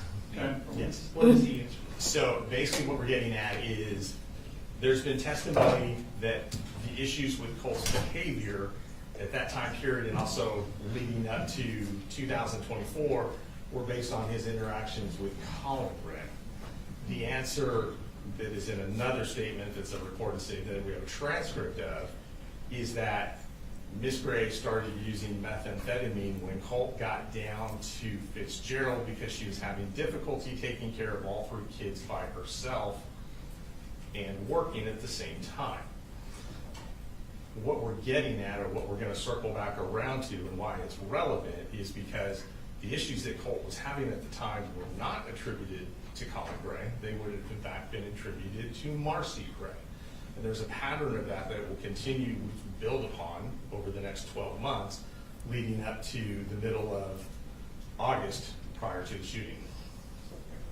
Well, he previously objected to us getting into any way that Colin treated Colt. When she answered because he was emotionally and mentally abusive, they asked for a mistrial. Now they want to get into what Marcy has done, which I mean, that is completely opposite of what they've previously been trying to do. But again, why Colt was created, why he did this is not relevant. What is relevant is who gave him the gun and what he knew, what that person knew when he gave him the gun. And what this whole case has been about and what Marcy has testified to is what the defendant knew, what he knew about his mental state. And what he knew when he continued to let Colt have the gun. Why Marcy started doing meth, amphetamine, is not relevant. Chuck, now I interject here. We probably shouldn't be arguing in front of the witness because we're giving her information that we probably should not be giving. We can send her out. Understanding and again, I don't know how often this is going to come up, as to that question, why were you using, I'm going to permit you to ask that over objection and see if there's other issues that come up. Yes, sir. All right, we'll be in recess for a few minutes.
Judge.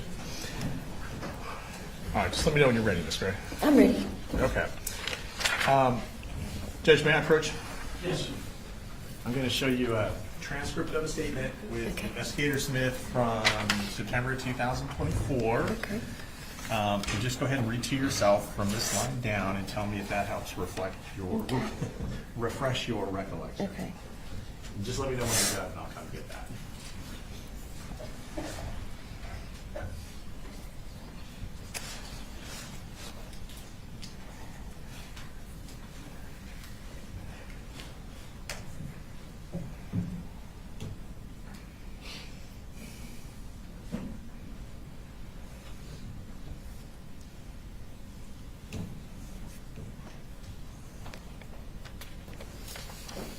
Yes, I remember saying that. Okay, thank you. Sure. And again, I know this is all a long time ago. Yeah. So, does that help refresh your recollection? Yes, sir. And do you remember telling Investigator Smith that you had started using the methamphetamine in September of 2020, what was it, September of 2023? Yeah, I had been using it for maybe a month and a half. something Right. like that.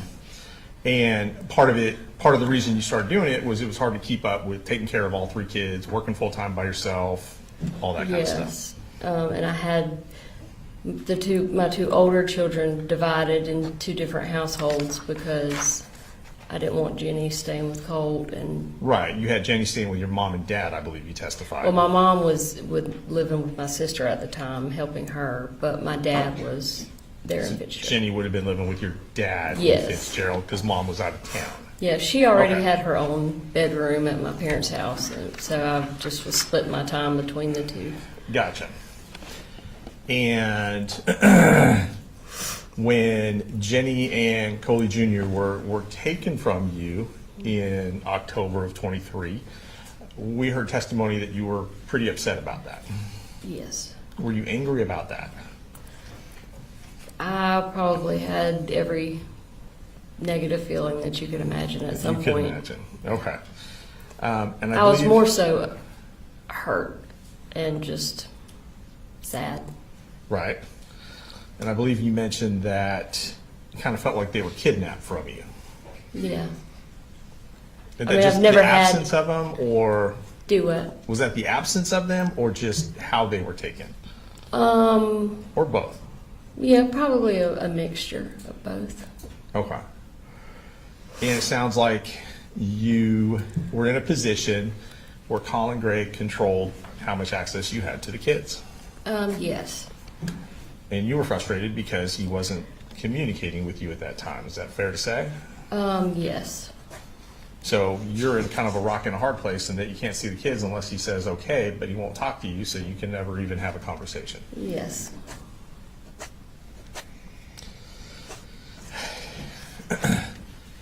And we'll touch base on what happened in November of 23, but before we get there, just in leading up to it, isn't it true that Colin didn't want you around the kids until you were able to get better?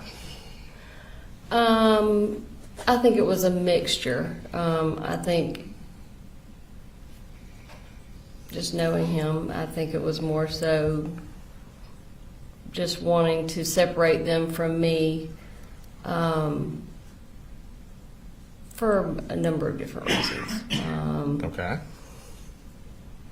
I think, and without getting into attacking Sure. his character, I think a lot of it had to do with his need for control because he had lost that when I left, and he doesn't know how to exist without having full control.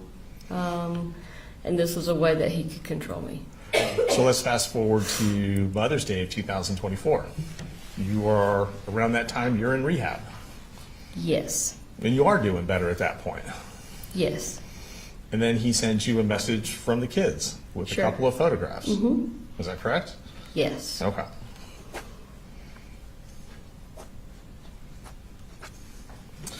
Now, you testified that in October of 23, you start going to a very dark place. Yes. Is that a fair way of characterizing it? Not a place that was normal for you. No, very much not normal. And it culminated, you said, with you said taping your mom to a chair, Yes. right? Isn't it true that you also took some money from your mom at that time? That day, Yes, ma'am. no, I didn't take any money from her. Okay.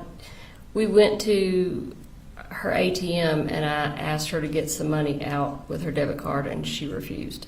Okay. So I never got any money from her that day. So you didn't take any money from her after you had tied her up No, or taped her to the chair. no, Did you take a credit card from her purse before you left? no.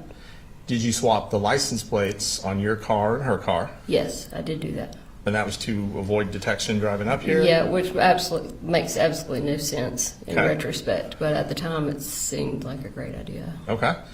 And before you left your mom, did you tell her you were driving up to Fitzgerald?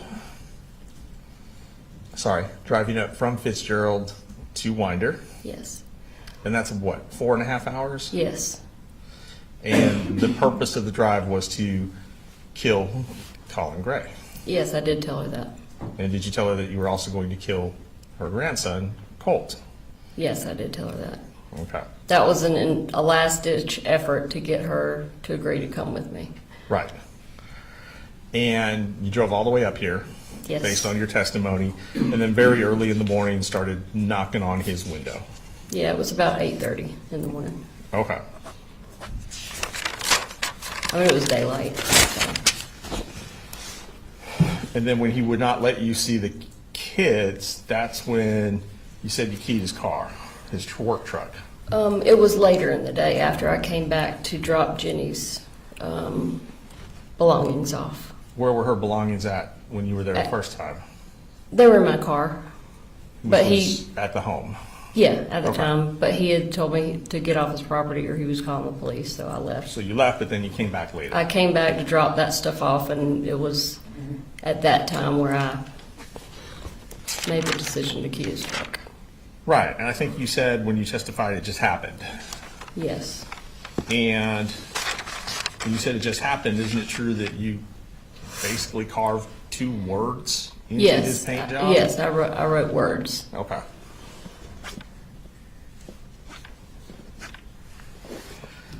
And then after your arrest here, you said you were transferred down to Ben Hill County for the incident with your mom. Yes, That you had remained in custody during that period of time from when you were arrested up here until you went to rehab. Is that accurate? yes, that's accurate. Okay. And when you were released from, well, released isn't the right word. At some point in July, you would have left, of 2024, you left rehab. Yes, And it sounds like there was a plan between you and Colin that you would leave rehab and move back up to Winder yes, temporarily. on a temporary basis.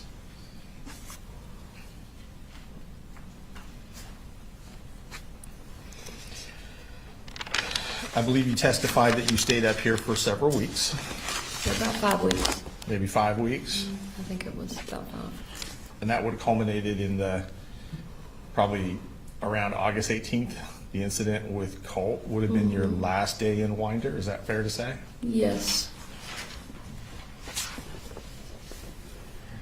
All right, now when you were up here, I believe you said the house was a wreck. And it took you several weeks to get the house picked up. yeah. Was that what you were testified to Yes. earlier today? I mean, I wasn't working on it nonstop every day, but Okay. yeah.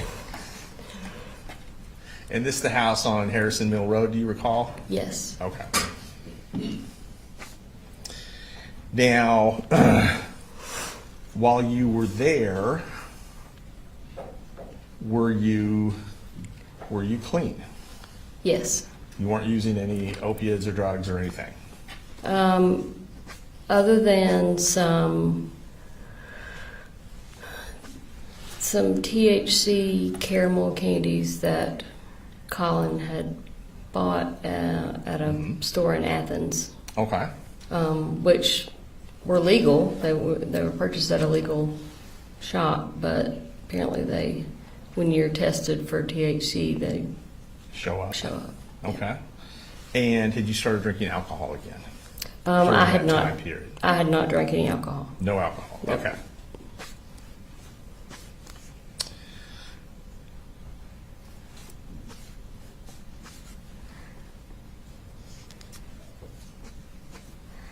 Now, you said that in the incident with Colt that led to you getting knocked down, to him Yes. pushing you down, just to kind of get us on the same page, that there had just been a argument between you and Colt.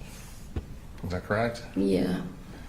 I wouldn't say that it had escalated into a full-blown argument. Okay. But it was a discussion that he didn't want to have. Okay. Not a discussion that you didn't want to have. No. So the discussion, isn't it true, the discussion that precipitated that event was Colt wanting to talk to you about coming up here to kill him? Not that I remember. I don't remember that coming up. You don't remember that coming up? Okay. And you testified earlier that you called your mom and dad and asked them to come get you. Yes. Isn't it true that Colt called your mom and dad and asked them to come pick you up? He did call. He was really upset about what had happened. He felt, at the time, he was just angry in general, but a couple days later, he apologized for what he had done. But I think at the time, I think he kind of shocked himself. Like, I don't think that he really ever expected to do that, to lash out at me like that, because he had never done that before. And I think he went into panic mode. I'm going to call Memu and Papa Charlie before she goes, so I can tell them to come get her because she's acting out, Okay. before I had a chance to call them and tell them what really happened. And you testified that you never went into his room. Is that That's correct? right. So you're saying that you never touched the gun when it was in his room? That day? Yes, ma'am. Yes, that's correct. Okay. Because he was holding the gun. You didn't go try and get the gun first? I walked up behind him and I said, Colt, just give me the gun. And I had my hands out like this, but no, I did not reach for it or try to take it out of his hands. So I would not do that. And I just want to be clear, you didn't go into his room first, try and get the gun, and then he took it away from you? No, Okay. no, not at all.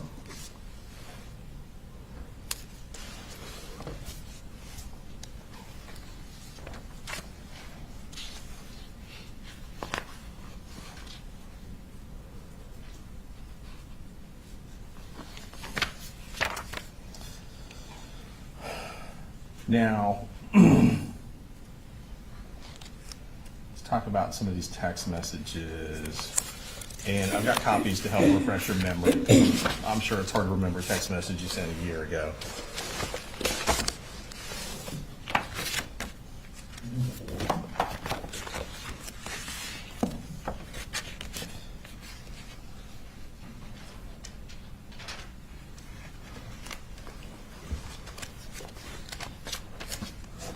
So we had talked about the text message. Well, we talked about some information you'd received about Colt being in contact with someone who was a school shooter. Yes, Okay. And you don't remember who that was or the Not- circumstances of that conversation? not off the top of my head, no. Okay. I'm going to ask you to review some text messages. Okay. See if this refreshes your recollection. Sure. Don't read them out loud. You have these ones? Okay. I don't. Oh, sorry, Ms. Brooks. These are 8:30.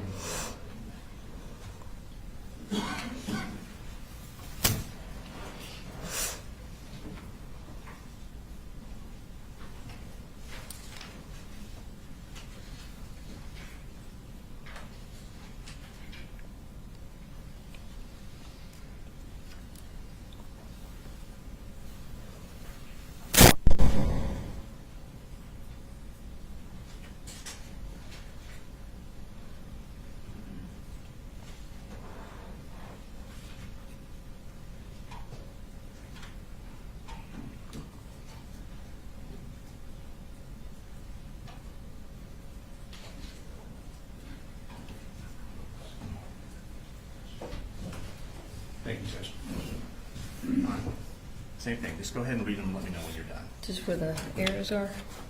No, ma'am, just all of them. Oh, Yeah. You just want her to read them for herself. To herself, yes, just see if this refreshes her recollection.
okay, I'm done. All right, thank you.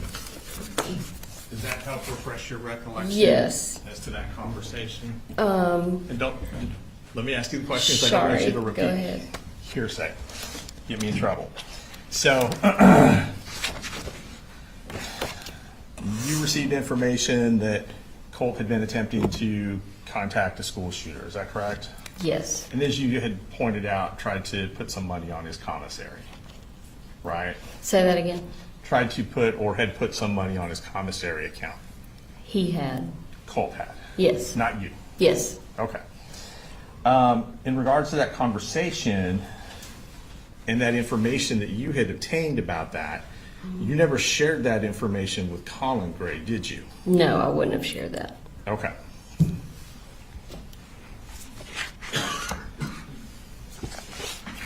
So you didn't tell him he was reaching out to this shooter in prison somewhere? No, Colt said that he just wanted to let him Hold on know before he you, cared about before it. you get into that. Sorry. We can't have you tell us what Colt said. Oh, okay. Okay, all right. Dun, dun, dun. All right.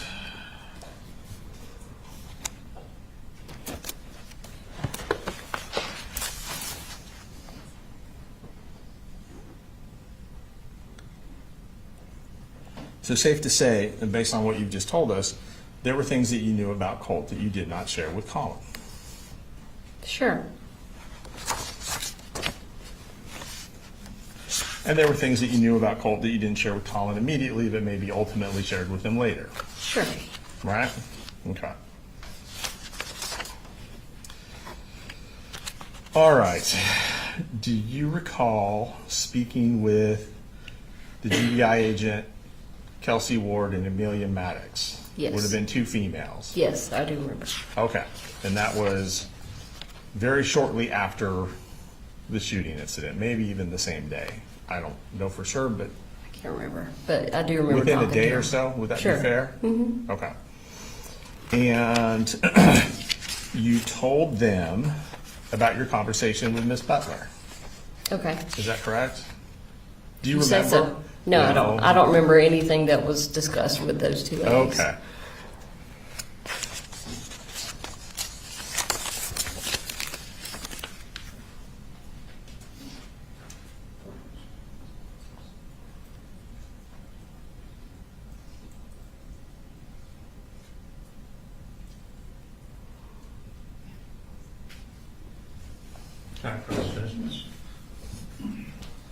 If you could just look at this paragraph right here and keep, Okay. you just let me know where you're going.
Well, it's kind of hard to understand.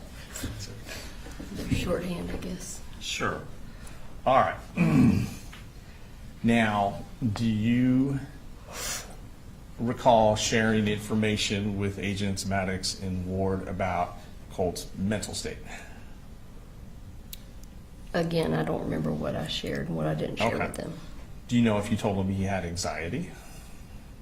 Again, I don't remember anything that I shared with them. Okay, so you don't remember if you told him if he had depression?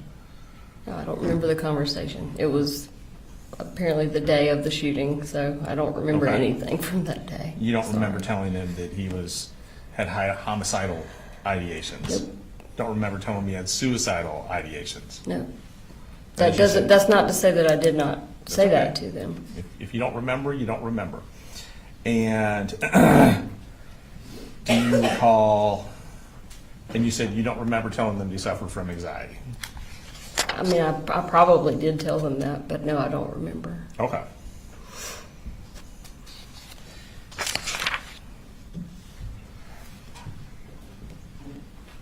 You've testified that on multiple occasions you asked Colin Gray to lock the guns up.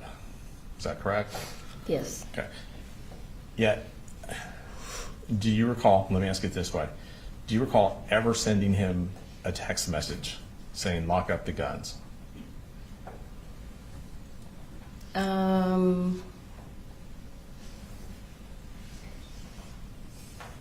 I want to say that every time we had that conversation, it was like a phone call, Okay. not necessarily a text. But that, again, that doesn't mean that I didn't. See, do you Some point send recall? one. Okay. Do you recall ever sending him an email saying lock up the guns? I wouldn't have sent an email. So the only memory you have of those conversations is they were just either in person or on the phone. Is that correct? I don't know for sure. Okay. I mean, it happened on multiple occasions. It could have been a text, but I'm guessing if there was a text, you would be reading it to me. So Maybe. All right. And you talked about plans to go up on a Saturday before the shooting to take Colt to Advantage Behavioral Health. yes, Is that correct? yes, sir. And according to your testimony, the plan was for your mom to drive you up to Winder on Saturday, Yes. prior to her, of course, breaking her hand or her fingers, Yeah, I say hand, but yeah, she broke several fingers. several fingers. Okay. Her hand was swollen like twice its normal size. And so you were trying to make alternative travel arrangements to come up here Yes, to take care of that, as well as it sounds like some other things with the kids, yes, until your mom broke her hand. yes, And then the alternative was for y'all to meet halfway. I think you threw that out there. yes. Because it's a 4.5 hour drive each way. Yeah, it's a pretty long, Right. long drive. But we've So made it for- a million times. So basically, if someone leaves and picks you up and comes back round trip, that's about 9 hours. Yeah, Okay. yep. And you stated that you got a phone call, and I can't remember what you said, so just let me know. Was it Friday night or Saturday morning that you got a phone call saying, yeah, maybe let's not do this? It would have been Saturday, I think, when finally, and I can't remember exactly if it was a phone call, a text. That's okay. To be honest, he may have never actually said it. He may have just stopped talking to me. Okay. That could have happened too. Okay. And you said there were plans to take Colt to Advantage Behavioral Health. Yes. Were there any plans to go camping that weekend? We had talked about going up to Blue Ridge. Blue Ridge was a place that we used to go all the time. Okay. We'd like rent a cabin for a weekend or something, take the kids, or Uh-huh. so yeah, that's one of the things that we had talked about doing. So was there a plan to go to the cabin with Colin and your youngest son, Coley Jr.? Yeah, we would have. Yeah, well, He's not a junior because he's technically not a Coley. He's a Colin. Okay. And you refer to this your youngest child as Boo Boo. Is that fair? Yeah, or Coley. Or Coley. Okay. Yeah. All right. So there have been talks of doing that weekend as well. Yes, and I don't think we had shared any of that with Coley, little Coley. It was Little just Coley. conversations that Colin and I were having about what we were going to do. Okay.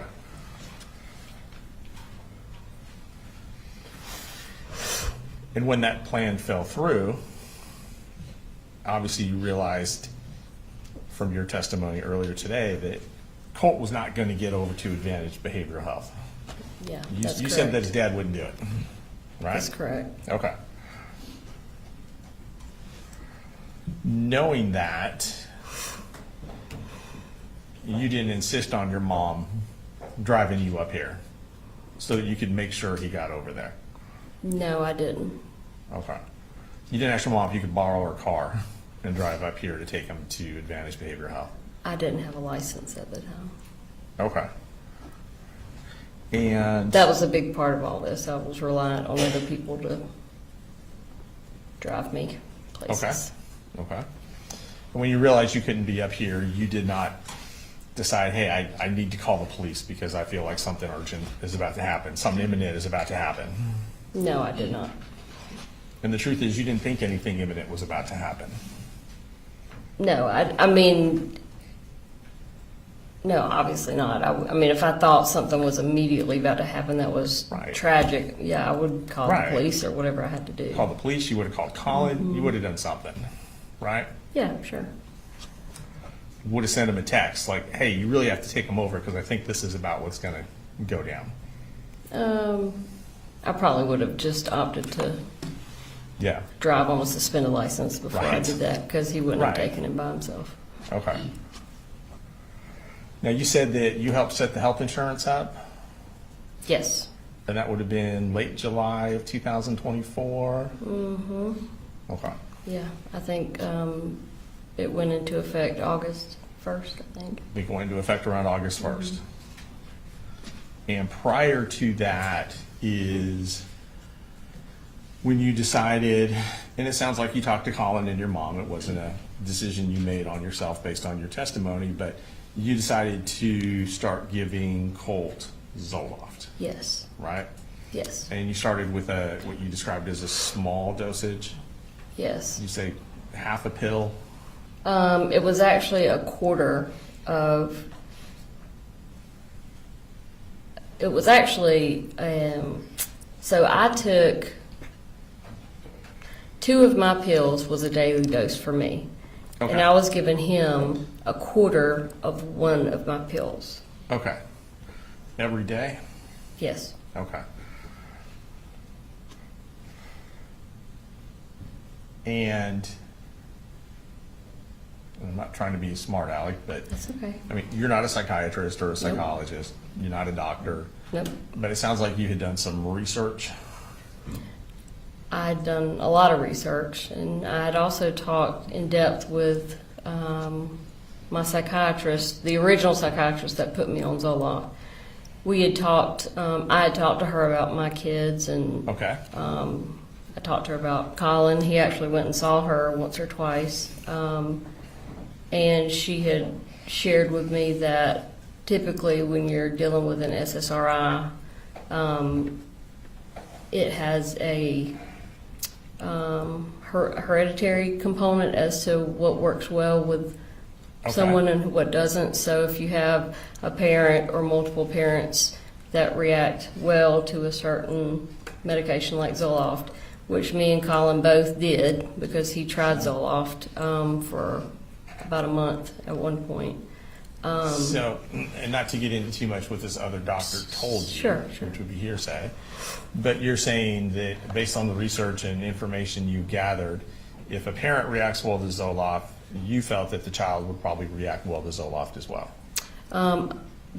Based on what the doctor said. Okay. Yeah. Not your research. No. And I assume when you say research, are we talking about just like online? Just online, sure. Okay, all right.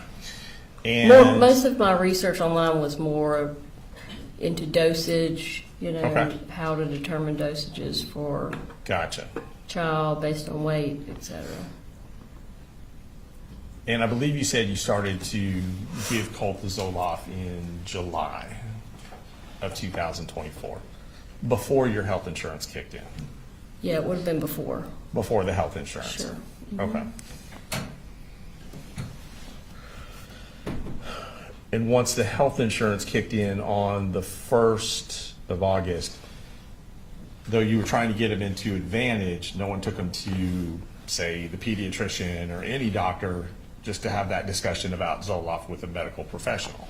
No, we were trying to get him primarily into the crisis center. Okay. And it sounds like you were trying to primarily get him into the crisis center, whereas other folks were trying other things. Is that fair to say?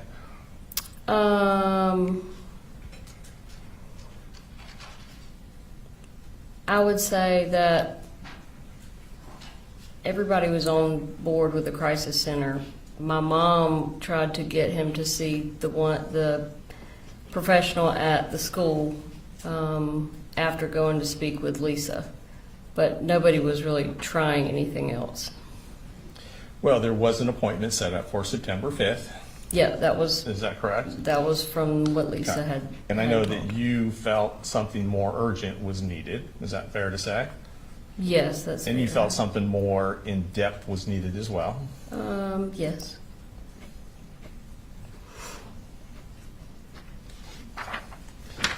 And at this time, with the exception of those 4 weeks or so that you were at the house, you had not been in Winder. No, Is that right? that's correct. Okay. In fact, when you're making all these plans, you had already moved back to Fitzgerald. I had started researching facilities prior to moving to Fitzgerald. Okay. But my mom and I did not actually reach out to the crisis center until I was down in Fitzgerald. Until you were down in Fitzgerald. Yes. All right.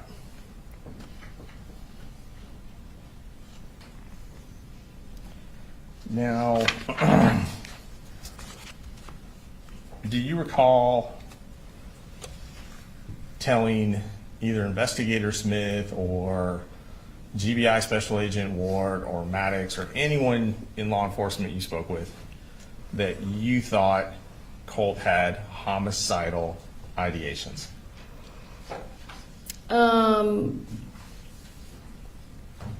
Again, I hate to go back to this, but I don't remember specifically, yes or no, what I discussed with him. Okay.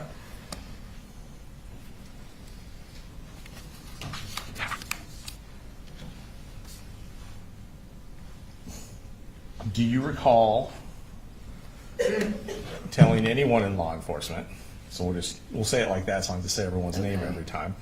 Do you recall telling anyone in law enforcement about Colt's fascination, which is your word, with the school shooters?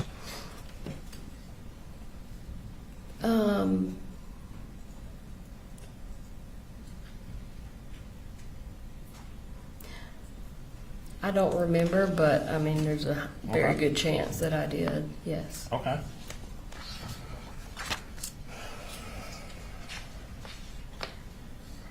Did you tell anyone in law enforcement that Colt had made these threats to kill Colin? I don't remember. Do you recall, well, you testified that some of these threats made by Colt to kill Colin were done in front of Colin. Is that right? Or am I getting that wrong? That is what happened. I had witnessed him do that before. I don't know Okay. who I told or if I told anybody that. Okay. You witnessed Colt threaten to kill Colin in Colin's presence, is what you're saying? Yes. Okay. And despite that, Colin still wouldn't lock up the guns, is your testimony, Yeah. right? Okay.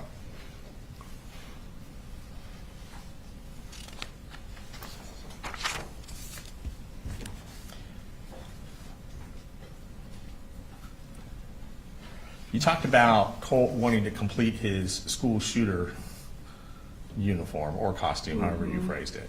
Outfit. Outfit, That's what he thank you. said. Thank you. And needing a mask to do it. And that you thought that was, he was joking. A vest. A vest. Yes. Okay. And I believe you testified that the way he said it, the tone made you think that he was joking. Yes, and he actually said, "I'm just joking." He just said, I'm I'm serious. joking. Mhm. Okay. And I believe you said on direct, as part of your testimony, that, you know, it really wasn't acceptable to make those kind of jokes. Yeah. I said something like, "That's not very funny." You know? Right. You mean, you let him know you didn't approve of it, Sure. right? Because obviously you wouldn't approve of a school shooter or a school shooting. Nobody would. I made him understand that that was not acceptable, but I did know that he was just kidding around, or thought he was just kidding around. Or thought he was just kidding around. Okay.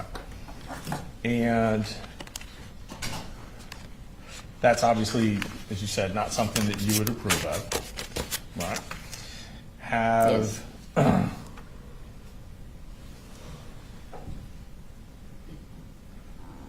since Colt's been locked up, have you done anything to try and enhance his popularity or celebrity as a school shooter? No. You have not taken his photograph, for example, and passed it on to people who put it on the internet. I, at his request, sent a picture to, he had two very good friends that he had been friends with for several years, way before the shooting took place. And I sent those pictures to them. Okay. Now, if they shared them on the internet, I don't fine. know. Okay. Did you or have you asked Colt questions that people are posting online and then gotten his answers and put those online or given them to somebody to post for him? Say that one more time. Sure. Have you asked questions of Colt from these true crime community subreddit Sure. boards to get the answers from him to then post on these sites? I have never posted anything on any of those sites. I've only communicated with his two friends that Okay. he had on there. So basically, the friends give you the questions, you get the answers from him and give the answers back to the friends? I don't know of any like quiz type questions. Well, like a question, what's his favorite color? Things like that. They wouldn't have asked those kind of questions because they knew him really well. Right, okay. So you're saying no, you have not participated in that? Okay.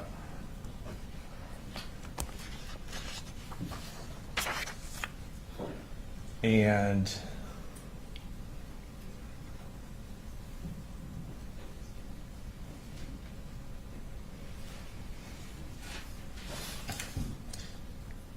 so it would not be true that the youth detention center where Colt is staying has prohibited you for a period of time from seeing him based on those types of violations. The youth detention center had absolutely nothing to do with prohibiting me from seeing him. That was 100% the guardian ad litem working on the defects case for my two younger children. Okay. But once a different defects investigator got involved, they determined there was no issue, and they're in the process of dropping that whole thing. Okay.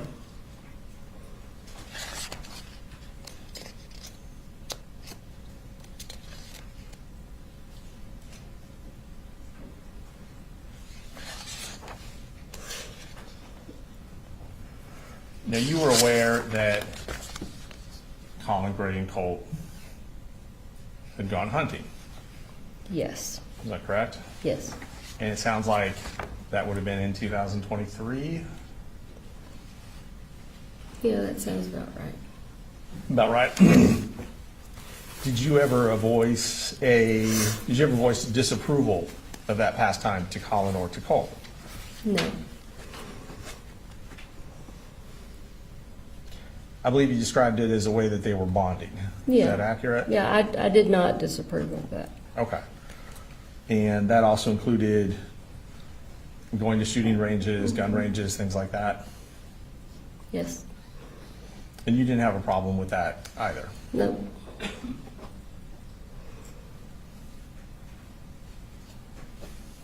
You mentioned when you came up there that you thought Colt had gotten more interested in the guns when you were here in July of 2024. Yes. You saw him cleaning the gun? Yes. Is that accurate? Yes, that's Okay. accurate. He had some parts, or I believe you Yes, said. like he had, I guess his dad had got him some sights, different gun sights and stuff, and so, you know, he would take them off, put them back on. And at that time, were you aware of, well, so he gets the gun for Christmas, right? And that is 23 or 22? That was 23 because I was incarcerated that Christmas. Okay. At that time, are you aware of this fascination with school shooters when he receives the gun? No, well, I didn't know that I never knew he received a gun for You didn't Christmas. know he received the gun for Christmas? No. Okay, because you were incarcerated with limited And contact? yeah, he was not communicating with me. Okay.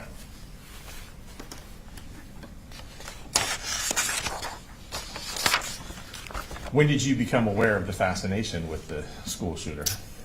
Shooters? When he, I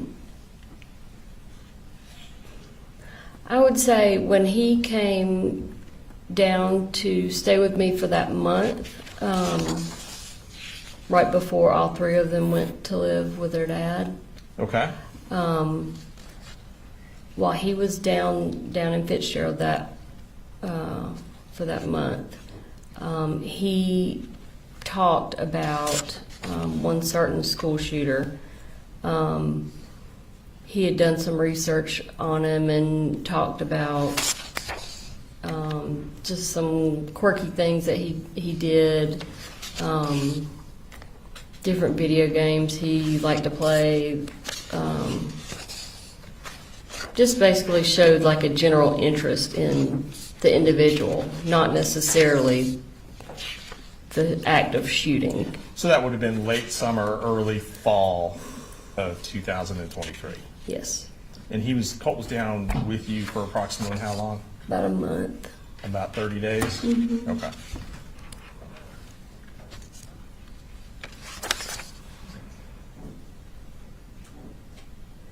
Now, you testified that you got Colt registered for school for the 9th grade. Yes, Is that correct? yes, The other kids as well? yes, Okay. And that was with Colin Gray's knowledge. yes. He knew you were doing that. Sure. Right? Mhm. Okay. And he was working at the time? Yes, Was he working full-time? yes. Do you remember what his hours were like?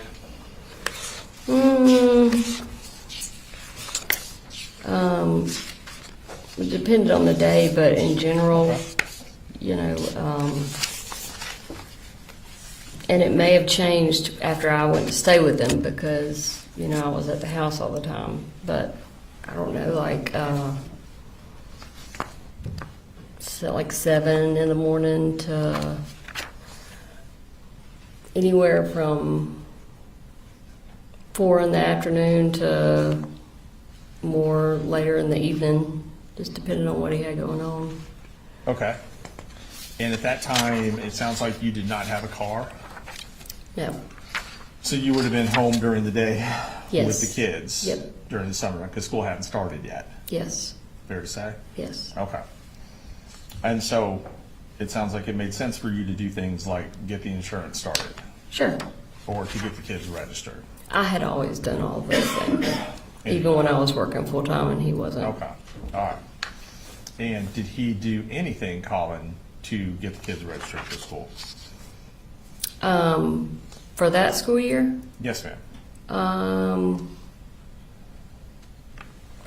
I did, when I started running into issues getting Colt registered because of his absence the whole prior year, I asked Colin specifically to either call or go by and talk to Okay, the person that was in charge of attendance, because for one, he was the one that his name was on, their accounts and stuff from the prior, I guess, attempts to get Colt enrolled, and he was the one that had talked with them the prior year when Colt did not end up attending school. And basically, I couldn't get any information out of her. I wasn't making any progress with the issues that she was trying to say that he could not re-attend 8th grade, even though he never attended school for 8th grade. okay. And there was a whole lot of a mess to it, but basically he needed to redo 8th grade because he never did 8th grade. But the school did not want him to redo 8th grade. They wanted to enroll him in 9th grade. Okay. So so he did get involved there because I completely hit a wall, and I said, you've got to at least call and talk to this lady because Okay. she's not giving me anything. Gotcha. Now, you testified that in late August of 2024, when you were having an argument with Colin over coming, not coming for that weekend, Yes. okay, just to kind of get us on the same page, Yep. that part of the part of the argument was about whether or not the guns were put up. Yes. Is that correct? Yes. And I believe you stated that Colin said, "Do you know what's going to happen if I try and take Colt's gun from him?" Is that correct? Yes, sir. Okay. And that was a phone call, not a text message? That communication? Yes. Yeah, accurate, okay. And this is before the Saturday you are supposed to drive up to take Colt to Advantage Behavioral, based on your testimony. Is that correct? Well, we were having the argument that weekend. Okay, That was the day before we were supposed to take him to Advantage. gotcha. All right. And when you heard that statement from Colin, do you know what's going to happen if I try and take his gun from him? You did not feel it was necessary to call the police? No, I never called the police. Yeah. You didn't think it was necessary to tell your mom, like, we really got to drive up? Not at the time, because I knew it was just Colin not wanting to deal with it. I mean, he could go in and take the gun from Colt. Okay. He just didn't want to do it. Just didn't want to do it. Okay. And you didn't think that that statement indicated any imminent threat or anything along those lines? No. Okay. I just thought it would be more of the same between him and Colt, just getting into confrontation, what had been taking place for apparently years.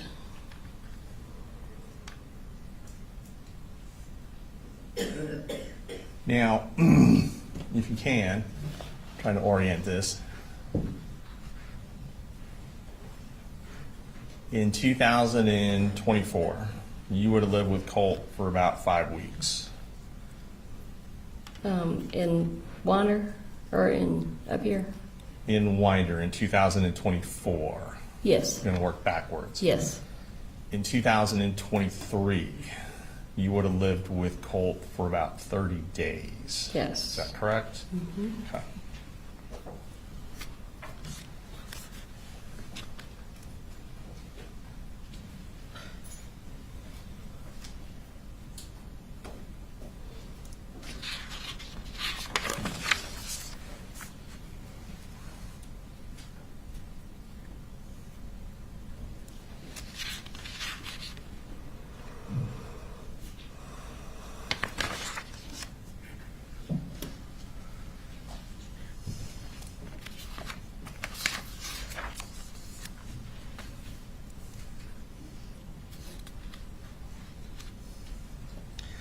Now, you told GBI that you had this feeling of impending doom.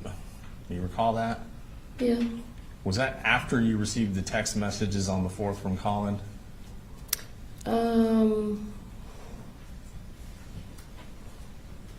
Yeah, I would say.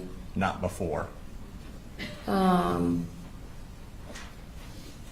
I think it was more so after the text messages, and I Is it just fair to say that had you had some feeling of impending doom, you would have done more? prior. Yes, ma'am.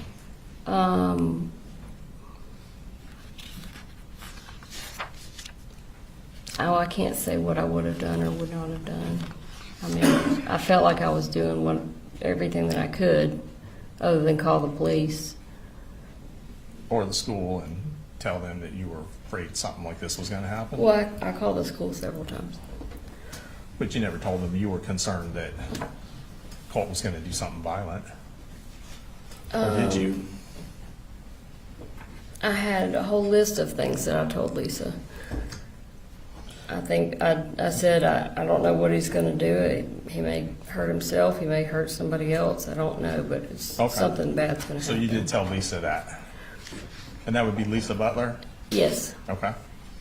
And did you tell Lisa Butler prior to the 4th in any of these conversations? Or well, let me ask you this. Did you have any conversations with Lisa Butler prior to September 4th? Well, I tried to call her the week before, if you remember, and she Right. was supposed to call me back, and that was the first time I reached out to her. So the first time you reached out to her was the week before and she didn't call you back? And the only Yes. conversation you had with her would have been the day of the shooting? Well, I had a very short conversation with her the week prior. Okay. And during that short conversation, and she told me she was going to call me back, I said, it's very urgent. It's very important that I talk to you today. Yes, ma'am. Did you go over that list with her during that conversation where you said it's very urgent for you to call me back, or no? No, I didn't go over the whole list. The list, you didn't go over that with her until the 4th? Yes. Is that fair to say? Okay. Fair to say, the whole list. Now, I could have thrown a couple of bullet points out to her during the conversation the week prior. I don't remember exactly what I said. With one of those, well, you're not sure what remember. you told her No. that week in August of 2024, basically, right? There's a number of different things I could have Okay. told her. But didn't. Well, I did tell her something, but I don't know what exactly I told her. Okay. I wish I had a photographic memory, but I don't. That's all right.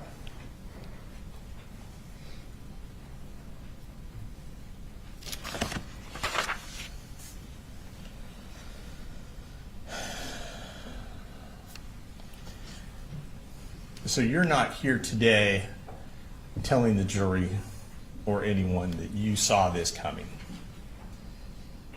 I did not see a mass school shooting coming. No Right. way. Okay. Maybe I was just not wanting to face it because I was his mother. I don't know, but it was the last thing that I would have guessed. Right. I mean, this is your child. Sure. I mean, I would have seen, if you'd asked me if I saw him hurting someone, I would have said maybe himself.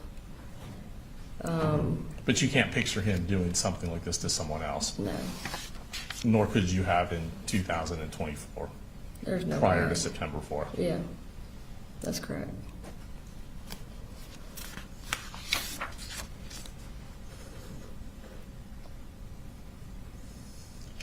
You said you were familiar with the bullying in 7th grade?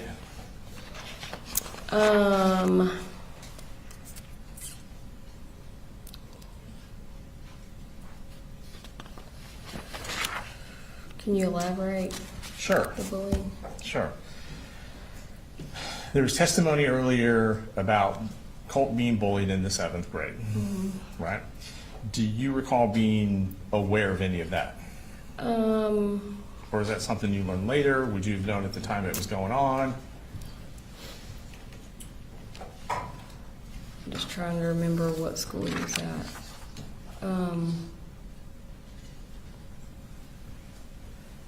I don't remember 7th grade bullying. Okay, I could be And- misspeaking though. that's all right. Do you were shown a text message earlier where Colt was referencing his teachers out to get him, out to harm him. Yes, Is that correct? yes, All right, you remember that text message? yes, I do. And I think that's certainly an element of paranoia there, is there not? Yes,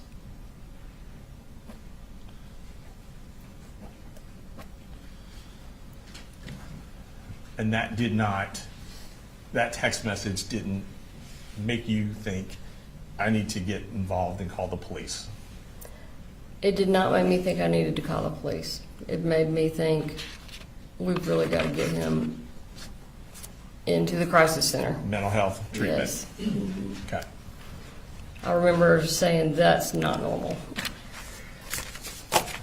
Do you remember telling one of the investigators that you and Colt had long conversations? Yes, we did. Is that fair to say? Oh, definitely. Right. And He he would shared talk to me things for with hours you. and hours sometimes. Right. And he would share things with you. Is that accurate? Yes, Share things with you he wouldn't share with his dad? definitely. Is that fair to say? I believe you characterized some of those conversations as being more emotional that you would have with him as opposed to his father. Yes, definitely. Is that right? Is that fair to say? Okay. Yep.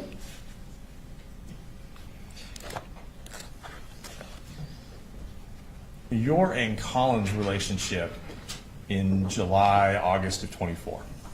So you guys were still married. You're still married today, I want to say. You're not legally divorced. No. Okay. I have And- filed for divorce, but we have not served him yet. Okay.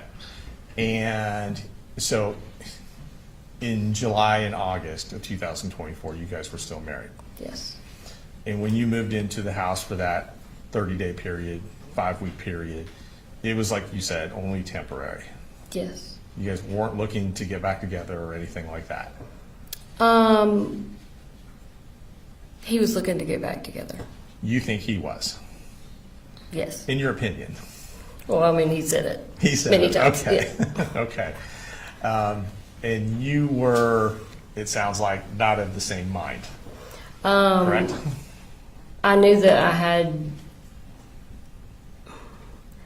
to make sure that I continued to have access to my children. Okay. I did not want him to think that all hope was lost of us getting back together. So you were deceiving him in order to maintain a relationship with your kids? I don't know if I was deceiving him Okay. because I never said, "Oh yeah, we're gonna Okay. ride off into the sunset together." Sure. I was very open about the fact that I wanted to get my own place or Uh-huh. another living situation. Right. But as you said, you wanted to make sure there was an avenue available for you to still Yeah. be able to communicate with the kids. Is that right? Yes, and he had proven many times in the past that if that avenue was taken away, then he was going to And at make that me pay point- for it. Okay. And he usually uses our children. And at that point, he still was in charge of what type of visitation you would have with the children, Yes. right? Okay. Just have 1 second. Yes.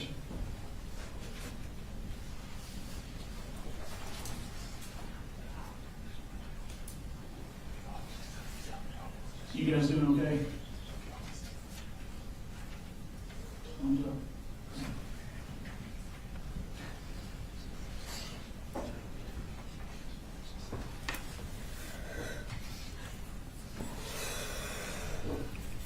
All right, and I'm almost finished, Judge, for timing purposes. I know, you've been here all day. So, we saw some internet searches you did, right? And to characterize, I think, the way you were testifying, and correct me if I'm wrong, that you were just kind of randomly searching, different topics. I do that a lot. So there's, is there a lengthy internet search history on your phone is what you're telling us? You'd probably think I was crazy, but yeah, my husband always called me the Google Queen. Okay. And your testimony today, when you were searching the school shooter parents, that was based on trying to answer some questions you had of a documentary y'all had watched. I know, but we had watched a documentary, and I know that a lot of questions had come up, and I had researched it.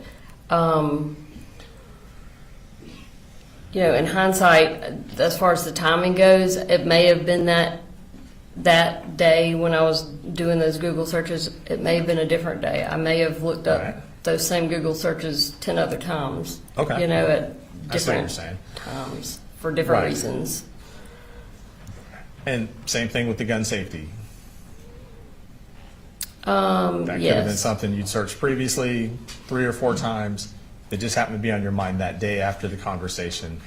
Yeah, it was You didn't definitely have it. related to things that were taking place Okay. in our life at that time. And those searches you did on Ethan Crumbley and the school shooter parents, those types of things, you never forwarded any of those articles to Colin, did you?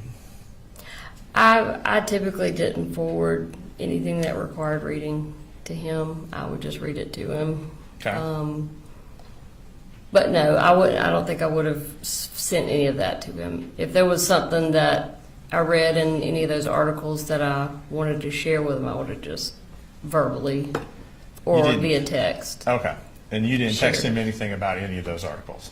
I have no idea. Okay. All I right. don't know. Thank you. The state may have some other questions for you.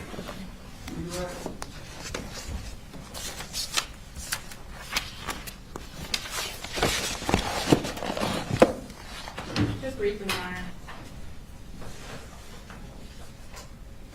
Isn't it true that you were concerned that you and Colin could be arrested if Colt did something just like Ethan Crumbley's parents, and that you conveyed that to the defendant? I don't remember ever doing that. No. Nothing further. Is she free to go? Yes, Your Honor. All right, you're excused.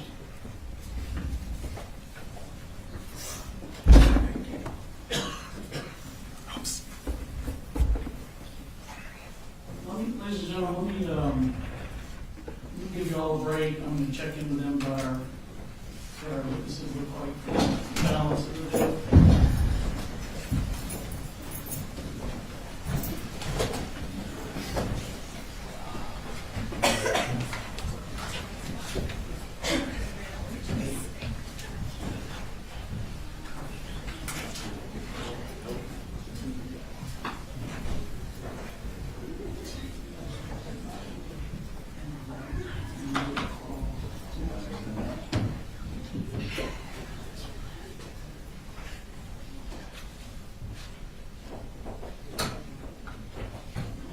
What does it?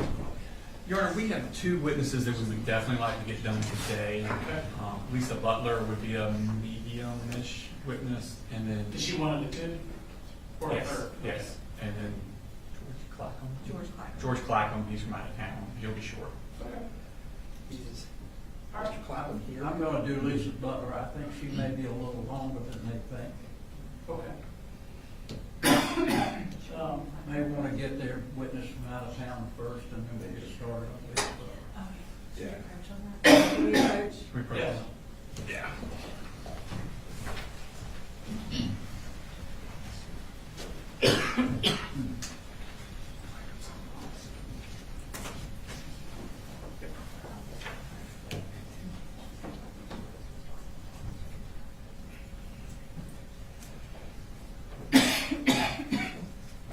Okay, we'll take a short break.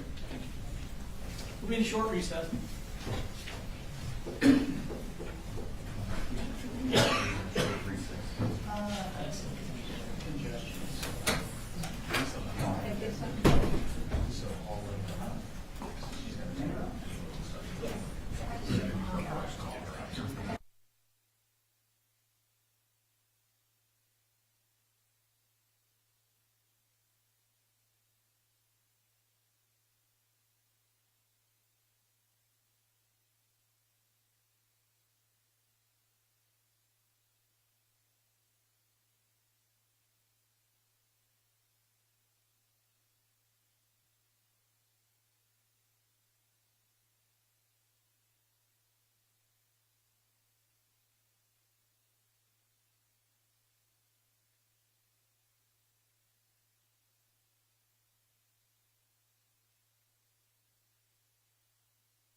talking to state law enforcement. State calls Lisa Butler to the stand.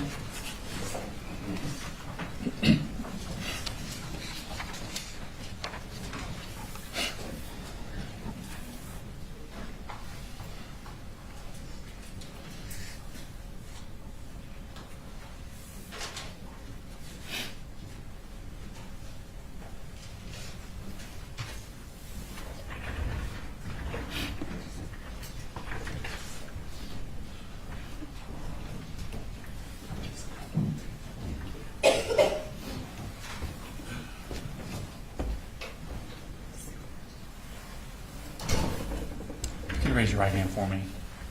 Swear the testimony you give, matter not opinion for the court, be the truth, the whole truth, and but the truth. Yes. Okay. And there's a microphone in front of you, so you put your hand down and just kind of fit that so we can hear you. And if you could introduce yourself to the jury. My name is Lisa Butler. And where do you work, ma'am? I'm a counselor at Apalachee High School Okay. And how long have you been a counselor at Apalachee High School? for 4 years. And what did you do before that? I was a counselor in Athens, Clark County. Okay. And what kind of training and education do you have for this? I have a specialist degree in school counseling. That's my highest level. All right. And let me ask you, how was the Apalachee Counseling Office set up? We have a receptionist when you first walk in. It's almost like you can go all the way around it. And Well, let me do this. We have a map that we've been using. We'll go quickly, but this is a partial of the school, and you can step down. Do you see? Yes. Okay. Do you see where it is on here? right here is mine. Okay, but that whole square is the counseling suite you're talking about? Yes. Okay, thank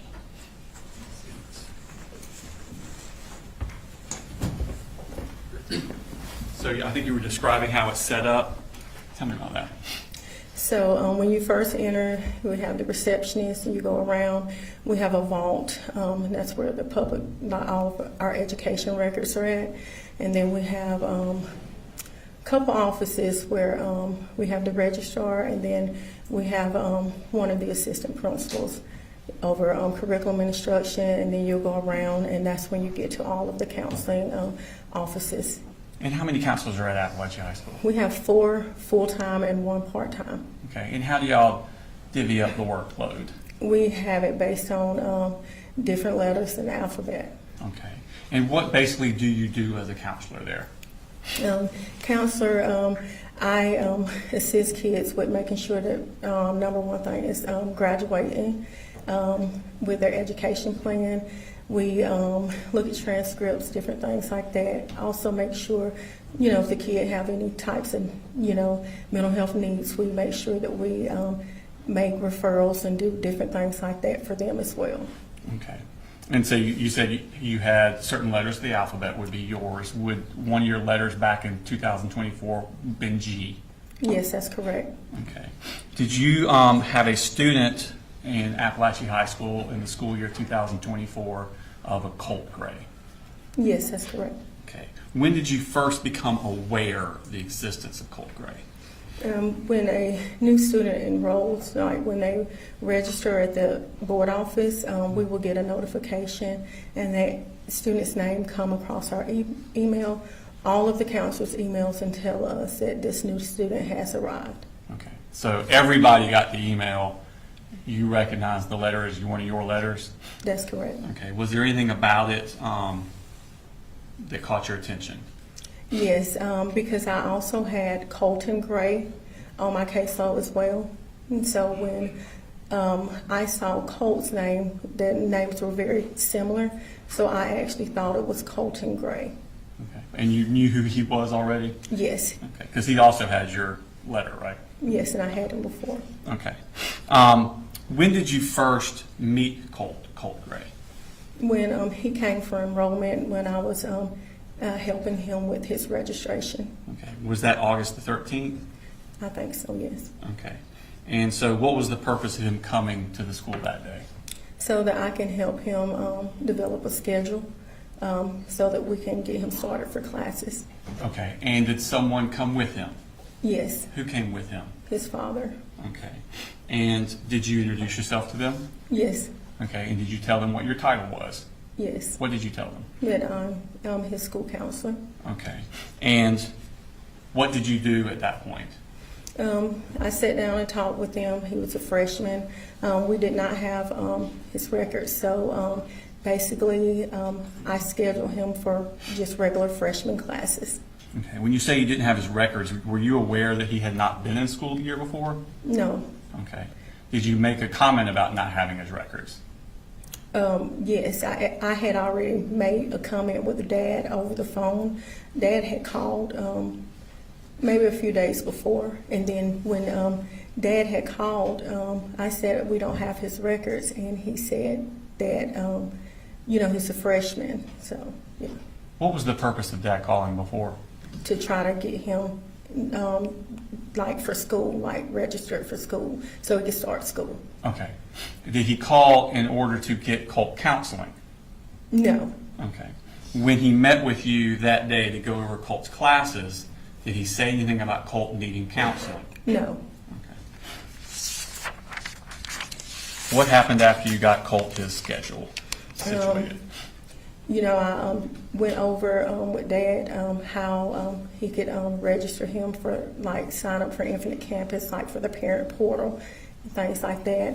I gave printed off a schedule. I gave Colt a copy of his schedule, and I also gave him his student ID. Told Dad to, if he has not signed him up for free or reduced lunch or did an application, to complete that application as well. And then I guided them to, we have like some students that do a tour of the school and take the students around. That way they can know where their classes are at. Okay. And did you then leave them with those student group? Yes, Okay. Did you have any more contact with the dad after that? not that day. Okay. When was the next day that you had contact or any sort of contact with Colt or his father? When Colt came into my office, a few days, maybe a couple of days later. Would that have been August 26th? Yes. Okay. And when did he come into your office? What part of the day was it? It was early that morning. Okay. Someone had sent him in my office because he was having some anxiety. He was really struggling, and they wanted me to talk to him, and I talked to Colt. Okay. And describe Colt's demeanor when he came in there. He was very fragile. He just looked real sad. Looked like he was kind of scared to me. And so, he just started talking to me and just told me he really didn't, feel like being at school today. And, I asked him, is there anything I can do for you? I didn't know him, so it was really hard to and so. Okay. And did you call anyone as a result of this? Yes, I attempted to call Dad from the school's phone. What number were you trying to use? The number that we have in the Infinite Campus. Okay. That he had used to sign up the day before? Yes. Okay. Did you get any answer? No. Okay. What did you do at that point? I told Colt, I said, try to see if you can get Dad on your cell phone. Okay. And did he do that? Yes. Okay. And did you talk to the dad? Yes, on speakerphone. Okay. And what did you tell him? I just told him that, Colt was having a rough day, and, I had been speaking with him, and I was really concerned about him. And, he said that he wanted to talk to Colt, so he did speak with Colt. Was that also on speakerphone or was that private? It was on speakerphone. Okay. And did he say anything to you about Colt? Yeah, he had told me that that Colt had, previously, had like anxiety and different mental health, issues. He did explain that to me. Okay. Did he say what the different mental health issues were, or did he just use the phrase different mental health issues? Just different mental anxiety was one of them, and I think some depression as well. And he basically told me that he was really busy, and that I wanted him to come and pick like Colt up, because he wasn't in a direct. I feel like that he was not where he needed to be.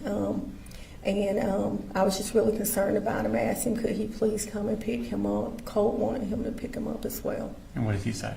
He said that he was stuck on 85, and he did tell me that he was also on his way to work, and he told Colt the same thing. Okay. And so was he coming to pick him up? No, he did not. Did you discuss counseling for Colt with Mr. Gray? I did. Okay. Who brought that up? Did he request it, or did you bring it up? I brought it up. Okay. And what did you tell him?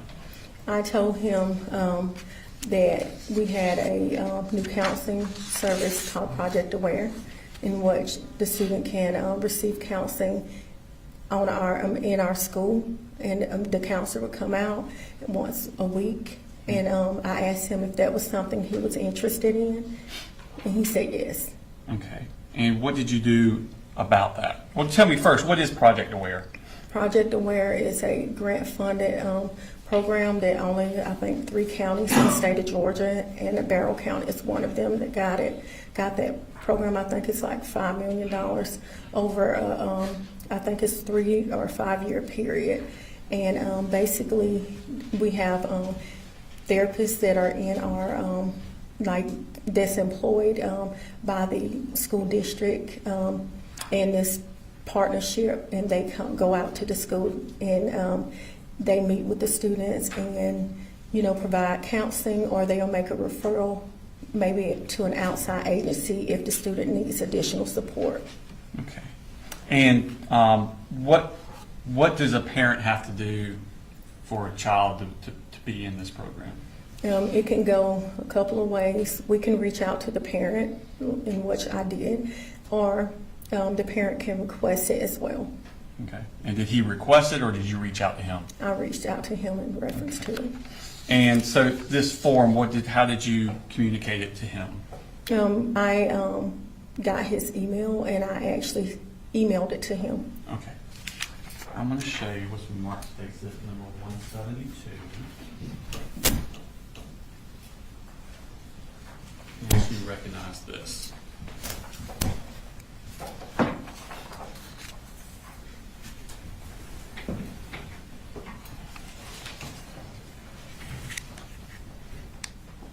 Do you recognize what that is? Yes. And what is that? This is the email in which I sent Mr. Gray the Okay. consent for service form. All right. Here, at this time, I tender state statement number 172 in the evidence. Okay, all right, 172. We could post that for the jury, please. All right, so that is, we got it up on the computer screen there, and that is from you. Does it have a date and a time? Asking. Yes, And what's the date on that? August 26th, Okay, and what time was that sent? 10:58 a.m. Okay. Now, it has a courtesy copy of, and it's to cgray@cpgc.net. Is that correct? Yes, Okay, and is that the address you got from him when you were on the phone? yes. Okay. Now, it has 2 courtesy copies there, a Jay Baker and a Karen Hope. Who are they? Jay Baker is one of the therapists, and Karen Hope is the person that is over the entire program for the district. Okay. And then it has an attachment there. What's the attachment? The attachment is the consent form for the referral for services.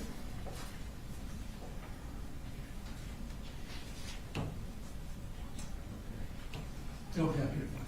It shows Mark Stakes number 204. I asked you to recognize that. Yes,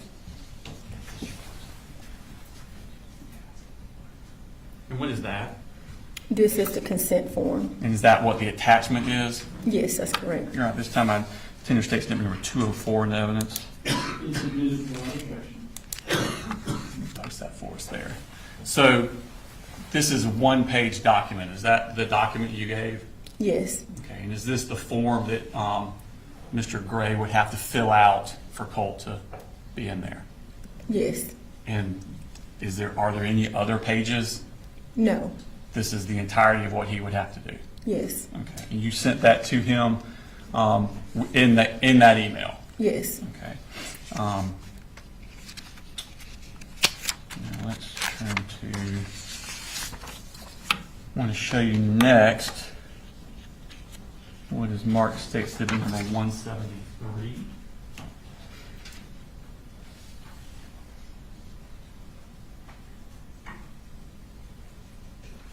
I guess you could recognize this. Yes. And what is that? This is an email from Miss Karen Hope. Okay.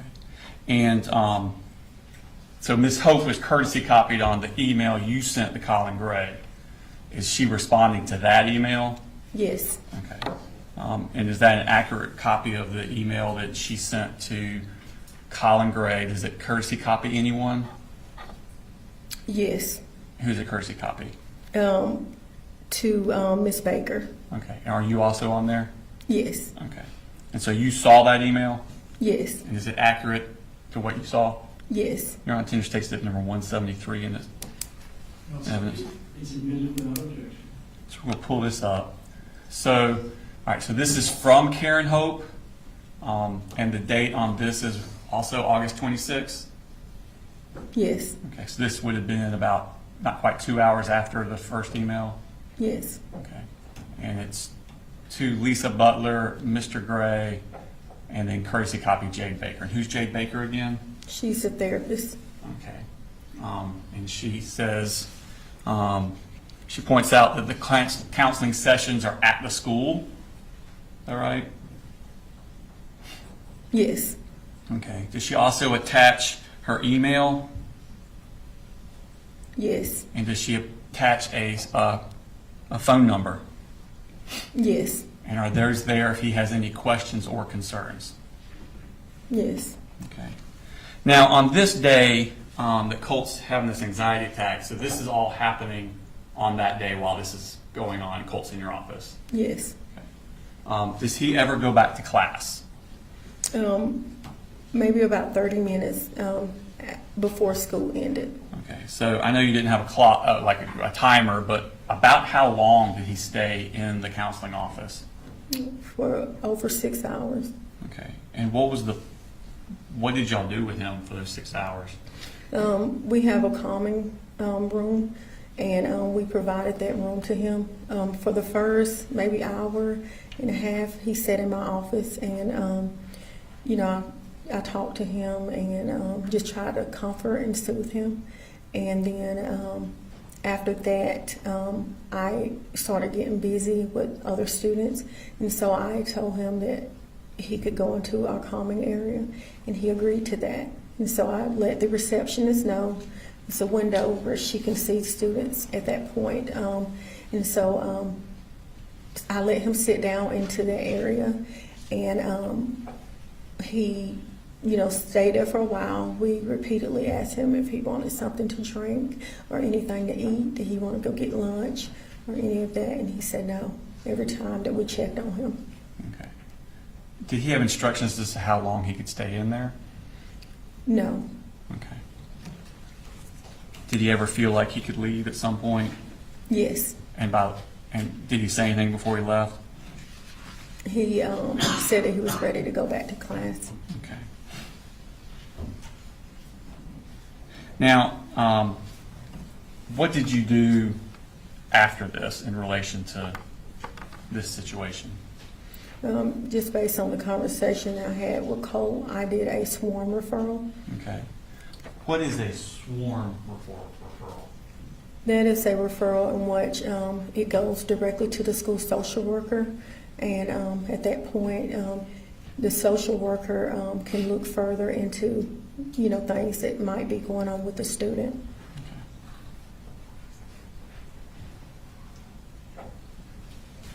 Okay.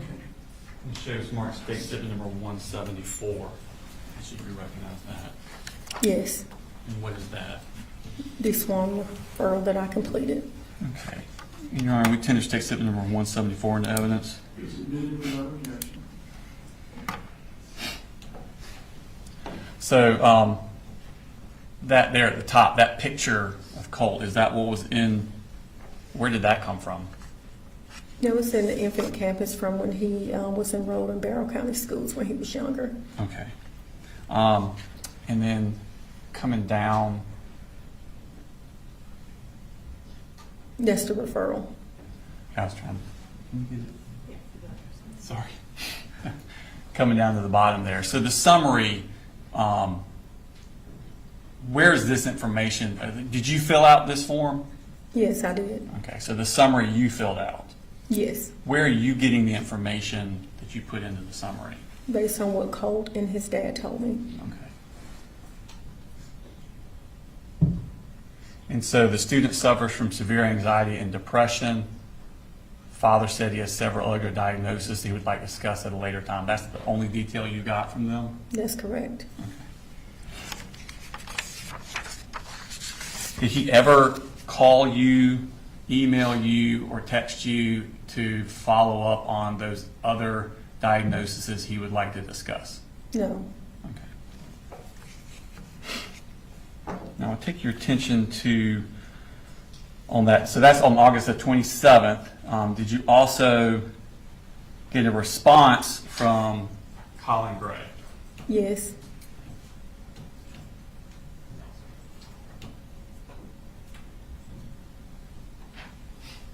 No objection there. Showing you 175, states 175. I should recognize that.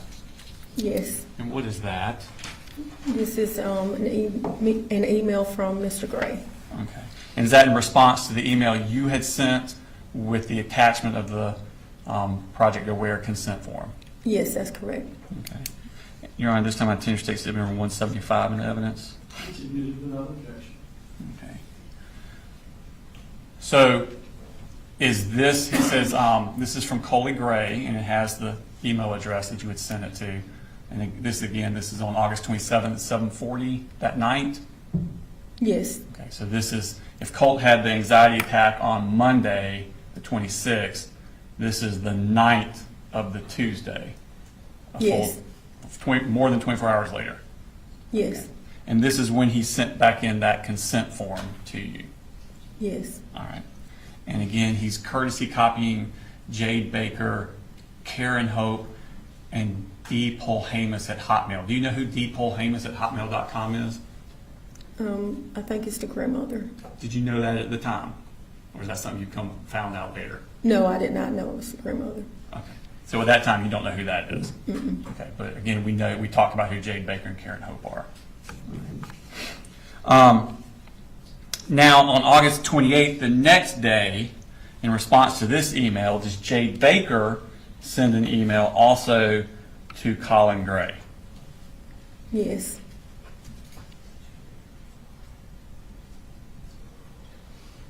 No objection. And were you courtesy copied on all of these emails? Yes. I'm going to show you marks states 176. Ask you to recognize what that is. Yes. And what is that? It's an email from Ms. Baker just thanking Mr. Gray and telling him that she would be the clinician working with him. Okay. Your Honor, I intend to state statement 176 in evidence. Admitted without objection. Asked to be published to the jury. So this is the next day, the very next morning. And it's from Jade Baker, and it's to Coley Gray, Lisa Butler, and then, of course, courtesy copied Karen Hope and Deborah Polhamus.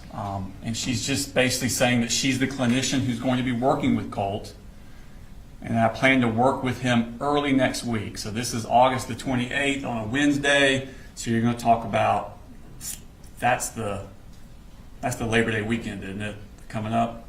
Yes. Okay, so Monday the 2nd, is the school open?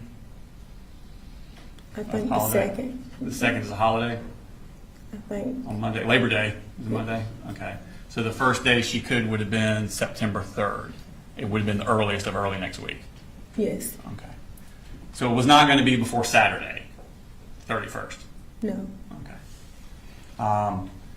And then I think she says, please let me know if you have any questions or concerns. that correct? Yes, Okay. Now, down there at the bottom, she gives her name and her cell phone number. Is that correct?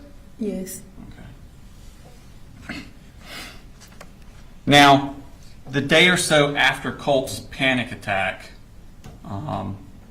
did you get a call from Colt's grandmother? yes. Okay. And what was she calling about? Without going into the details, what was her purpose of calling? She wanted to talk to me about what was going on in his life. Okay. And how did you feel about meeting with her? I did not want to meet with her And why not? because she's not listed as a guardian or any point of contact in Infinite Campus. Okay. And are you supposed to talk to people about students if they're not listed in Infinite Canvas as a point of contact or their guardian? No, Okay. Did you agree to talk to her anyway? I agreed to listen. You agreed to listen to her, okay. Kind of a halfway point, right? So you don't have to disclose anything, but you can hear what she has to say. Is that the point of the meeting? Yes, Okay. And did you meet with her on August the 28th? yes. Do you remember what time of day this was, this meeting? It's kind of morning, midday. Okay. And was it at the school? Yes. Okay. Without going into the details of exactly what she said, who did she most talk about during this meeting? Marcy Gray, Okay. And who is Marcy Gray as far as your understanding? Colt Gray's mother. Okay. And without going into details, does she have nice things to say or bad things to say about, or neutral things to say about Marcy Gray? Terrible things. Okay. Did she talk about what she wanted for Colt? No, Okay. Did she talk about Colt's problems or issues with Colt? no, Okay. Did you talk to her about about Project Aware? yes, Okay. And did you let her know that you had given that to Colin Gray? yes, Okay. Did you receive information about Colt from her that you had not heard before that surprised you? yes. And what was that? That Colt did not go to school the entire 8th grade year. Okay. And also that Colt was in special education and he also had an IEP. Okay. Was that, you had made Colt's schedule a week or so before, a few weeks before. Was that information you would have liked to have had or needed to have at that point? Yes, Okay.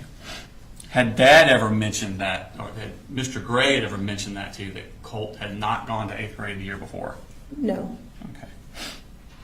Did you try to call Dad and ask him about this? yes, Okay. And did you get any response? no, Okay. When Miss Polhamus, the grandmother, was talking to you, did she ever say anything to you about Colt cutting himself with a knife? no, Did she ever say anything to you about Colt having violent outbursts? no, Did she ever say anything to you about Colt having urges to hurt other people? no. If she had said something to you like that, what would have been your response? I would have referred her to take him to get counseling or maybe to an emergency room or anywhere and to get counseling. Okay. Did she say anything to you about trying to get counseling in Athens for that Saturday? No, Okay. When was the next time you had contact with anybody from that family? when Marcy Gray called me, Okay. And when was that? September the 4th. Okay. I want to go back. I want to talk about September 4th, but I want to go back a little earlier into the day. Did you get an email from Miss Harris? Yes,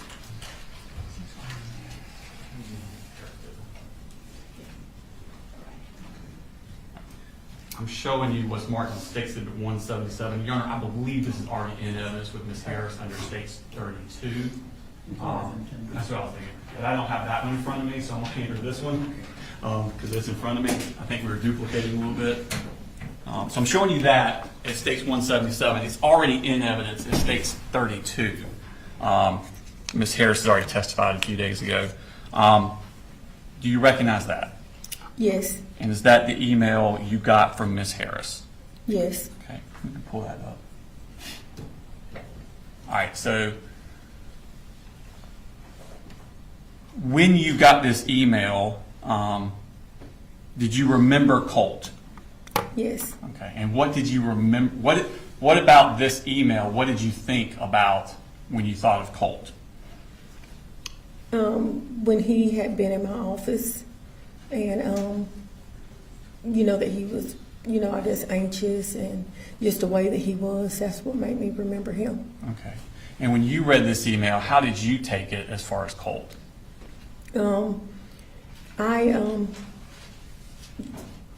I was just really worried. I thought that maybe he was scared because this is a new school. Okay, so you thought Colt was scared Yes, because that's the last kid you just saw a week before. yes, Okay. Did you talk to Miss Martin after this by phone? yes. I called her immediately. Okay. And did you discuss the interactions you had had with Colt the week before? Yes, Okay.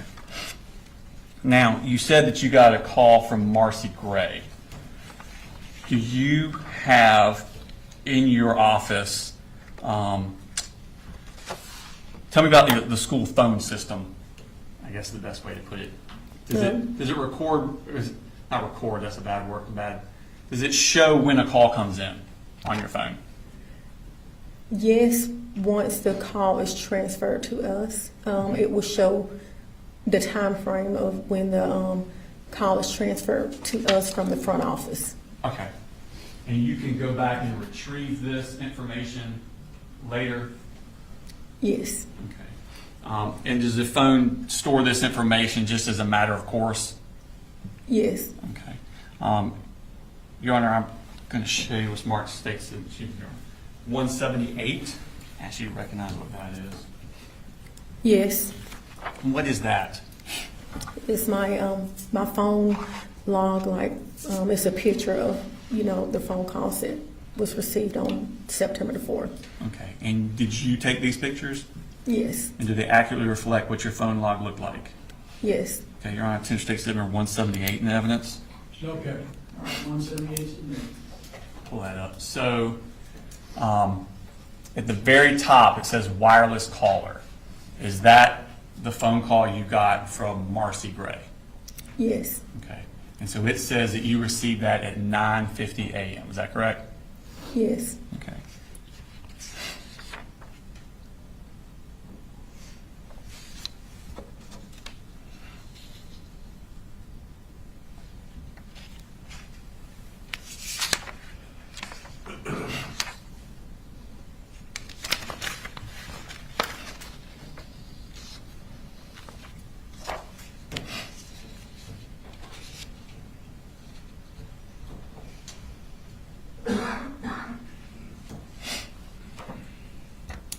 Having Miss Martin, Your Honor.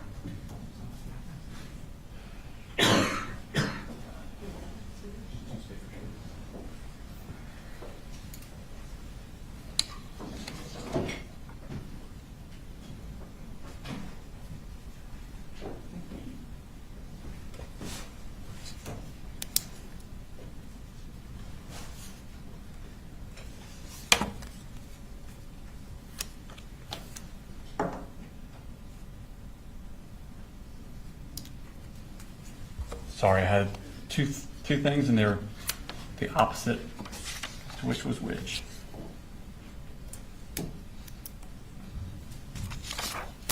Now I'm going to show you what's marked states number 179.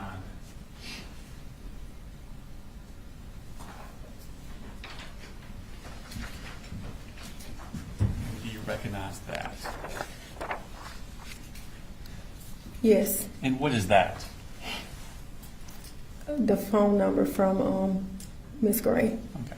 So if you click on what it shows there, does that screen then pop up? Yes, Okay. And it tells you the duration of the call? yes, Okay. Your Honor, attention to exhibit number 179 in evidence. No objection. 79 submitted. So this is the wireless caller that came in at 9:50 a.m. And what was the duration of that call?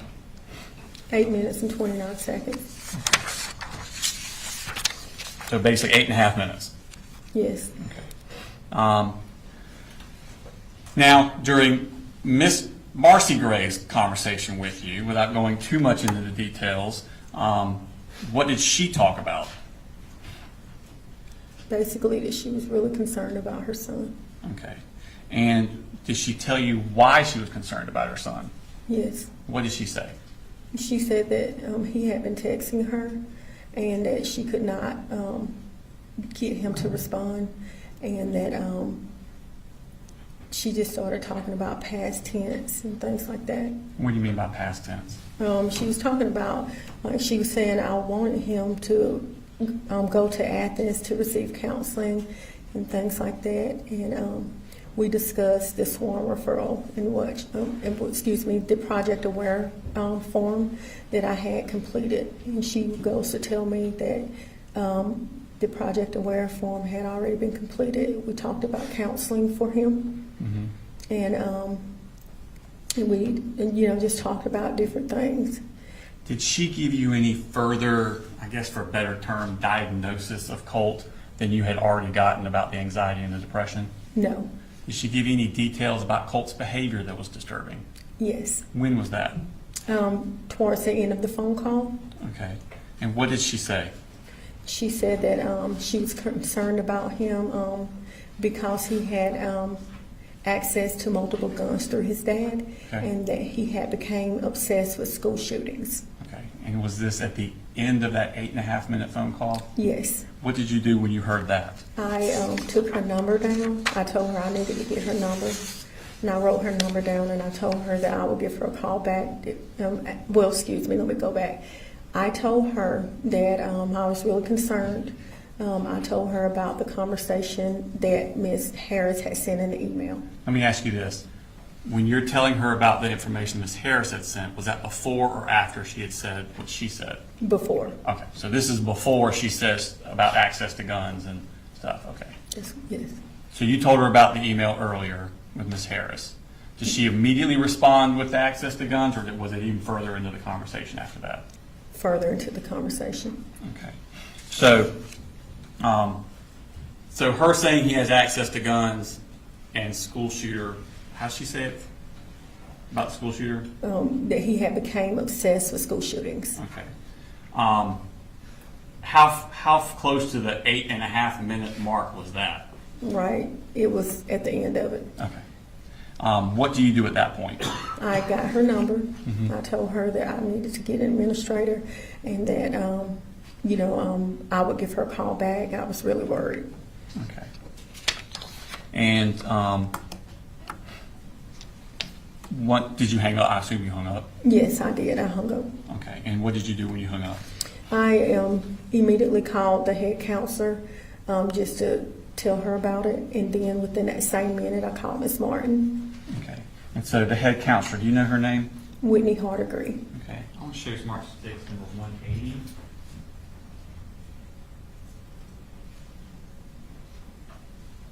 She recognized that. Yes. Okay. And what is that? My call history off my phone. I'm sorry, what? The call history off my phone. Okay, so these are your outgoing calls? Yes. And does it accurately reflect the calls and the times that you made them? Yes. And did you take those pictures? Yes. All right, tender sticks number 180 into evidence. Okay. Published to the jury.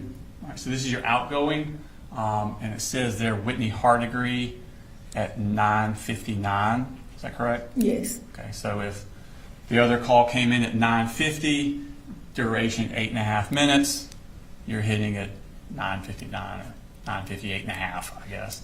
And then so once you hung up from Whitney Hardegree, then you called D. Martin 1 minute later? Yes. Okay. Did you reach D. Martin? No. Okay. What happened at that point? I called Miss Matthews. And who's Miss Matthews? She's the receptionist that has a walkie that can call administration. And by walkie, do you mean a radio type thing? Yes. Okay. And did she send out a radio call to Miss Martin? Yes, Okay, and that would have been around, what, 10:01? yes. Okay. What did you do at that point? I went up to, I had her page out, and then I went to the head counselor's door to see if I could speak with her, and she had a student in her office. The head counselor? Yes. Okay. And so at that point, I went up to Miss Matthews' desk, and I discussed it, told her what was going on. I really needed to get an administrator. Okay. Were you aware that Ms. Martin was already actively looking for Colt with the school resource officers at that point? No. Okay. What happened at that point? So at that point, Miss Matthews, I think that someone replied back on the walkie and told Miss Matthews that it would be a minute because they were in the middle of a search, and so I was just waiting. I tried to get the head school counselor again, and then at some point I was able to tell the head school counselor what was going on. But eventually someone came, Miss Martin and the school resource officers actually came back into counseling and asked me, was Colt with me? And I told them no. Okay. Did they then leave? Yes, but I also told them what was going on. You told about the phone call? Yes. Okay.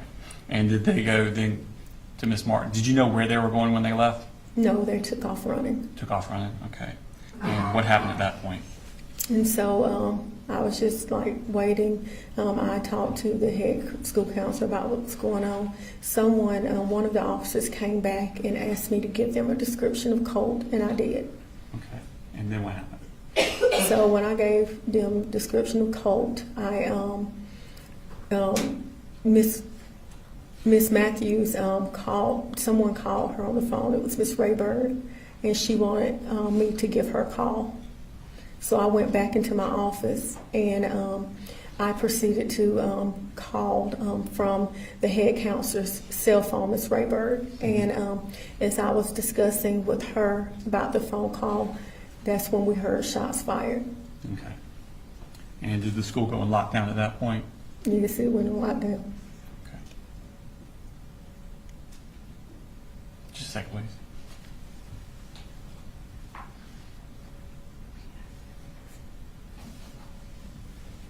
I have no further questions. Thank you, ma'am. Carl, Mr. Gray, can we approach you? Yes, sir.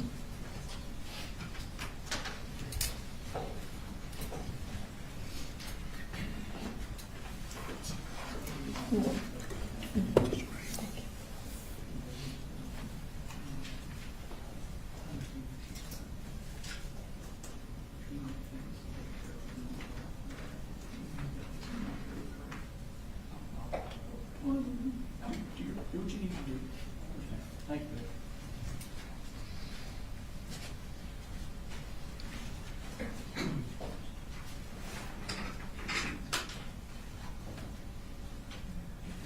Good afternoon, Ms. Donovan. Hello. Sorry for your family loss. I'll try to be as quick as I can. I know you've got things you need to do tomorrow.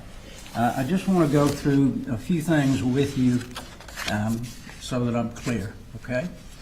The first time that you indicated to us that you had seen Colt or Colin Gray was the day that they came up and he was registered. Is that correct? Yes, that's correct. Okay.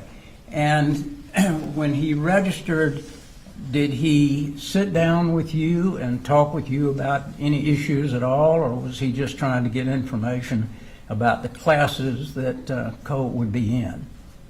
Just classes that Colt would be in. Okay. So you really didn't have any conversation that day with him about what was going on with Colt or his family life, I presume, correct? Correct. Okay. But you do remember that they came up together. Yes. The mother did not attend. Correct. Is that right? Let me ask you just a little bit about your background. I know you told us that you graduated in counseling. As a counselor, what things are you trained to look for when you're dealing with teenagers? Just basically if they have like, sometimes if they have like trauma, some things we can see. You know, just be able to try to help them, make sure that while they're in school, that, you know, they can, you know, school is not in their home life, and whatever else is going on in their life, it's not affecting their education. Okay. And I know that you gave a statement in this case. I think you gave more than one statement. But in one of the statements, you indicated that there were several students that were waiting to talk with you. So I presume that you, in teenage years, you have a lot of students that you have to talk with about anxiety and problems that they're having. Is that fair to say? Yes. Okay. Matter of fact, you had several of them waiting on you. Yes. So anxiety is not something that you're unfamiliar with. Yes. Okay. When Colt came in several days later, you put in your report and indicated to the officers that he seemed to be suffering from anxiety. Is Yes. that correct? Did you have any knowledge of his background about being bullied at school? No. At that point, you didn't have any information, correct? Yes, that's correct. Okay. And so when he came in to talk with you, he gave you a little bit of background information. I don't want to go into that because it would be hearsay. But he did give you a little bit of background, correct? Yes. And you sent him to, I think y'all call it a panic room, or a, what do you call it? Some sort of waiting room? We have a calming room. Okay. And that's for students that are having anxiety issues. That's correct. And on that occasion, when he was having this anxiety, you told us that his dad, you were able to get his dad on the phone, and his dad basically told him to calm down. Is that right? Yes. Okay. And he told him that he was stuck on I-85 where he worked. Is Yes. that correct? Okay. Did you find anything unusual about that? No. Okay. And I think you said a short time later on, Colt said, I'm ready to go back to class. Yes. Did he appear to be over that anxiety spell that he had? Yes. Was there anything about that episode that would cause you to believe that he was a violent person? No. Okay. Now, you did get some information from Colin Gray after that, Yes. is that right? And when was that you talked to him about problems that Colt may have been having in dealing with some situations? When I had spoke with him over the phone. Okay. And how long of a conversation was that? It was a few minutes. Okay. Told you a little bit about the background with the mother. Is that correct? No. With his wife, with Colt's mother? No, we did not discuss that. Okay. All of that information you got from the grandmother? And also Colt. Okay, and also Colt. And when the grandmother came to see, I think you told us that you primarily just listened to her. Yes. But she gave you some information that was disturbing, correct? Yes. She told you that her daughter had tied her up. No, that was Colt that had told me that. All right. So you got some information that the grandmother was tied up. Yes. And did you get any information from the grandmother that Marcy, the mother, started doing methamphetamine unbeknown to the father, Colin Gray? Did she tell you that? Yes, that's correct. And did she tell you that Colin and she were working together trying to get Colt some help? No, she did not tell me that, no. Did she tell you that Colin had been working through these issues and that they were talking about counseling? Yes, Okay. And as a matter of fact, she got the information also about the counseling that you told Mr. Gray about. yes, And even though it was about 24 hours, I think y'all cut your phones off like at 3:30 in the afternoon, right? no, Okay. Does it go all night? I saw something on the bottom that says we don't answer anything from after 3:30 or something of that nature. that would be Miss Baker's email, and so she might not, but our school ends at 3:45. Okay. So the forms were filled out, correct, Yes, for the counseling. And the counseling was supposed to take place on Thursday? Is that right, the 5th? I think the counseling would have started on that Tuesday after Memorial Day or Labor Day. Okay, Tuesday, or could it have been Thursday the 5th? No, it would have been September the 3rd. Okay. And was there something sent out that said on that particular day, this is when we're going to have it? In the email Ms. Baker sent to Mr. Gray, she said that she would be meeting with him earlier that week. Okay. It would be earlier in the week, but not a specific time, right? Yes. Okay.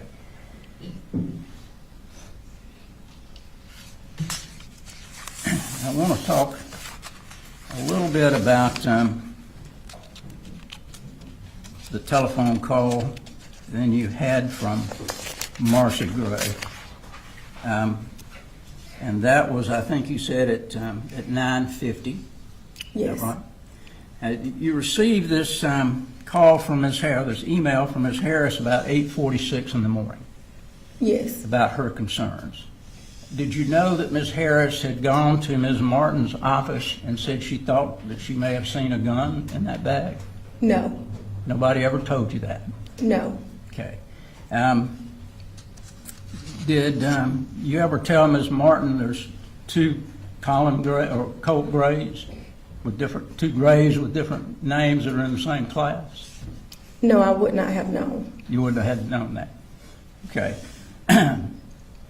So you didn't have any idea that Ms. Harris had made a trip to Ms. Martin somewhere around 9 o'clock, a little after 9 o'clock. No. Would that have been important for you to know? Yes. So at 9:50, which was about over 70 minutes later, you get this telephone call from Marcy Gray. Yes. And she started talking with you about issues that her son had, correct? Yes. Primarily depression and anxiety, Yes. which is what you have dealt with in the past. Yes. And that's what you were going to ask for the counseling to be about, is anxiety and depression. Yes. Did she tell you that she had put her son on Zoloft? Yes. Okay. Did you question her about that at all? No. All right.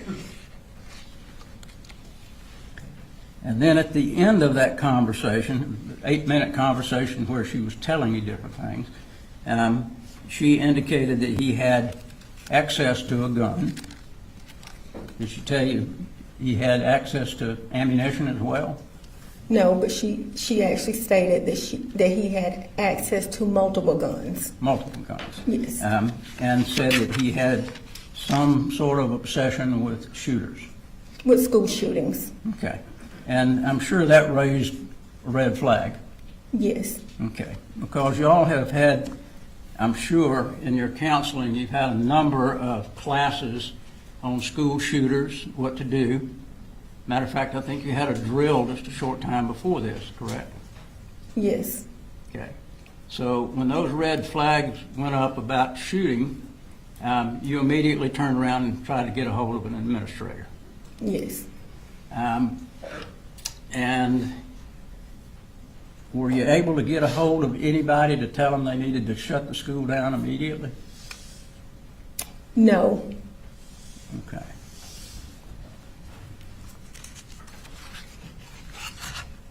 And I think the next thing that you need, did you start seeing some other students at that point after you made that call?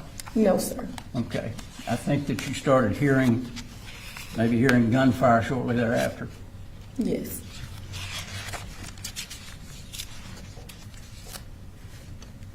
I think you told the investigators when they were talking with you that some people were trying to point fingers at you for not jumping on this fast enough. Is that right? That's correct. Okay. Because everybody likes to point fingers at different directions. Is that what you told them when Yes. something like this happens? But you believe you did everything you could to let people know that there was an issue, That's correct. correct? And Ms. Martin could have punched the button as soon as she heard something about a gun from Ms. Harris.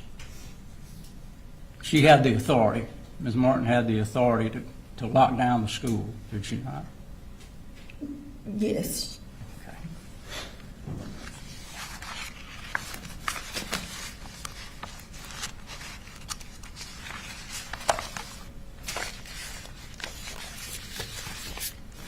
Did you have any further conversation after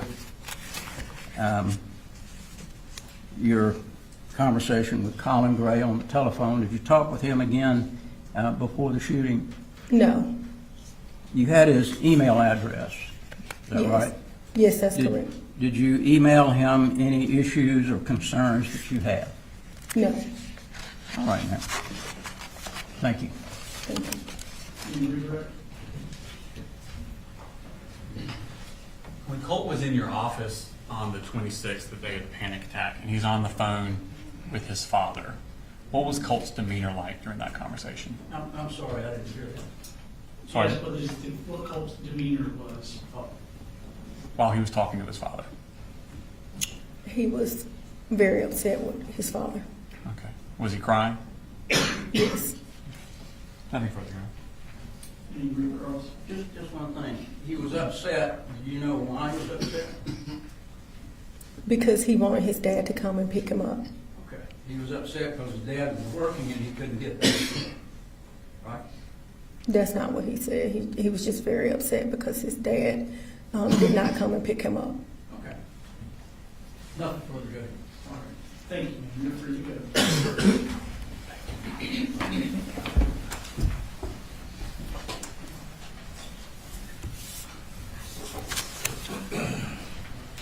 You don't want to approach.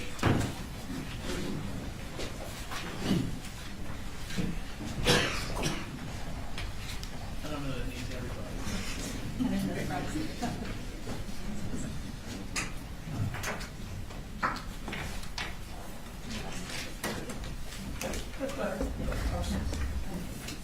Soon you get a chance. All right, ladies and gentlemen, because we've run over, they went ahead and released the last question today. We'll come back tomorrow. So we're going to suspend the trial for the day, go home. Again, don't do any research. I know you've heard about other cases and stuff. Don't go look up anything about any other case or anything in this case. Continue to not discuss it. Seem to be doing a great job. Thank you. And we'll see you tomorrow morning. Thank you.